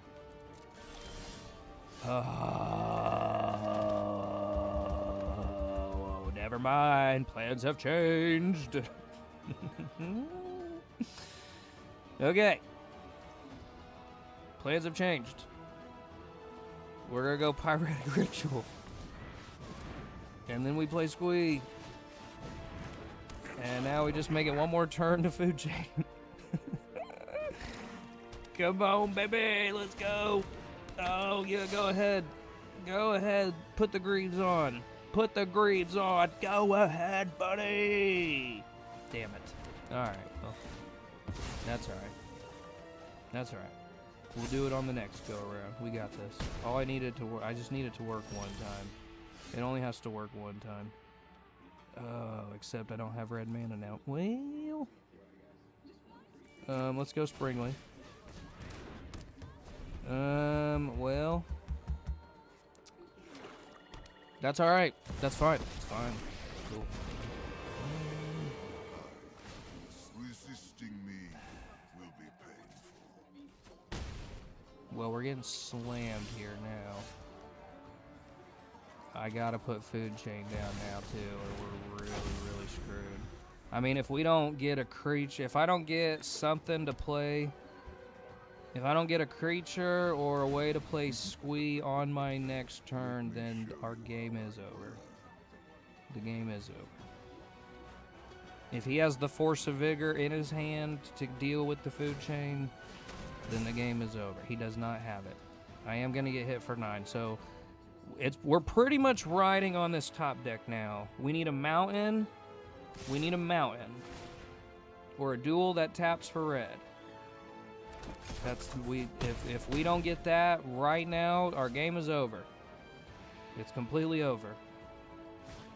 It's gonna be over. Here we go. Heart of the cards, baby. Heart of the cards. Heart of the cards. Oh, it taps for red. Oh, and I'm going down 2 life. I'm going down 2 life. Squee. We replay the squeeze. Squeeze coming in. We're gonna exile the squeeze in the food chain. Oh my gosh, with 2 life left in our lugs, and we top deck the lands. Oh my gosh, the heart of the cards is with me, Yugi. Oh, we gotta go fast though. We gotta go fast because arena is not very favorable to these combo loops. We only got a short amount of time. Do you see the line? Do you see the line? Do you see the line? Do you see it? You should just give me the win. You should just give it to me. Here we go. Here we go. I know, there's food chain, bro. You need to put this in your deck, man. It's a good card. All right, come on, sweet. Yes, I know, it was nice. Thank you for saying that. Murdoch64, thank you for saying that. Oh, it's a good card. A classic, high-powered CDH combo, Squee and food chain into infinite. This is game over, actually. To be 100%. This is a game over combo that would just lead to infinite Etali triggers, but Arena is very unforgiving to these loops here. It will put you on a clock. Yeah. Let's go, Etali. There's a roaming throne. Oh my gosh, it's over.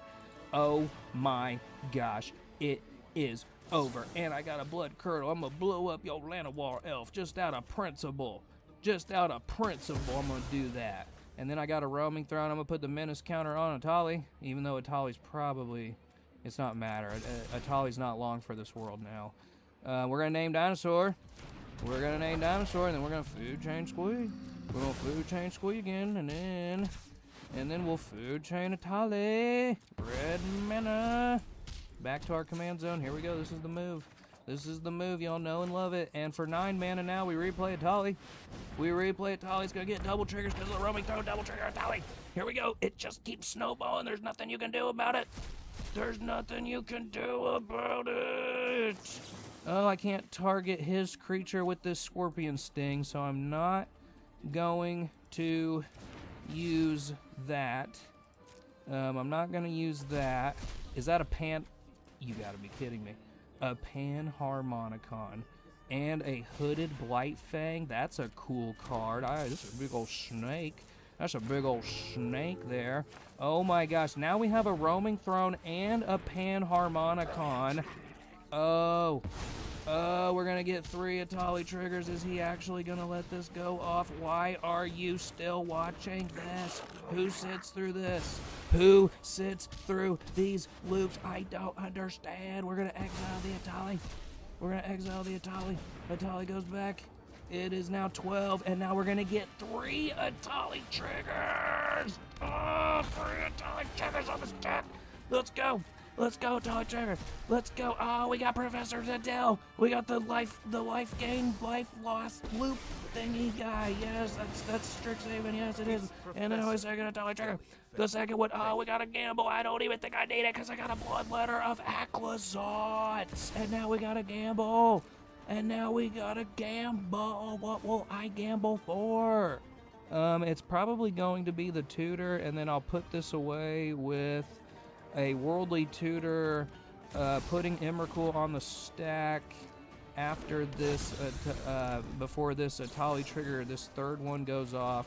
We'll tap that. We'll put Emrakul on the stack. So now this Etali trigger goes off, flips Emrakul, and I get an extra turn. And I can't be countered. Oh, I got an extra turn. Oh, game over, dog, game over. We go to combat. I'm skipping right through combat. I'm going to my next turn. Thank you for being a good sport about this bullshit. Bullshit at your face with everything. Annihilator 6 and more life loss. Annihilator 6 and a giant spaghetti monster. Oh, it was nice. Thank you for saying that. Oh my gosh. Are you kidding me? Are you kidding me? I'm actually in disbelief. We were down to 4 life. It's doing its thing, dog man. It's doing its thing. I'm like a proud parent that could just cry right now, bro. I've had a lot of losses lately. I've been down and out. I've been kicked on the ground, both on arena and in life. I needed this run. I needed this run so bad. And the deck is doing its thing. And it's proving what I said. If it goes against a comparable meta that's like playing a game, it blows them out of the water. It's the control and the super combo that, but if I get my deck to do its thing, it will just decimate anything it comes across. And I was really like, if I didn't top deck that win, how many top decks have won me the game tonight? Just top decking lands right at the clutch moment. Oh my gosh, it's worked its way back up to a 50% win rate. Oh my gosh, look at this. Look at this. This is crazy. This run has been insane. It has been insane. Look at this. It's just shot up like a rocket here. And it's 11-0. This has been the best run this deck has seen this entire season. I gotta screenshot this. I gotta screen capture it because this is by far the best run that it has had for the entire season hitherto so far. And now we are 1 win away from Diamond Tier 2. 1 win away from Diamond Tier 2 on an 11-0 streak. Was that one forest really the difference?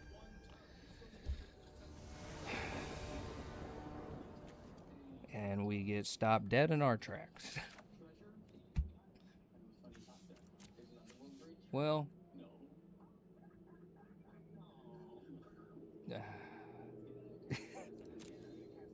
and they get to go first. Yeah. I mean, we got the combo. I do got the dual caster heat shimmer combo, but I don't think you got it. I freaking hope so, bro. I've got the combo in hand that can just flat out win me the game, but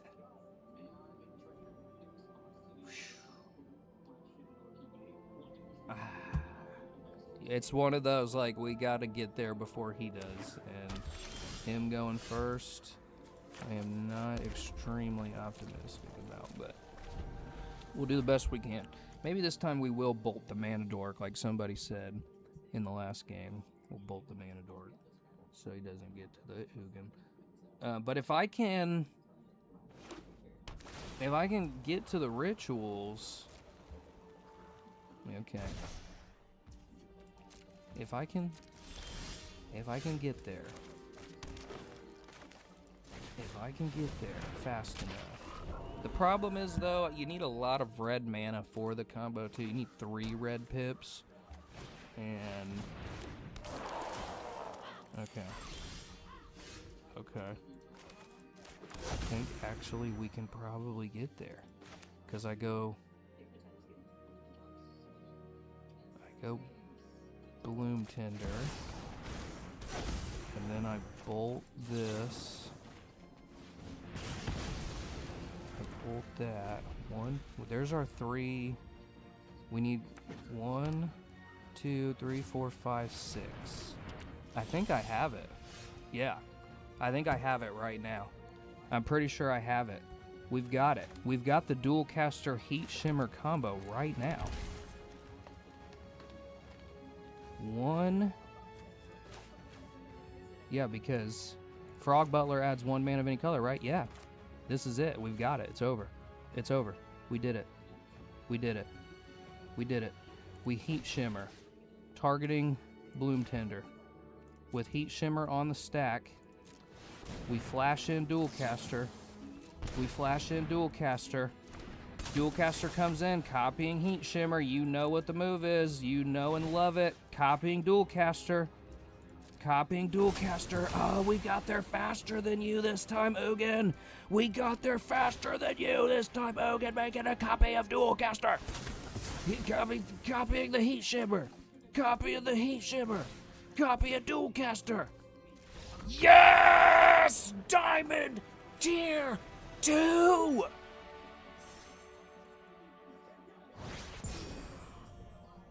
You were right, Dogman.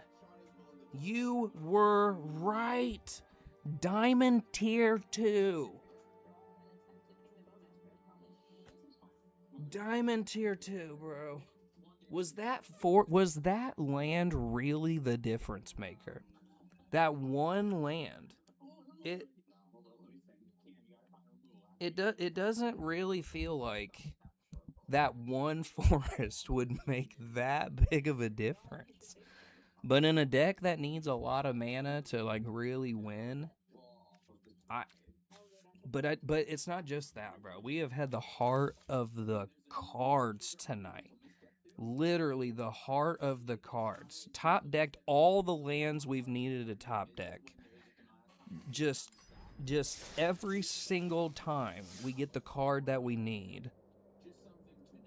Diamond Tier 2, buddy. Oh my gosh. Oh my gosh. Crazy. So crazy. And I don't want to ruin it by like crashing, by like dropping back down the tiers. That seems so crazy because you would not think it would be one land that actually makes the difference in that. I mean, it's insane to think that. But we added one more forest, and that brings our total land count to 33 lands. Kind of, it's still higher than like a real CDH deck, but it's lower than a typical commander deck. You really usually want like 38 lands. And there's not a lot of the fast mana in this that you would have access to on like a tabletop game. Like you don't have all the 0 mana stuff. I mean, Chromox is there, but like there's no Lotus Petal, there's no Lion's Eye Diamond, there's no Treasonous Ogre.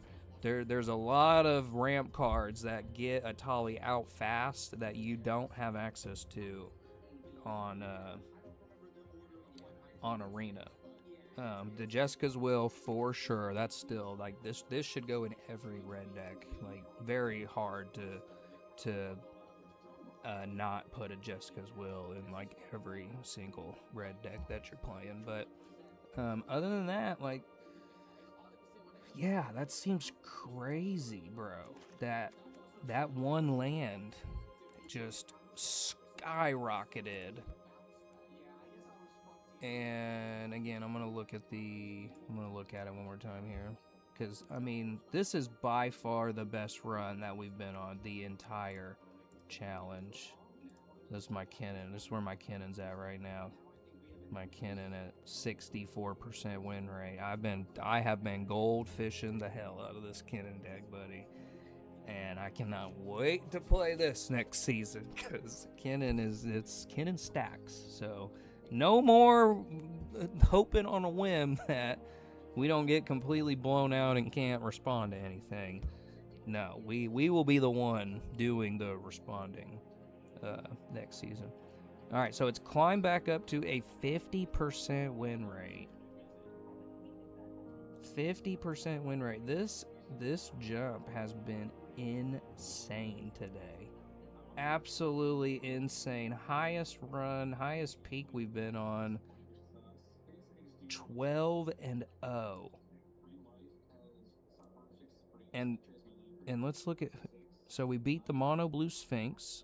We beat the Simic Cascade, do big stuff. We beat the Dimir Ashiok. 5-color Hybe. This was the Dimir Rats.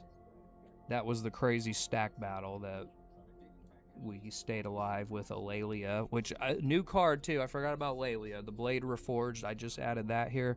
recently because the card advantage is not great. There's not a lot of great, like, other than Etali itself. Like, Etali, great card advantage engine, but outside of that, I mean, you're not drawing a lot. You're not. So I added Lelia as just another big beater and card advantage. The Selesnya, Mike and Leo, the Bant Tamio, Mono Black Baron, beat him with his own cards.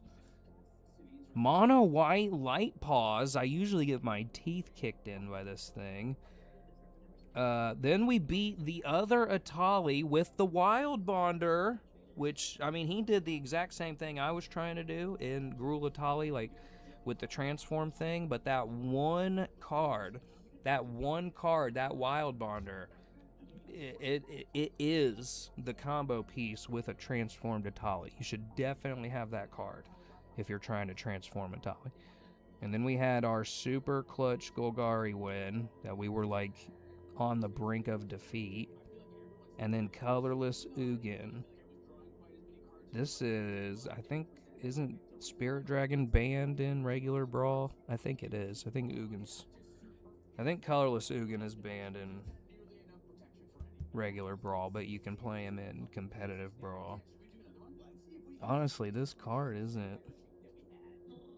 It's not what it used to be. It's still very good. It's still really good. I mean, it's a board wipe with Ugin. But Ugin, again, is a little bit restricted on that one or more colors. So you got colorless stuff on the board. And one time I won a game against the other Ugin and with just Roaming Thrones. All I had was Roaming Thrones because he can't exile those. I just ended up winning with Roaming Thrones. Amazing, bro. Diamond Tier 2 with a 12-0 win streak. I honestly kind of just want to bask in this for a minute. Just like take the win. I say all the time, take the win, man. When you got the win, take the win. And I think that's kind of what I want to do. That's so crazy. That's so crazy. All right, y'all. I'm taking the win tonight. I'm calling it there. I'm just going to be content with my success because there's been a lot of crash outs happening these last couple days in Diamond. So I kind of just want to enjoy the 12-0 hot streak. But you know what? I feel like, too, though, because we have that little bit of cushion now that we're at the next tier, right? We won't go down. We're not going to go down again until... I got this. I got this, young LZ. I think you're right. I think I need to ride out, at least until I lose. At least until I lose a game. When I lose a game, I'll call it, because I don't want to risk, like, trying to, like, grind and get back, and then end up plummeting my tiers again. But now that we've got to tier 2, we should have some insulation, like how it lets you, like, it won't knock you back down into the lower tier until you've lost, like, 2 or 3 in a row. I think we go until we lose a game. We keep the hot streak until the first loss. And then when I lose the next game, I'll call it there and then not push my luck. So we're going to do this. We're going to ride. We're going to keep riding. We're going to keep going. I always bolt Mana Dorks. You should. You definitely should. Especially against a different ramp deck. I think I've just been bolting like Drannith Magistrates so much lately with Etali. I'm like, I don't want to use this on a dork because, like, they're going to play something, a Vexing Bobble or a something that, like, shuts off my Etali or a Magistrate. I want to save it for that. But if I'm playing against other ramp, like a colorless ramp deck, yes, I need to bolt those. I need to bolt those. So, all right, we're going to do it. We're going to keep riding. We're going to keep riding. Let me grab my water right quick.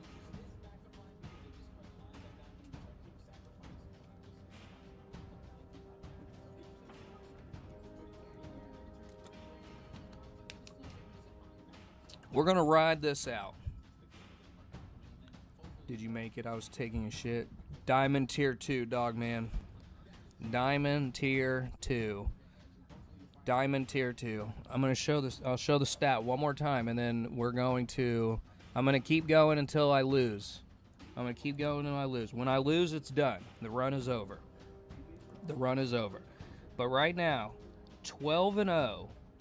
12-0. Undefeated on this run right now. Just clawed to diamond tier. No, I do not want your email marketing ads. Diamond tier. I need an ad blocker bad. 12-0 to diamond tier 2.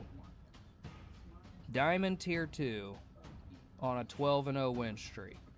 And you did. You were right. You told me. I need to listen to you. Yeah, Ugin, you got to outpace. Yes, you do. You really do. Ugin is a nightmare once he gets going. You told me. I need to listen to you, Dogman. You know it. All right. We're going to ride the Juju until the loss, because I believe I get the little bit of cushion on a loss once I go up to the next tier. So when I lose, it's done. I'm not chasing it. I'm not chasing the dragon. I did that for a very long time. 5 years sober now, and I've learned when to let go. Let go, let God. Don't chase that high, because it will run out on you eventually. You gotta just enjoy it while it lasts, take the win, and learn when to accept. Oh my gosh, are you kidding me? Are you kidding me?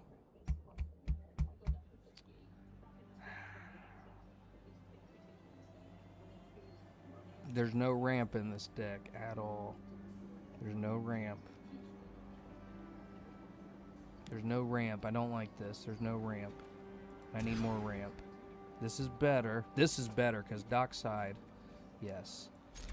Yes. Yes. All right.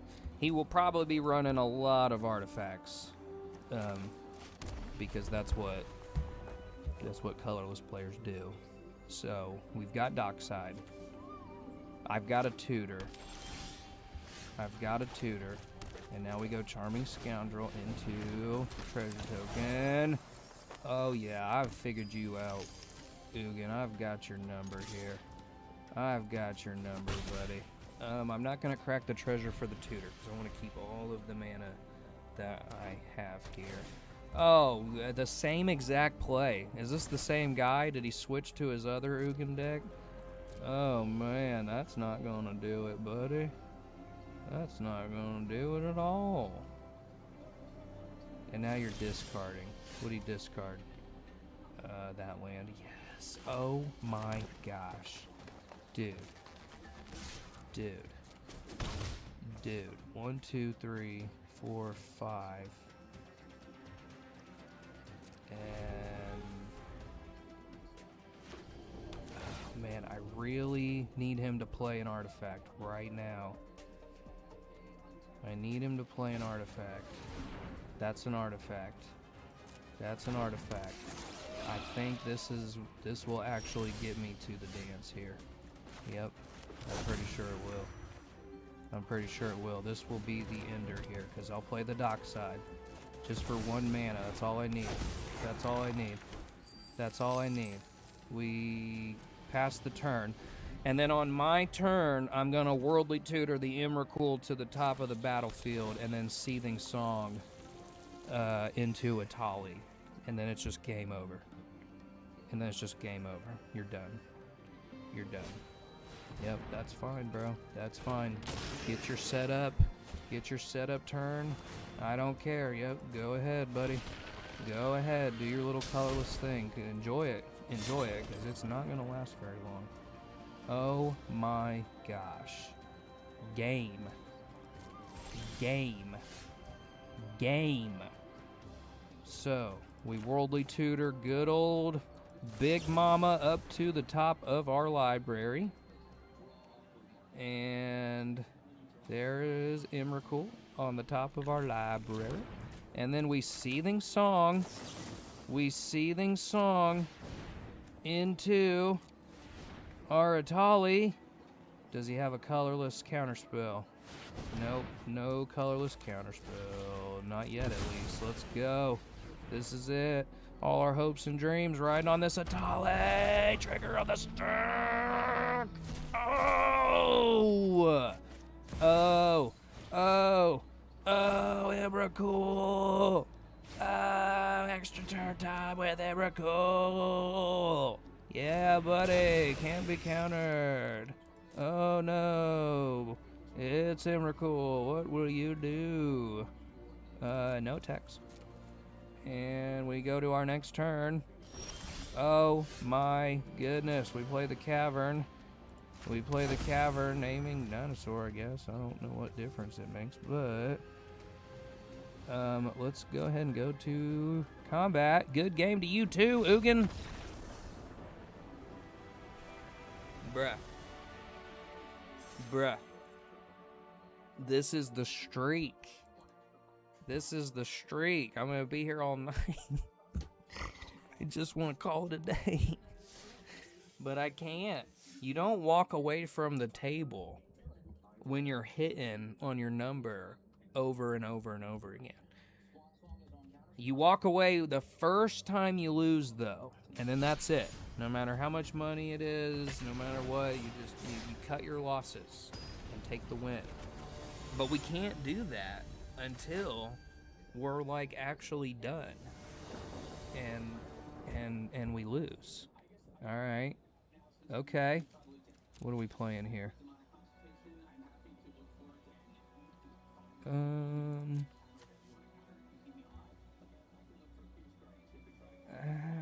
I don't love it. He will not be running a lot of artifacts. He's not going to run a lot of artifacts because this gives his mana ability creatures +2/+2. I'm going to mulligan that. I'm going to take this. I'm going to take this. It's kind of a risk, but I'm going to take it because I think we've got something here. I think I've got something here. I've got Squee and Food Chain in my opening hand, so like I have to keep this. We go Forest in the turn. We Worldly Tutor up the Delighted Halfling. We're gonna Worldly Tutor up the Delighted Halfling. Where are you going? Come back. Come back. Well, actually, we're gonna Worldly Tutor up the Birds of Paradise. I'm sure it's gonna die, but we need our mana dork to actually tap for color. Okay, it's not gonna die. Oh my gosh. We play the Badger Mole. We play the Badger Mole. Badger Mole makes the Forest. Oh my gosh. Just play your guy. Just play your guy. Leave me alone. Leave all my stuff alone. Oh my gosh. Are you kidding me? Again. Again. Again. Again. We food chain. We food chain. And then we food chain the Cub for red mana. Playing the Squee. Oh my goodness. Dude, I am on fire. I am on fire. This is crazy. We got a food chain sequence again in our opening hand. What is happening? And if you're just now joining us and haven't seen me do this broken combo like 1,000 times, Food Chain lets you exile a creature and then adds 1 to your mana pool above that creature's mana value, and Squee can be cast from exile. So you can just continue to exile Squee to Food Chain, and it will add 1 more mana pool every time. Yeah, I'm probably not explaining this great, but you exile a creature with Food Chain. See how Squee is 3 red mana? Food Chain will net you 1 extra mana for the... I know, with a 1-land hand, bro. Welcome to competitive brawl. And now we get a Etali Primal Conqueror down. Ah, Etali. Give me so good, Etali. What are you gonna give me? What are you gonna give me, Etali? What is it? A roaming throne. Yes, yes, yes, yes, yes, yes, yes, yes, yes. And I'm gonna name dinosaur. Naming dinosaur. I'm gonna name dinosaur. Thank you, dinosaur. Roaming throne. Naming dinosaur. Woo! Oh my gosh! And the wind train rolls on. All right, now that I'm not doing the loop and losing my voice. Food chain, you exile a creature, you add X mana of any one color where X is 1 plus the exile creature's mana value. So if you exile Squee, you'll net 4, you'll net 1 additional mana, but a total of 4 mana to your mana pool. Squee can be cast from your graveyard or from exile. So you cast Squee for 3 mana, you exile it to get 4 mana, you will net 1 extra mana every time you do that. So it's infinite mana. You just keep exiling Squee, recasting Squee, exiling Squee, recasting Squee, and you can continue to do that until this little timer down here in the corner tells you cannot do it anymore. Because Arena is not very forgivable to infinite loops. It will only let you do it for so long. But this is an infinite combo win on like a CEDH style table. You would just keep doing that until you have infinite mana for infinite Etali triggers, infinite Etali ETBs, exiling your opponent's entire library, casting everything in both of your guys' library, and then just winning the game. So that is a like tried and true high powered CDH style combo is Squee the Immortal and Food Chain, which just got printed in the Ninja Turtle set. Hate the art. Not gonna lie. Hate the art. The art is terrible, in my opinion. Really don't like this art. And I don't think you can get an alternative art style for Food Chain. You can't get like the older one that's like the maggots or the bugs or whatever, like eating the decomposed whatever. I think that's the older one. Wish I could get that one because I do not like the pizza Food Chain, but it just tells you that there's a demographic that wants to play with all the powerful like CDH staples, and they're starting to print more and more of them in the newer sets that come on Arena. They printed like Armageddon and Force of Will and Strixhaven, added that to Arena. So yeah, they've added definitely some more of the high-powered staples. And that's probably this deck's primary win. That's kind of the loop we want to go for as fast as possible. Infinite mana, infinite Squee, infinite Etali triggers. That with the dual caster mage combo, that's another infinite. So yeah, whenever we have that one, whenever we start out with that combo there, we are very happy as long as we can get the right mana fixing to cast it. Alright.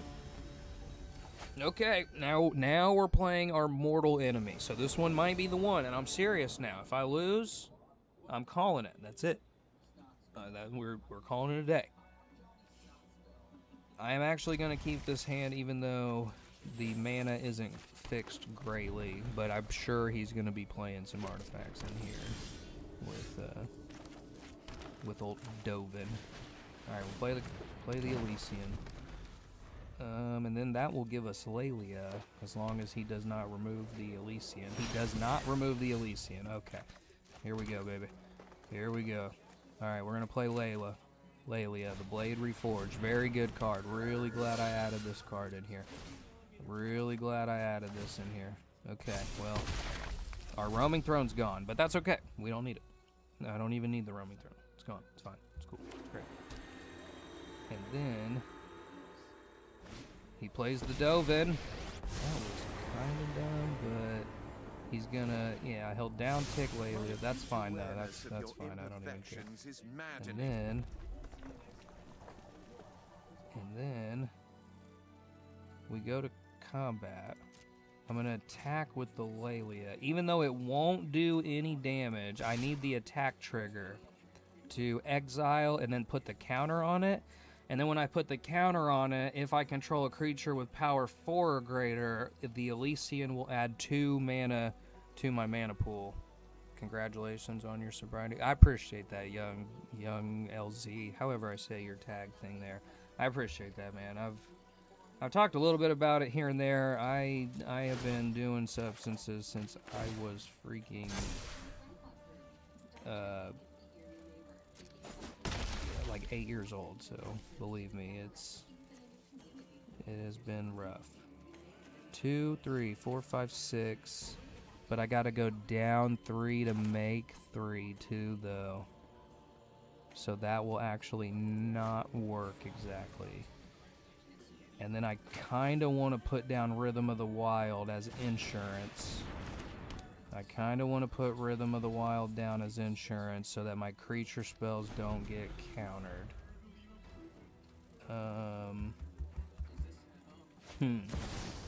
Okay, we're playing stacks. That's fine. I don't care about your stacks, bro. It's fine. It's cool. It's great. It's fine. It's awesome. It's cool. Not worried a bit about your stacks. Go ahead. Down tick the Lelia. Yep. But now I have to pay to get the attack trigger, which I don't really want to do. But I already have Etali, so we're gonna go for it. We're gonna put some pressure on him now, and well, haste is pointless because we can't attack him because now we're tapped out. So we'll put the counter on him, and now. Oh, I gotta pay 1 extra because of the Dovin, yep. And I think same with this, don't I? Yep, I gotta pay 1 extra because of the Dovin. Alright, well, not casting any spells with Etali, but... and now I cannot attack either, but... If he has a board wipe, then we're kind of screwed. We'll be kind of screwed if he has a... Okay, don't think he has a board wipe. If he... I mean, he better find a board wipe, like, soon. Because I can just, like, really do some damage here. Well, I mean, that doesn't help me a lot, but... and also something to know with Ghostly Prison is... he might remove the Lelia, though. He's looking at it. He does not. Interesting. Very interesting. Okay. I do not have to pay the 2 to attack a Planeswalker. That's what I was going to say. Let's go ahead and drop the Bonesaurus. And we'll give the Bonesaurus haste. We'll go to combat. I'm going to attack... I'm going to attack him with Lelia, and then Dovin with the Bonesaurus, and then I'll only have to pay 2 for the attack from Lelia on him. The Ghostly Prison does not apply to attacking Planeswalkers. It only applies to you, the player. So I will do that. I'll attack, I'll pay the 2 with the Elysian, and now I get this +1/+1 counter. Can't be denied. And I mean, if he has a board wipe next turn, then, you know what I'm saying, we might be in trouble. I also have a deflecting SWAT online too. But he has to board wipe, or he's just completely dead on board right now. I would have to think he's going to try and board wipe. That's the only thing that he has is a board wipe. It's the only thing that he has. It's the only thing keeping him alive right here, right now, is a board wipe. That's it. That's all you've got. Maybe a fog effect? Could he possibly have a fog effect? This is so crazy. We're going to play this forest. We're going to go to combat. We're going to test this out. Because all I have to do is attack with Lelia and Etali, and it is game over. And I have a deflecting SWAT. I might as well attack with the Bonesaurus too. I have the mana to pay all of this. 6? Yeah. and then still do my plan, my devious plan with the molten duplication. So I'm gonna pay this 6. I'm gonna pay this 6. I'm gonna pay this 6.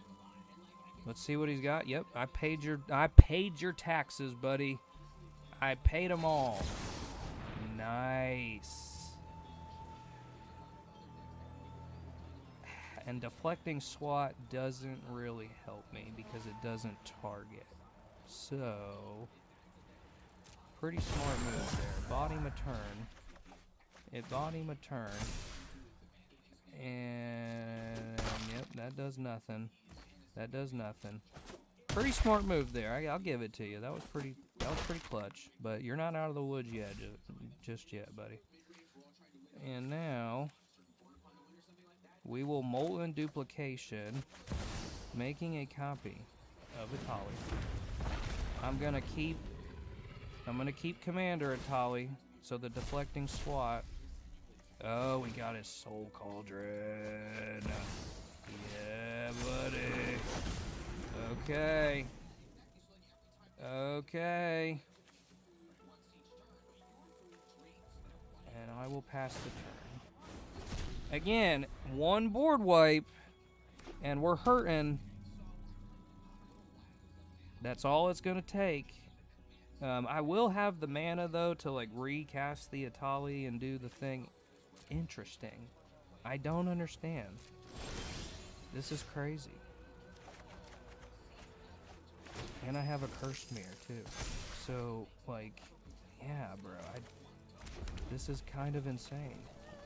Alright, let's go for it. Now we just need to hit with Lelia and Etali. But if he has a flash effect... Alright, let's go. We're going to hit with Lelia and Etali. You know what? I'm just going to pay 6 again. I'm going to just keep the pressure on him. I don't really need to play these other cards just yet. I have so much mana. I have so much mana. I have a deflecting SWAT.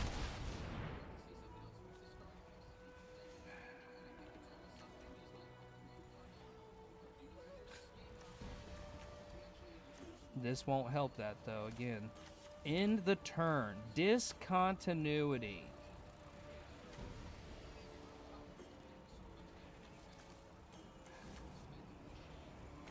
This is so crazy. This is so crazy.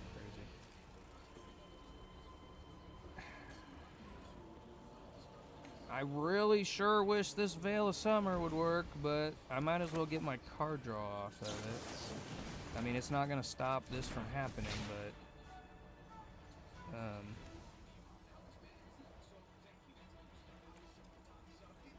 yeah. It's not going to stop this from happening, but... Alright, let's see if he's got the board wipe now. Did you get it now, buddy? How many more tricks could you possibly have? A freaking One Ring. Are you kidding me? Are you actually kidding me? Yeah, it's pretty nice. You're hanging on by a thread, bro. You are definitely hanging on by a thread. And now you're drawing a card. And all it's going to take is one board wipe, and then I'm screwed. At least I can get rid of the Ghostly Prison now, though. I get rid of the Ghostly Prison. I think I'm going to do that. There's no point in attacking now, so we're going to get rid of the Ghostly Prison. Ghostly Prison's gone. I'm going to probably go for some stuff here. And then we'll go Goblin Matron, going to get Squee. We'll go get Squee. We'll go get Squee. This is crazy. This is the longest I have ever seen a deck just go off. And then I will Pyretic Ritual into a Heat Shimmer. And let's go into the Heat Shimmer, making a copy of Etali. I'll keep Commander Etali to keep the deflecting squad free. Last March of the Ints. Oh, I'm gonna draw 12 cards from Last March of the Ints. And I get to put all these creatures onto the battlefield. Oh my gosh. Bruh. Oh my gosh. Let's go. Let's go. +1 counter, +1, +1, +1 counter, +1 counter, +1 counter, +1 counter, +1 counter. This is gonna suck if I get board wiped. Oh my gosh. And then, until the end of my next turn, I can do something. I'm going to probably put Last March of the Ints, because that will do the damage. I know, bro. I know, Teferi. I know. You are salty. I know. I can tell. We will play Forest. We'll play Forest. We'll play Forest. We will draw a card with Jace. We'll draw a card with Jace. We'll discard this here mountain. Don't need that mountain. Bro, like, how much could you possibly be still trying to do here? I think we just passed the turn, because, like, I can't really do anything. But we can make more Etalis. Let's make more Etalis. Oh, we made 5 Etalis! Oh! 5 Etali triggers going to stack. It's gonna suck if all these get board wiped. It's gonna suck if all these get board... I'm not casting that. That's fine. It's gonna suck if all these get board wiped, though. It would be great if I could get my Heroic Intervention into my hand. I am not gonna cast Urza's Ruinous Blast. No, no, no, no. Another Etali trigger. There's the Panharmonicon.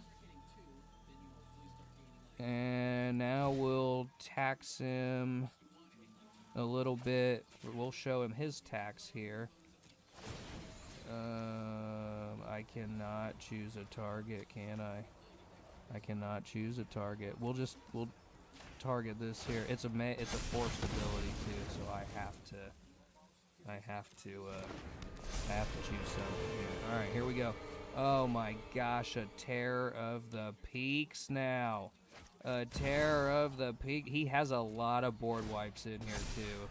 So like, I'm gonna be real salty. I'll just decline to cast that one. I'm gonna be really salty, but we've also got such a board. I'm not gonna attack. I'm just gonna go to my next turn. I'm gonna end the turn. We'll discard these 2 cards. If he board wipes, like, that will suck, but I think I can keep one thing alive through my Tamiyo's safekeeping. I can keep Lelia alive to one-shot him. I mean, he has to board wipe right now. The board wipe is all he has. And he doesn't have it because he's drawing a card. He's drawing a card. He's drawing 2 cards. He's got a lot of cards. But even if he taps out for the board wipe, 1, 2, 3, 4, 5, 6.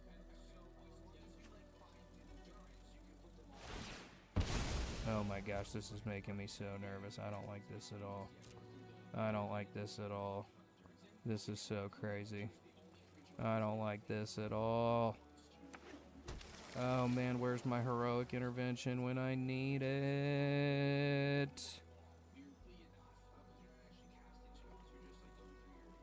I have so much mana though, it will be nothing for me to rebuild. I mean, I do have a lot of my best hits on here. Yeah. Yeah, there's a lot, buddy. There's a lot of cards here right now. There's a lot of stuff right now, buddy. I got a Thor. I got a Rionia. I got a Terror. There's no good options if you're targeting. Okay. Why? Oh, he didn't have enough to overload the Cyclonic Rift. I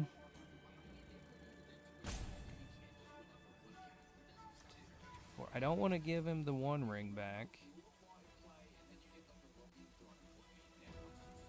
I didn't want to use the Tamiyo's safekeeping on his creature because I thought that he would use the Cyclonic Rift as like a diversion tactic to make me use my safekeeping on that, and then like 4 mana board wipe, which I don't really know if there's a lot of 4 mana. Well, I guess yeah, because what did he have here? Blue, white, blue, blue, blue. He wouldn't have had it. There's Wrath of God is a 4 mana white board wipe, but you need 2 white pips. I know, that was wild. That was wild, Brutimus. Dude, that was one of the craziest sequences I've seen. And again, really glad I added this Lelia in here. This is such a good card. When you steal all his board wipes. I know we exiled all his board wipes with Etali, and then he just didn't have them. How many board wipes did he have in there? Because it was ridiculous. Not a board wipe, but controls all my stuff. Vanquish the Horde. Urza's Ruinous Blast. Basically a board wipe, but kind of a temporary board wipe, because he's got to return them all by the next. In the turn, might as well be a board wipe. Worse than a board wipe. Super salty. Would not happy.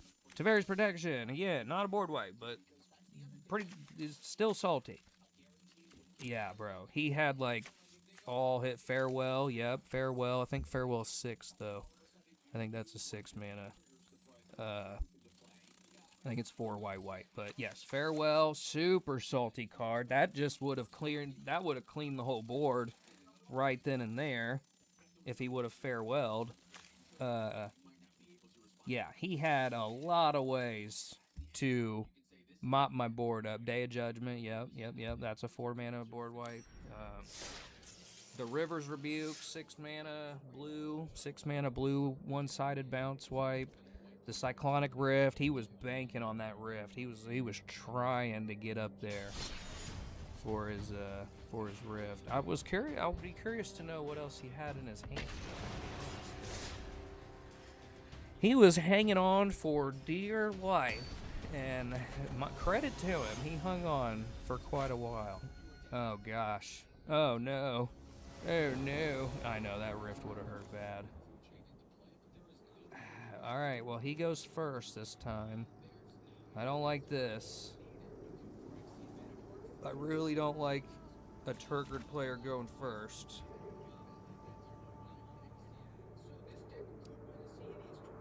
We're going to be playing against a lot of Edict effects, so, like, I kind of need sorceries and cards. Yeah, that Rift would have been terrible. Yeah, I kind of need sorceries and rituals for this one, because Turgid is going to be playing some Edict effects. I really don't want to play Turgid's stupid-ass Edict effects, but matching testing these last few games, did. Matchmaking testing. I feel like it has been, and honestly, it's been. We still haven't lost. Still have not lost yet. It just, what a crazy run this has been. And I mean it. First loss. We're done. I'm cutting my losses, literally. I'm calling it there. And I'm just going to prep for tomorrow. Tomorrow's the last day of the season. I'm going to prep for then. I've literally been playing almost 4 hours now. And we're going to keep this 6 and then return the Bone Horde back. So that way he does not edict my stuff. Turgid is Salt Factory, bro. Turgid is mean. Really mean card. Alright, here we go. Well, let's go Command Tower first. We'll go Command Tower first. But if we don't have creatures for it to steal, then it kind of loses all its effect. And we already got a food chain, too. Alright, what do we get? What do we get? What do we get? Well, I'm not gonna draw cards, buddy, so... So, joke's on you. Alright, let's go Curse Mirror. Let's go Curse Mirror. We gotta sequence this right. We gotta sequence this just right. I don't really want creatures. I don't want any creatures. Okay, that's kind of scary. Yeah, there's that demon room. That's scary. We take one from Bowmasters. That's fine. That's fine. Man, that room is good. All right, we got a Heat Shimmer. We got a Heat Shimmer. Here we go. All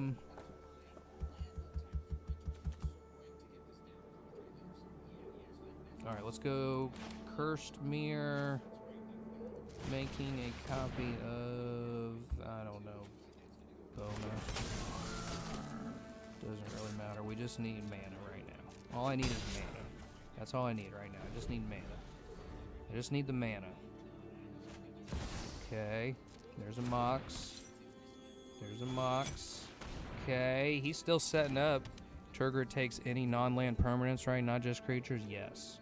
Any non-land permanents. Non-token, at least. Has to be a non-token, but pretty damn salty. But it has to be when an opponent sacrifices a permanent. So destroying it doesn't trigger Turgid.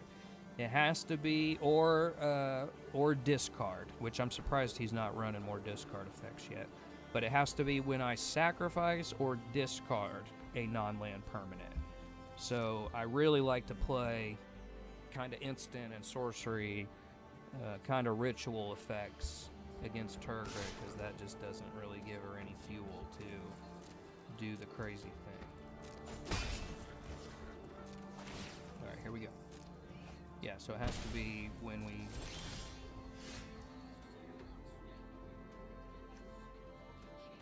3, 4, 5. I have enough. I have enough for Etali. I have enough for Etali. Yeah, I have enough for Etali right now. I'm gonna go for it. I'm gonna go for it.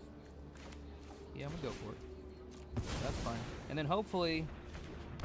Well, let's just see what we get here. Come on. Let's see what we get. What do we get? What do we get? What do we get? No, I definitely don't want that to happen. Alright, no. Awaken the... What was that? Each player discards all the cards in their hand and then creates that many 2/2 black zombies. No, sir. No. I do not want to do that. Well, he's got enough for No, he doesn't, because the Mox isn't online until he has a legendary creature or planeswalker, so that Mox isn't doing anything. Yeah,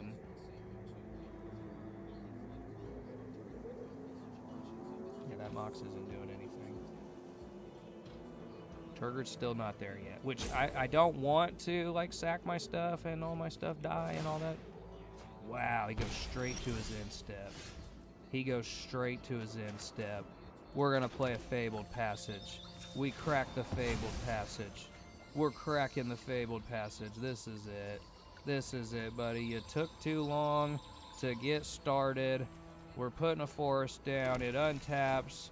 We play the food chain. We play the food chain. Then we're gonna Heat Shimmer the Etali. We're gonna Heat Shimmer the Etali. We're gonna keep this Etali and send Commander Etali back to our command zone. We're gonna... Oh, we got Maha! Oh! Oh, we got the Maha! Oh my gosh, we got Maha! We go to combat. We go to combat. I'm gonna hit with Etali. Bam! And then I'm gonna food chain the Etali. I might just food chain the Maha too, honestly.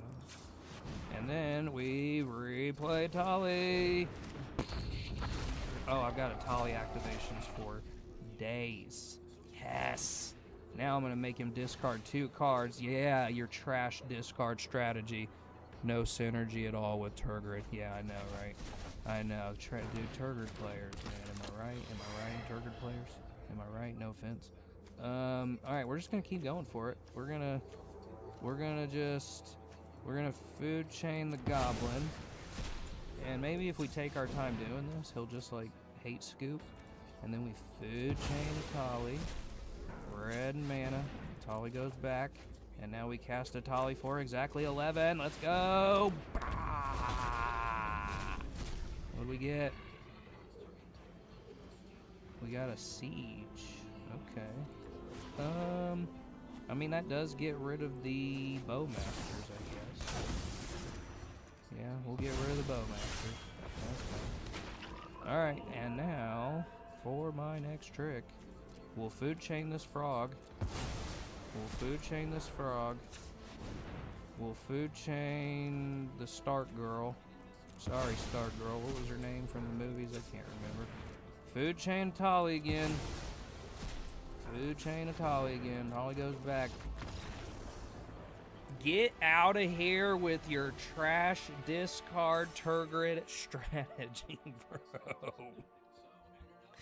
Don't nobody want to see that. Oh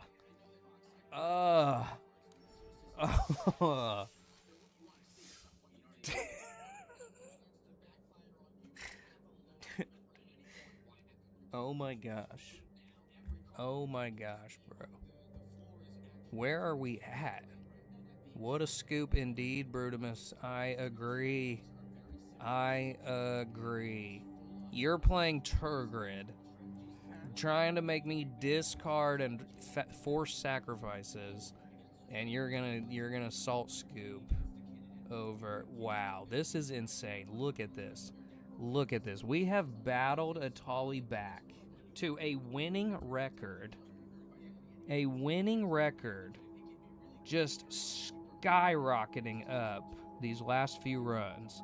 It's come back to get a winning record, 213-211, on a 16-game win streak. What? What? If I did not have this recorded right now, it would be hard to actually believe.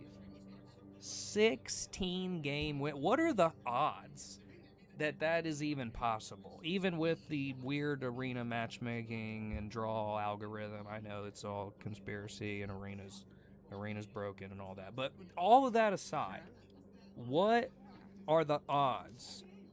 I want to know, like, what is the highest win streak someone has went on in competitive brawl?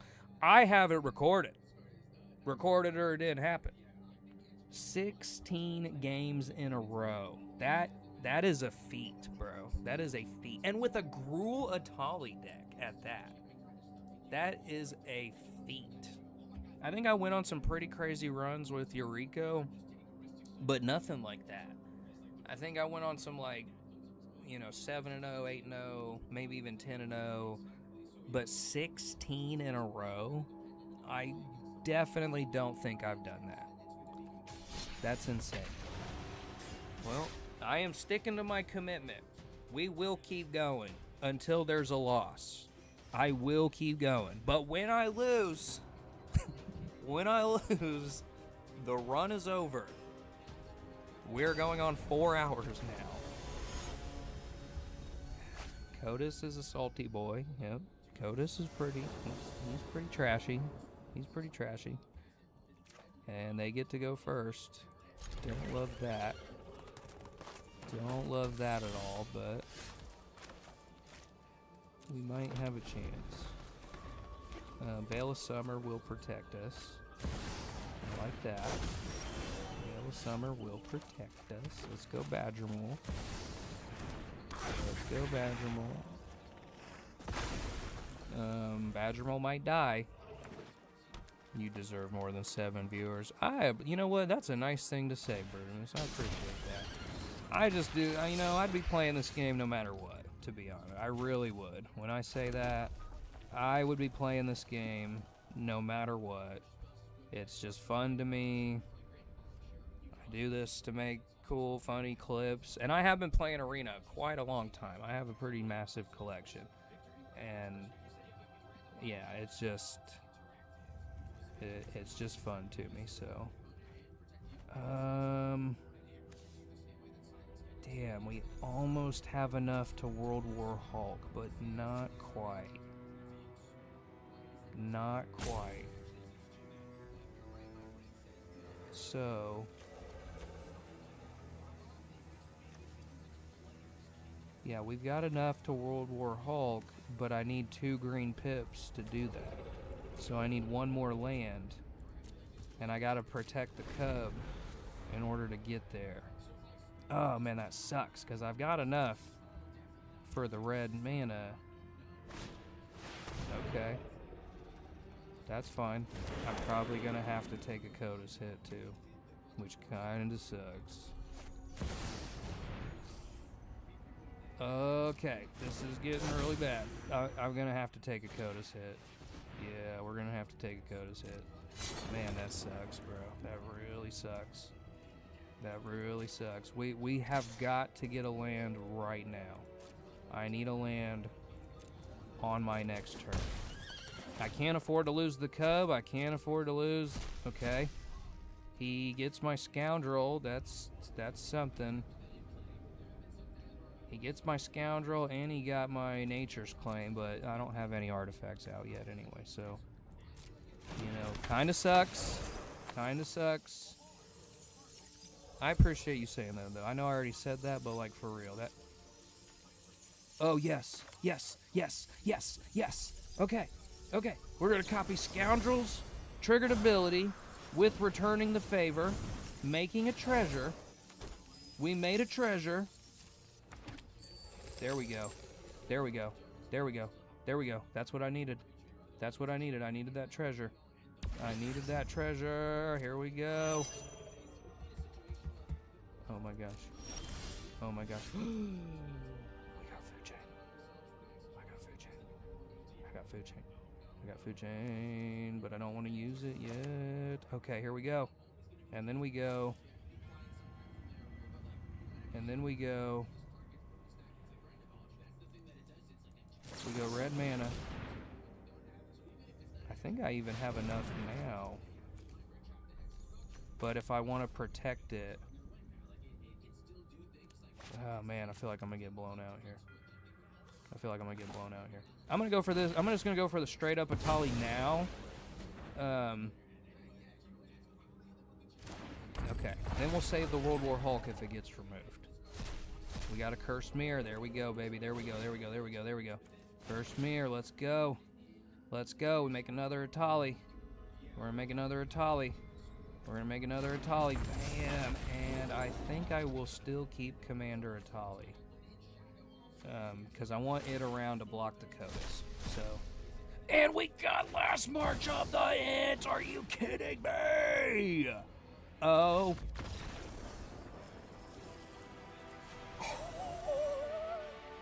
17 in a row. Oh my god.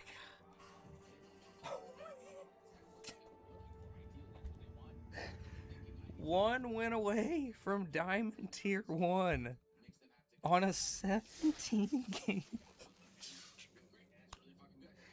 What is happening? What?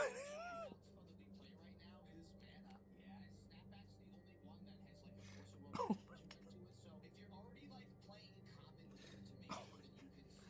my glasses are fogging up, dudes. Oh my god. This is so crazy. This is crazy. This is insane.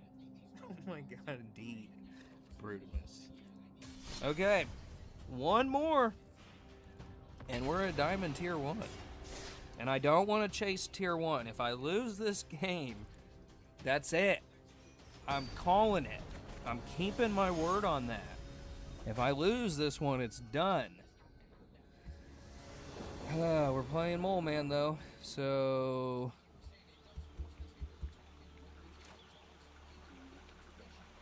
okay. This is a good hand, even though it's only one land. we actually have a finisher in hand, as long as I don't discard these cards. And I need all 3 of them to make this work. So we're going to keep that. And we're going to get... We're going to get...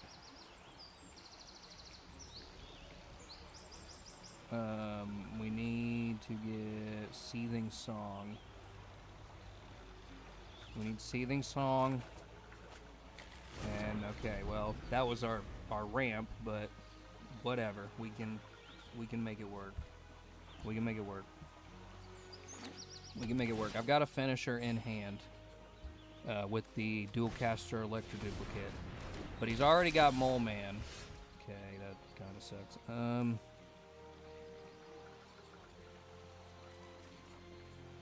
I have to name Wizard, Human Wizard for this.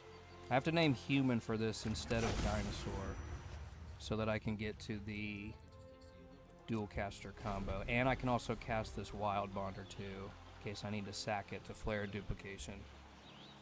If there was 700 people in here, this chat would be hype. I know, bro. I'm building something. I'm trying. Go ahead, bro. Go ahead. First of all, oh, it costs 3 more to cast. That's fine. The Etali is the distraction here at this point. The Etali is the sleight of hand. Look over here. Don't think about the...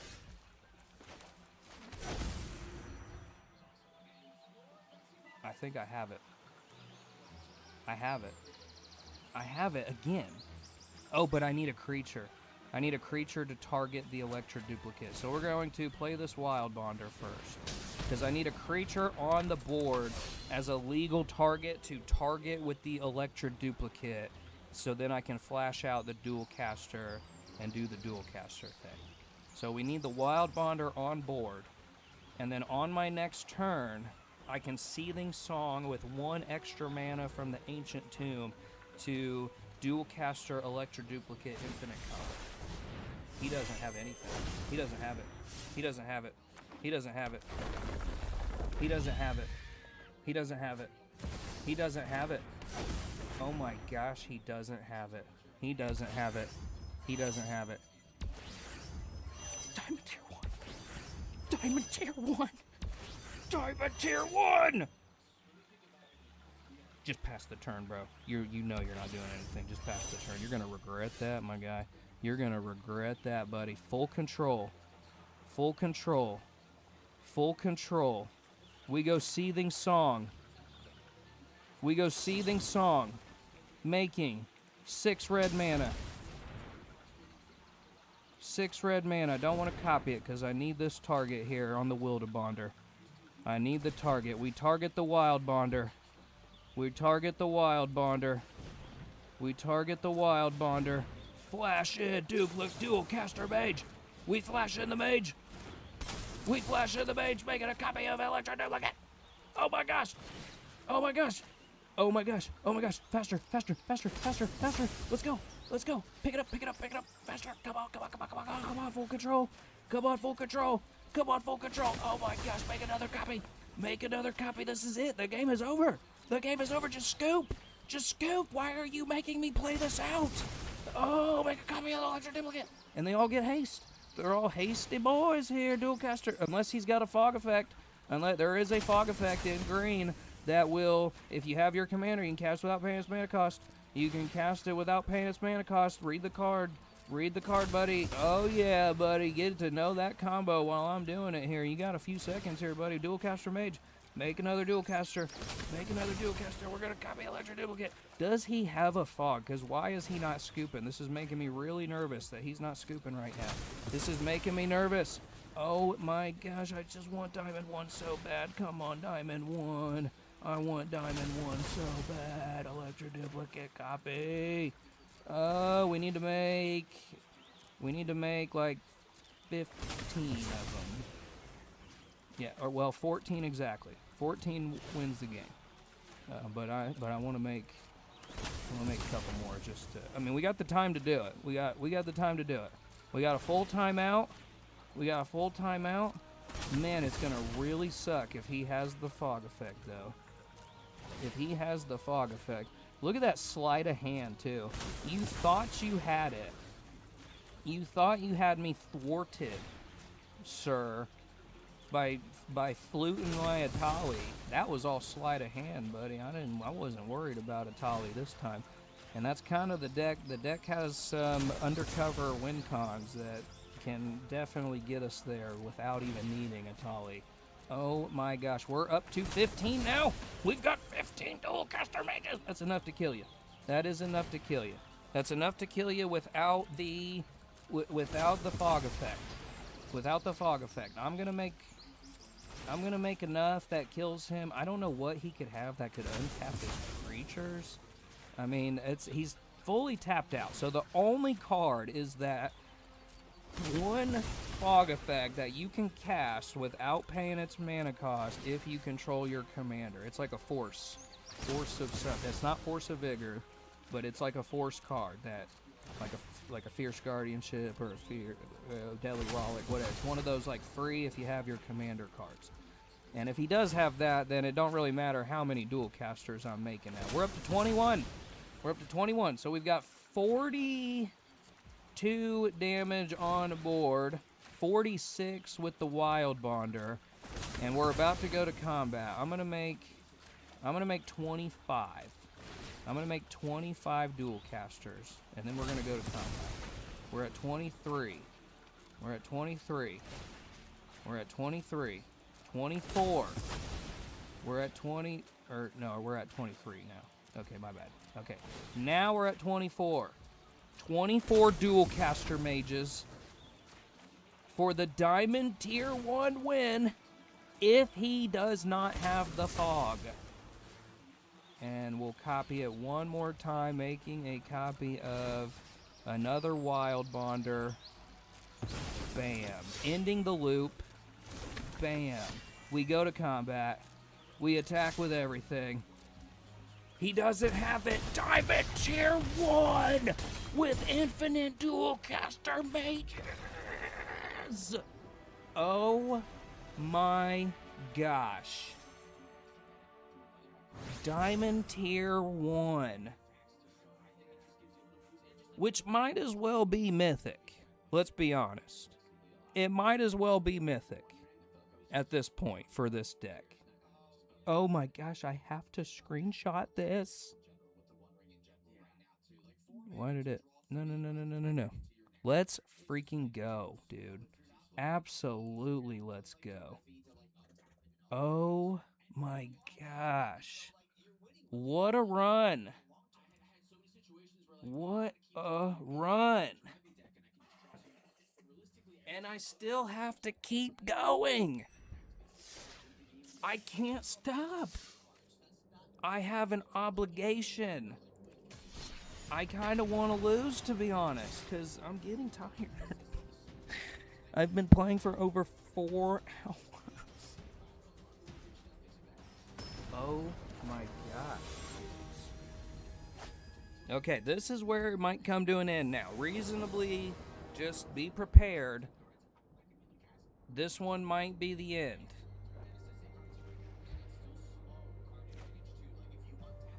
This is a bad opening hand, but I can kind of make it work.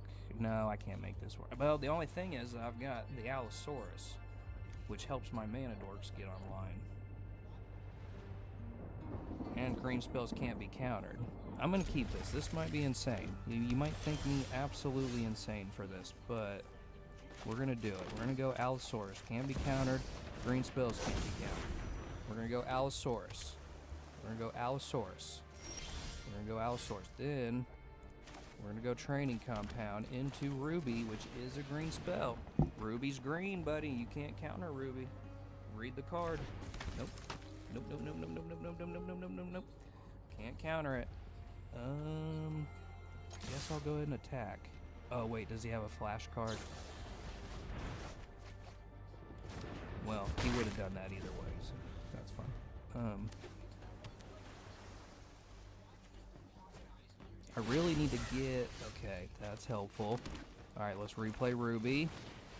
The problem is, though, is Etali is not green.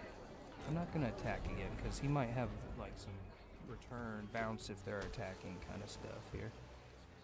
Some Aetherize kind of nonsense or something. I don't know. And then, okay. Okay. I'm gonna go for something to get a counter spell out of his hand. Oh, well, wait a minute. He won't be able to counter this, the Thor, because it's legendary. He won't be able to counter the Thor with the Halfling's ability. So we're going to... Can I cast Etali? No, I can't cast Etali. We're going to go red mana, and then we're going to play Thor. Thor, the god of thunder. Thunder. Thunder. Oh, wow, wow, wow, wow. Thunder. Broken card. What are you doing? No, no, he bounced it. That's fine though. That's fine. He's wide open now. Bing, bing. All right, that's fine. That's fine. We'll just get to replay it. We'll get to replay it. It's fine. Cool. I am not worried. I'm a little worried. We're playing mono blue. You should always be worried when playing mono blue. And then this Jin-Gitaxias is especially salty. Okay. That's fine. That's fine.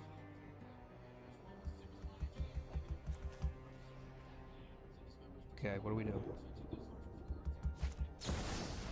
Okay, that's fine. That's great. Okay. We'll replay the Halfling since it can't be countered.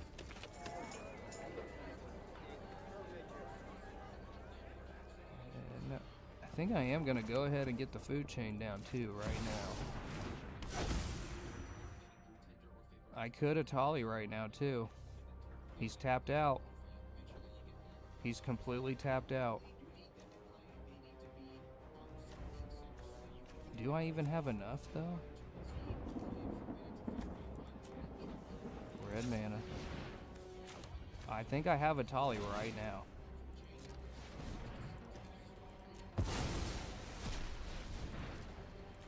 I have Etali right now. We're going all in.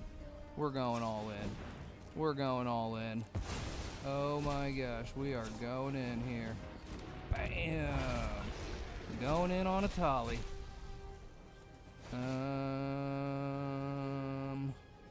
That does not help me. Well, that's kind of a whiff, but actually not really, because I'm gonna red mana this, and I'm gonna go for one more. Well, this is our window.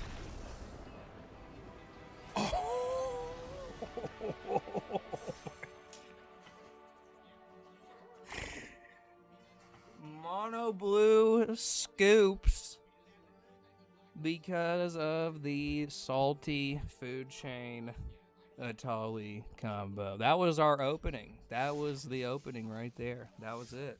So I'm really getting better at learning when to push and when to like bide my time, and also when to mulligan scoop indeed, Brutimus.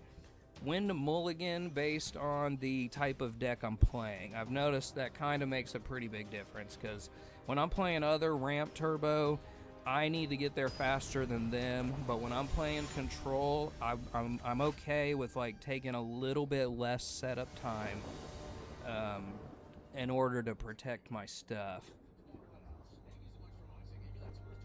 Okay, this is good, but I really need a forest. I do have the Jessica's Will and a Destiny Spinner.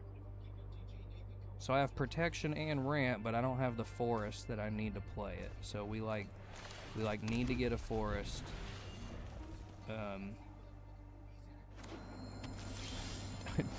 Dude. Bruh. Do I call it or what? I can't be stopped. I cannot be stopped. I am on a mission. Oh, he's gonna go get his freaking He's gonna get his Force of Will, blow me out. He's gotta be getting his Force of Will, right? Like, he's gotta be, right? It's gotta be. It's gotta be Force of Will.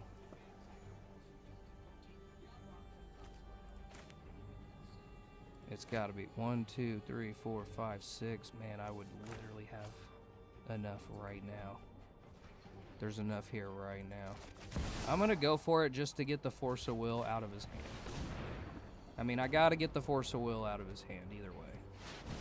And then Etali. I gotta get that Force of Will out of his hand. There's the Force of Will out of his hand. That's fine. Yep. We knew that was coming, but that's okay. That's alright. It's out of his hand now. It's gone. It's fine. You gotta, that's the only way to deal with counter spells. You gotta walk right into it. Maybe we could have been a little more protected with like the Destiny Spinner. But I don't care. Alright. Let's go Ruby. We just gotta rebuild. We gotta rebuild right now. We gotta rebuild. And then we go Destiny Spinner. We go Destiny Spinner. You ain't countering nothing. And then we go, oh my gosh, we rebuilt, didn't we? We rebuilt pretty fast, didn't we, Sauron the Dark Lord? Oh, you thought you had me, Dark Lord Sauron. Can't wait for Rings of Power Season 3 to come out, too. If he has a board wipe, though, we're in trouble. Okay, no board wipe. No board wipe. No board wipe. Took too long, buddy. You took too long. Are you serious? How do I not have enough still? 1, 2, 3, 4, 5, 6, 7, 8. Okay, maybe not. But we will after we play this Matron and go ahead and get our Dockside. Creature spell can't be countered, my guy. Cannot be countered, my guy. Alright, we'll go get our Dockside now. We'll go get our Dockside now. Here's our Dockside. We'll get Dockside. We'll play Dockside. We make 2 treasures. There's our treasures. Still don't think he has enough. I don't want to play Thor because I don't want to crack the treasures. Still don't think he has enough to play. Don't think he has enough to play Sauron still. Yeah, 1. That's colorless. That's red. He doesn't even have blue mana yet. So he's not playing Sauron because he has no blue mana. Damn. Well, that will sure do it. Yeah, that'll do it. Yeah, that will do it. That will do it, buddy. An unfortunate side effect. But that's alright. We're just going to keep rebuilding. We're resilient. We are resilient, my guy. Yeah, we're going to just keep trucking along until we can't. We're going to keep trying. We're going to keep trying. Yep. Yep. Oh no, the one ring Sauron. Alright, and now we get Thor down. And now we can exile. Jessica's Will is not gonna help us a ton, but it might help us a little bit. Here he comes. Here he comes. No, still nothing. Is it just board wipe tribal with Sauron? Are we just doing nothing but board wipes here?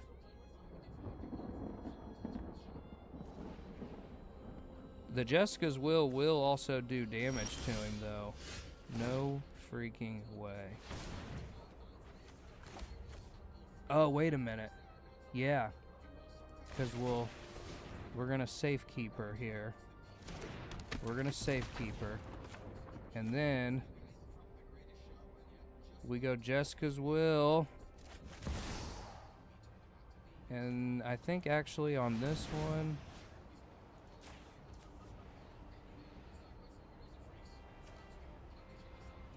one, I'm actually not gonna copy it. It will not trigger the Thor trigger, and I'm just going to exile 3 cards to see what I can get here. We got a Forest. We got an Allosaurus. We've got this Nature's Claim blowing up the Talisman here. 1 more damage straight to his face.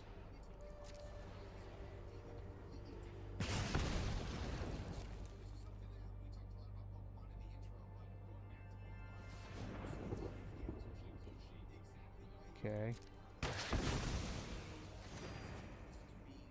Go to combat. He's about to lose that colorless mana. What are you going to do with it, buddy? What are you going to do with it? What are you going to do with it? We're going to attack. 10 damage coming at you. We attack. Bam, bam. In the turn. He loses a life. He loses a life from the One Ring. Oh! We took down Sauron. We took down Sauron. Are you kidding me? You're no match for Thor. You are not worthy, Sauron. You are not worthy. You should know better. Okay, now this might be where it comes to an end. This might be it. This could actually be it. We're playing against Kennen. Don't love this opening hand, even though I know he's going to have a lot of artifacts. This one is better. I like this one much better. And we'll get rid of... I need the bolt for Kennen. I need the World War Hulk for me. We'll just put the roaming through. I hate to do it because that's such a good card, but... Alright. Alright. Let's go.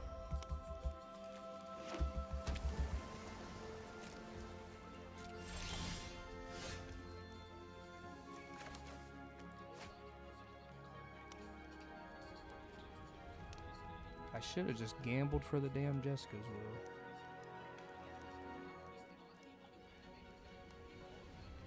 Will. I'm doing it. I'm doing it. We're going out the way we came in. It's probably a mistake. I should have already done this, but we're going for it. We are absolutely going for it. Okay, yes. Okay. We're good. We're great. We're golden.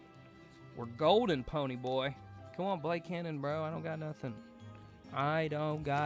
Play it. Play Kennen. Play Kennen. Come on, play Kennen. Come on, you coward. Well, I can't Jessica's Will now, because 2, 3, 4, 5, 6, 7. He will for sure counter this. But I kind of, again, I just need to get it out of his hand. We got to get it out of his hand. We're playing aggressive. I'm tired. This has gone on way too long. Go for it. Go for it. Counter it. All right. We knew that was going to happen, but that's okay. Because I still have World War Hulk. I still have World War Hulk. I have the Bolt to deal with Kennen. I have the Anarchomancer to reduce the cost from World War Hulk. I can also blow up his other thing. Okay, here we go. Here we go. Here we go. We're going for it. We're dumping the tank here. Goblin and Archomancer. Goblin and Archomancer. World War Hulk is reduced to 4 now. Come on. Alright, well, we're going to hit you for 2 with a Swan. Alright, here comes Kennen. This is insane. This might be the one, y'all. Seriously, this might be the one that we got. And that's okay. It's been a hell of a ride. It's been a crazy run here. He's out of everything, so that was his chance right now. That was his chance. He just dumped the tank. He just dumped the tank, so that's it. No, he's got another counterspell. What? Fierce Guardianship? What the hell, man? Well, I get treasures.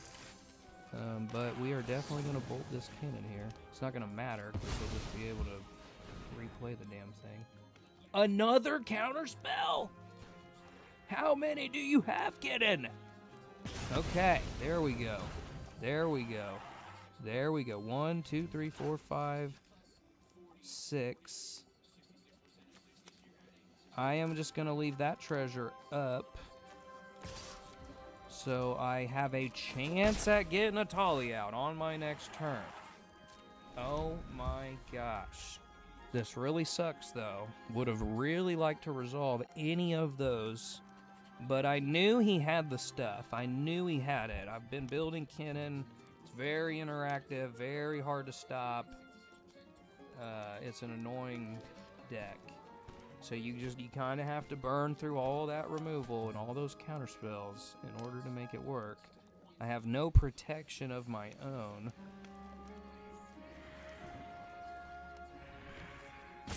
Come on, buddy. We don't got all night here. We have been playing for 4.5 hours. I am ready to taste defeat. I want to taste defeat. Hockey. Who will give me a worthy defeat?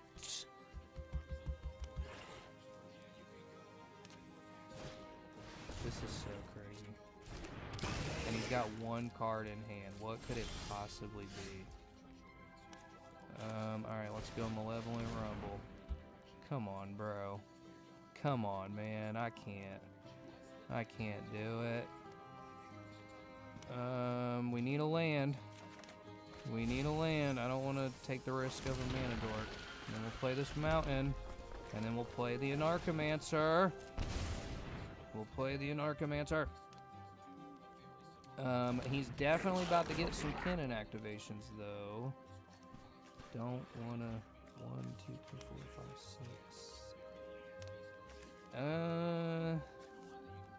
I kind of do want to get rid of the water skin here. That thing is nasty. It untaps on every player's untap step, so he can continue it. Well, he got it. He protected it.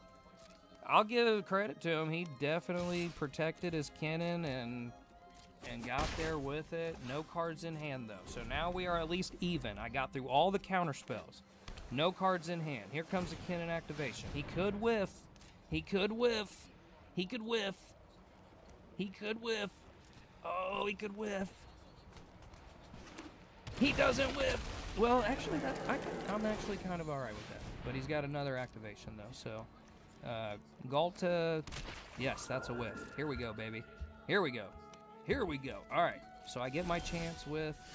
I'm going to get my chance with Etali. He's got no cards in hand. Here comes Etali. Here comes Etali. No cards in hand. He's got the Frog Beller activation. Alright, that's fine. It's a dinosaur showdown. Galta versus Etali. We got his Kozilek! Can I get another copy?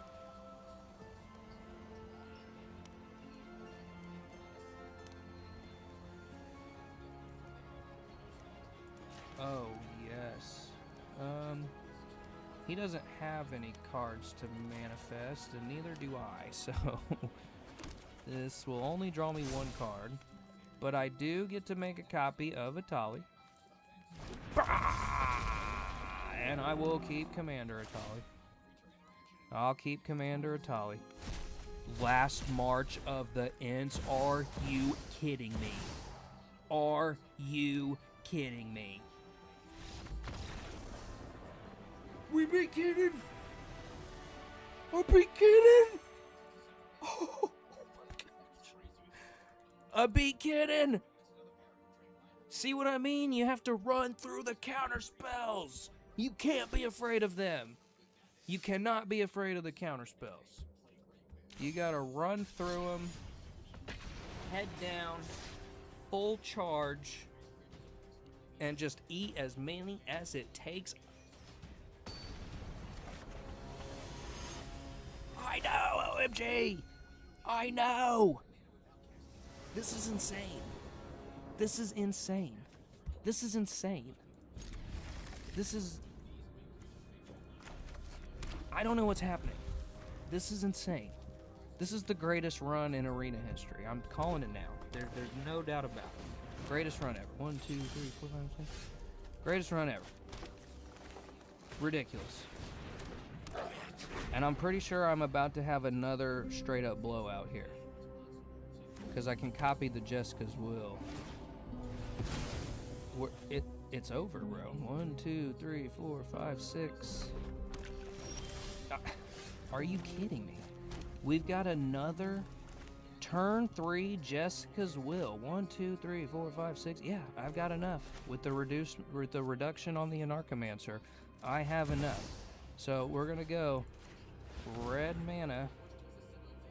Red mana. I'm not even gonna sack the Anarchomancer to do it. I'm just gonna go for it. And here comes Etali, because if I hit on a copy spell. Okay. Okay. Okay. And what does this do?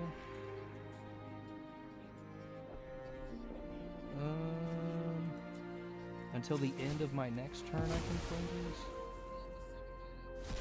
Choose one of them. Yeah, let's go gamble. We'll take a gamble.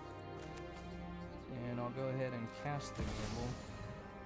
No, I don't want to copy it. I don't want to copy it. Let's cast the gamble. We'll cast the gamble.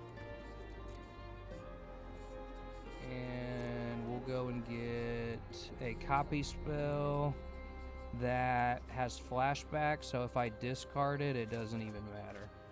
And it didn't matter anyway because I didn't discard it. So we've got an Electro Duplicate that I can flash back on my next turn. Bro, we're at like 20-0 now. We're literally... And I'm about to go off again because I'm about to Electro Duplicate, making a copy of Etali,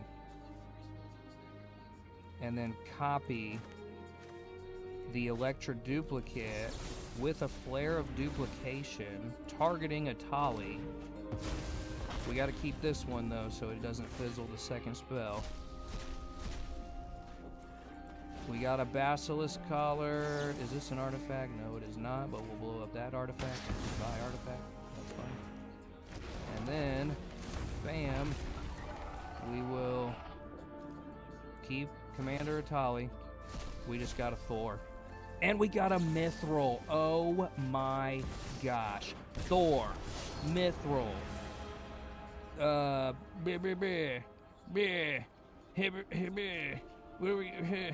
And then we can read Jessica's will again. Oh my gosh, I know it's not technically Jessica's will, but... And then we get Etali again, and then we recast Jessica's will with our Thor, kill his long shot with 3 damage. Oh my gosh. Both options. Both options.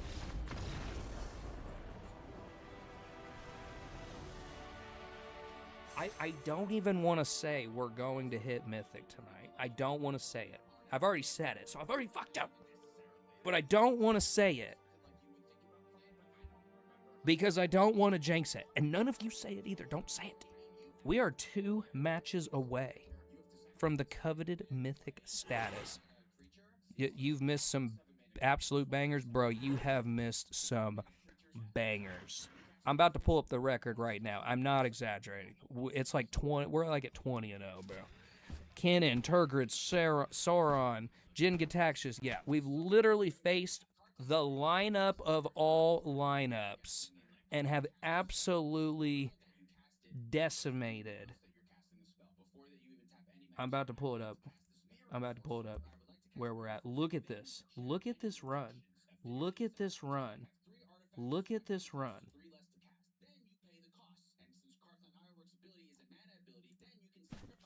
We've shot Etali up to a 51% win rate. But I'm serious. When I lose, that's it. We're calling it, and then I'll just pick it back up tomorrow.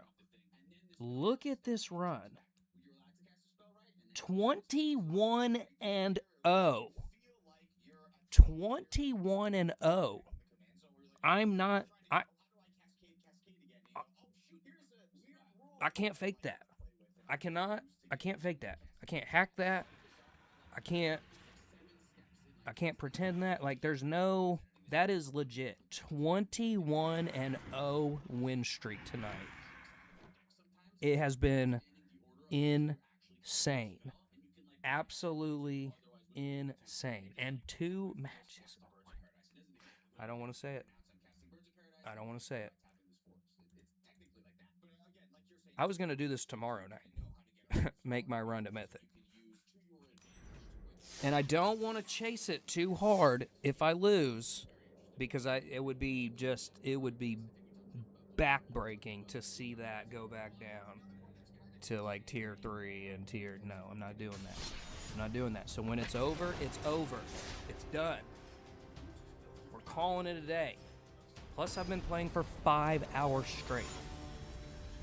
Okay, this one might. I know I've said that for like the last 15 games. This one might actually be the one. Okay? Because we got to somehow make it through Rafellos ramp, and I am not extremely optimistic of that. I'm not very optimistic of that. But we've been going first a lot, too. We've been going first a lot. Which I think has helped tremendously. Like, I'm usually getting screwed going second. And here lately, I've just been going first. And the difference between when it gets to go first and when it goes second is like an insane difference. Alright, now our stuff costs 1 less. I doubt we're getting any artifacts with Rafellos ability. I'd sure like a bolt right about now. But this could be the one. This could honestly be the one that ends our game. I doubt we're going to get countered. I'm going to play the rhythm, and I'll keep the heroic intervention open. I don't like this, because he's already got 4 mana now with freaking Rafellos. So, that's not good. Rafellos is a mana machine. And it explodes the board, like, so fast. Oh, gosh. Okay, now we're really sunk with the mana. We're really sunk with the mana. Be wary of the ground you walk on. And it's not till end of turn. And it has vigilance. Fantastic. Okay. Great. So no getting to Nisa. Okay, maybe now we can get to Nisa.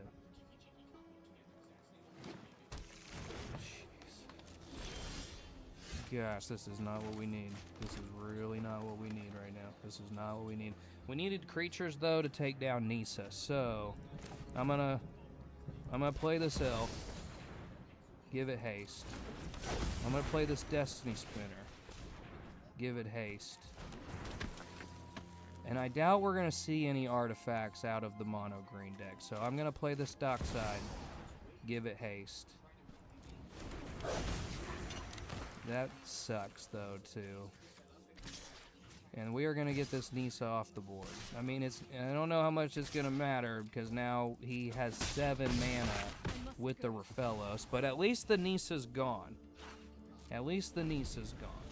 If I get my Cryptolith right, that would get me Etali. But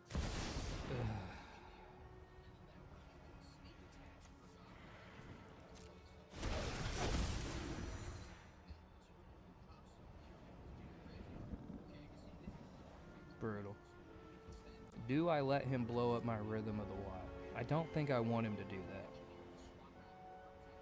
I don't know if I want him to do that. Because the haste is like, we're like reliant. I got a bolt. I got a freaking bolt. Yes. Yes. Yes. All right, well, that'll slow him down for a minute now. That will at least slow him down for a second, because now Raphaelos will have summoning sickness, and he's got to wait to retap it for its stupid busted ability that makes absolutely no sense, which is why, damn it, we're about to get ice tilled. Oh, I wish I had the heroic intervention back.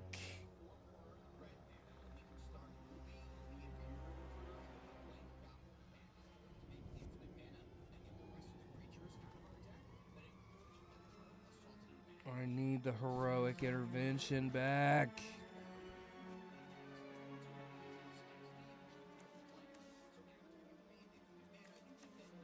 He's got 2, 3, 4, 5. I'd rather use this Blasphemous Act, though, after he replays Raphaelos, though. Yeah. So that way, if I'm gonna just reset myself with Blasphemous Act, then at least it resets him again too. Okay. That's not great. This has trample though, so I can't really take a lot of hits from this. I might as well block it all. Well, no, because then I won't be able to. Man, it would blow up his lands too, though. The Earthbent land gets. Oh, he milled his Vorinclex. Okay.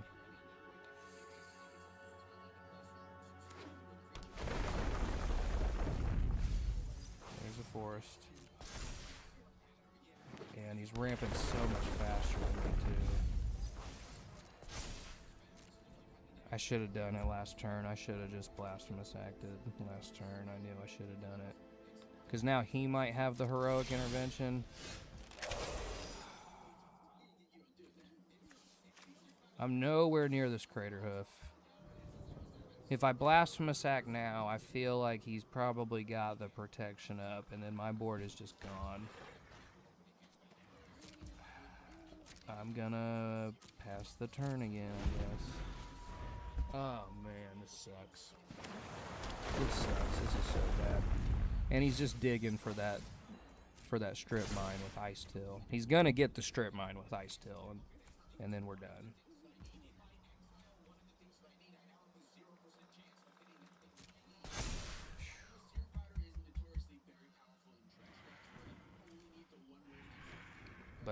But man, damn it, man. Damn it. I should have just let the Rhythm go, and then I would have heroic intervention and my Blasphemous Act. Brutal. Still no strip mine. Okay. That's fine. Not really. That kind of sucks.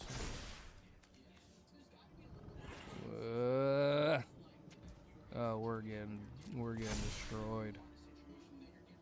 We're hurting. 10, 16. He's got 17 on board. No.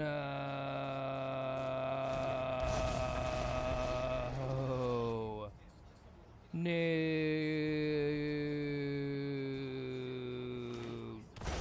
No. Now we absolutely have to Blasphemous Act.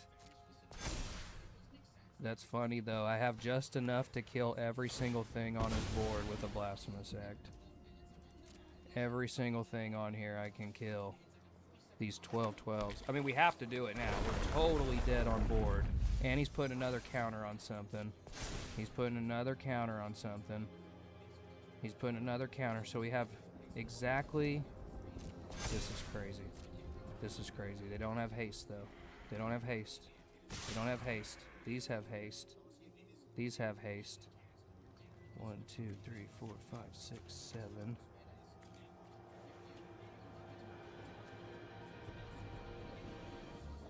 Do I have enough?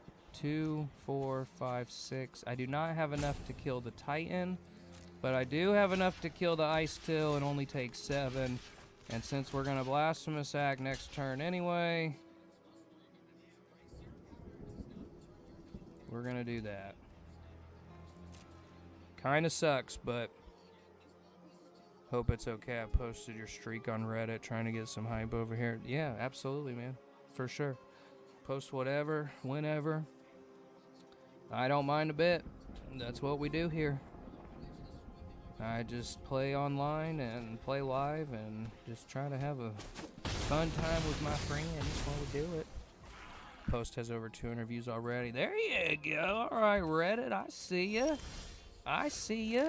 Here we go, baby. Here we go. Blasphemous Act. Everything dies. Ah, we're still in this game. Oh, I forgot about this dude, though. Yeah, that kind of does suck. I forgot about that guy. Well, we're not dead. We're not dead. But the Blasphemous Act kind of sucks a little bit. Oh, no. We might be dead. It was a good run. It was a good run. We are done for. Oh, my goodness. This is insane. Does that have haste? Nope. Nope. Alright. This is it. It's coming to an end, guys. It all rides on this last attempt. And I don't even know what exactly it could be that will get us back in this, but one more Etali cast. We'll give it haste. It's a squelcher. Nope. It's all over. It's all over. What a game. What a freaking game. No attacks. What a game. Oh man, what a crazy run. Yeah, he got me. This is the end, because he'll have enough to trample over. I know, it had to come to an end sometime. He'll have enough with the Herboroid on combat to trample over with the Vaultborn over Etali's blocking. And that'll be the end of it. Bro, you have the win. I'm tapped out. You know you have the win. Oh my gosh, man. I'm glad y'all stayed for this. This has been the run of the century. But it had to end at some point. Oh my gosh. I actually think Mythic is within sight now, is what's crazy. Mythic is actually within range from that streak. 21 games in a row. What could the odds possibly be? Easy Mythic. Didn't think Mono Green would be the deck to do it. Yeah, me neither, but Rafellos. It's Rafellos, bro. Rafellos, that's why he's banned on tabletop, because he is just an absolute salt machine. He just gets going so fast. And I even removed the damn Rafellos too, but if you don't remove it like immediately before it gets its value. Alright, there we go. That was the loss. Oh my gosh. Tomorrow, easy Mythic. I think so too, Dogman. I hope you're here, because my runs seem to go pretty good when you call it for me. I need to believe in myself more. All right, let's take a look at it here one more time before we sign off, right at the 5-hour mark. Oh my gosh. Insane run. Insane run. All the way to the top. Got Etali back up to a win rate. 51% winning rate. 22-1. A 96% win rate. 22-1. Depends on when you're on, what time you think. Usually the evenings is when I'm done with all the workday obligation stuff. I'll probably jump on at 6 like I did tonight. 6 o'clock's usually my window. Dream Run, literally. I honestly cannot even believe it. I'm still like kind of in disbelief that this deck did that. After the freaking just the grind, bro, sludging through all the control decks, falling all the way down to Diamond Tier 4 after climbing for days at 3. And it just went on an absolute tear. I'm gonna have to like go back and study these matches and this stream so I get an idea of like what was it. I think it's just mulliganing smarter for the deck I'm playing. So like depending on if I'm playing control versus turbo aggro, like it's not the deck, it's the pilot. There's a reason these kids play meta shit. I appreciate that, dog, man. I would like to think so. I have been playing for quite a long time. I've played Magic for quite a while. But I fancy myself somewhat of a player. When the heart of the cards lines up and I just get a little bit of luck with my game actions, then I tend to make some pretty clutch plays. So Magic is kind of luck. A lot of it relies on luck, but a lot of it's skill-based too. It's a combination of luck and skill-based. And the more skill you can retain and the more value and setup you get through each like turn, then the more your luck actually pays off towards a win. So definitely luck and skill both involved. 22-1, bro. I am not going to be able to sleep tonight. I'm literally not going to be able to sleep tonight. I'm going to be on way too much of a gaming high to be able to sleep. But I have to try because we have one more day left in the season. And I didn't get Mythic last season. I stopped right at Diamond with Gyruda. Very similar deck. And I would love to see it happen this season with Etali to hit Mythic. It would be insane. It would be absolutely insane. It would be hard to believe. Gruul, 7 mana commander, mostly red. Very little interaction. Very little in the way of like stopping the other person from doing anything at all. And it went on an absolute murder spree. 2.5 hours that run was too. 2.5 hours that run went. 22-1. Read it and weep. I gotta take one more screenshot. Tap my name on it so you know it's real. That will go down in history on this channel. I'm gonna be cutting that run up. I might just post the whole thing because it's just unbelievable that was the case. All right, but we are coming up at 5 hours. I have been sitting in this chair playing. It's 11 o'clock. I said when I lost, I was calling it there.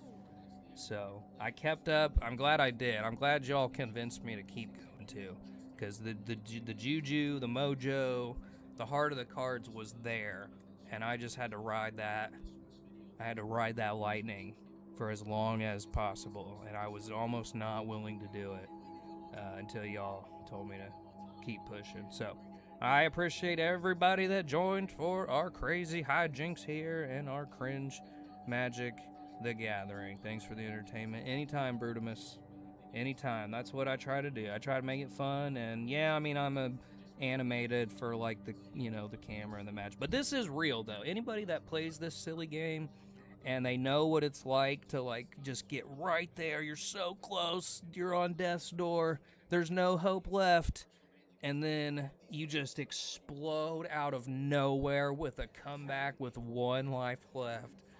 It is like the best feeling ever. It is absolutely euphoric to build a deck and then just see it do crazy things, against all odds.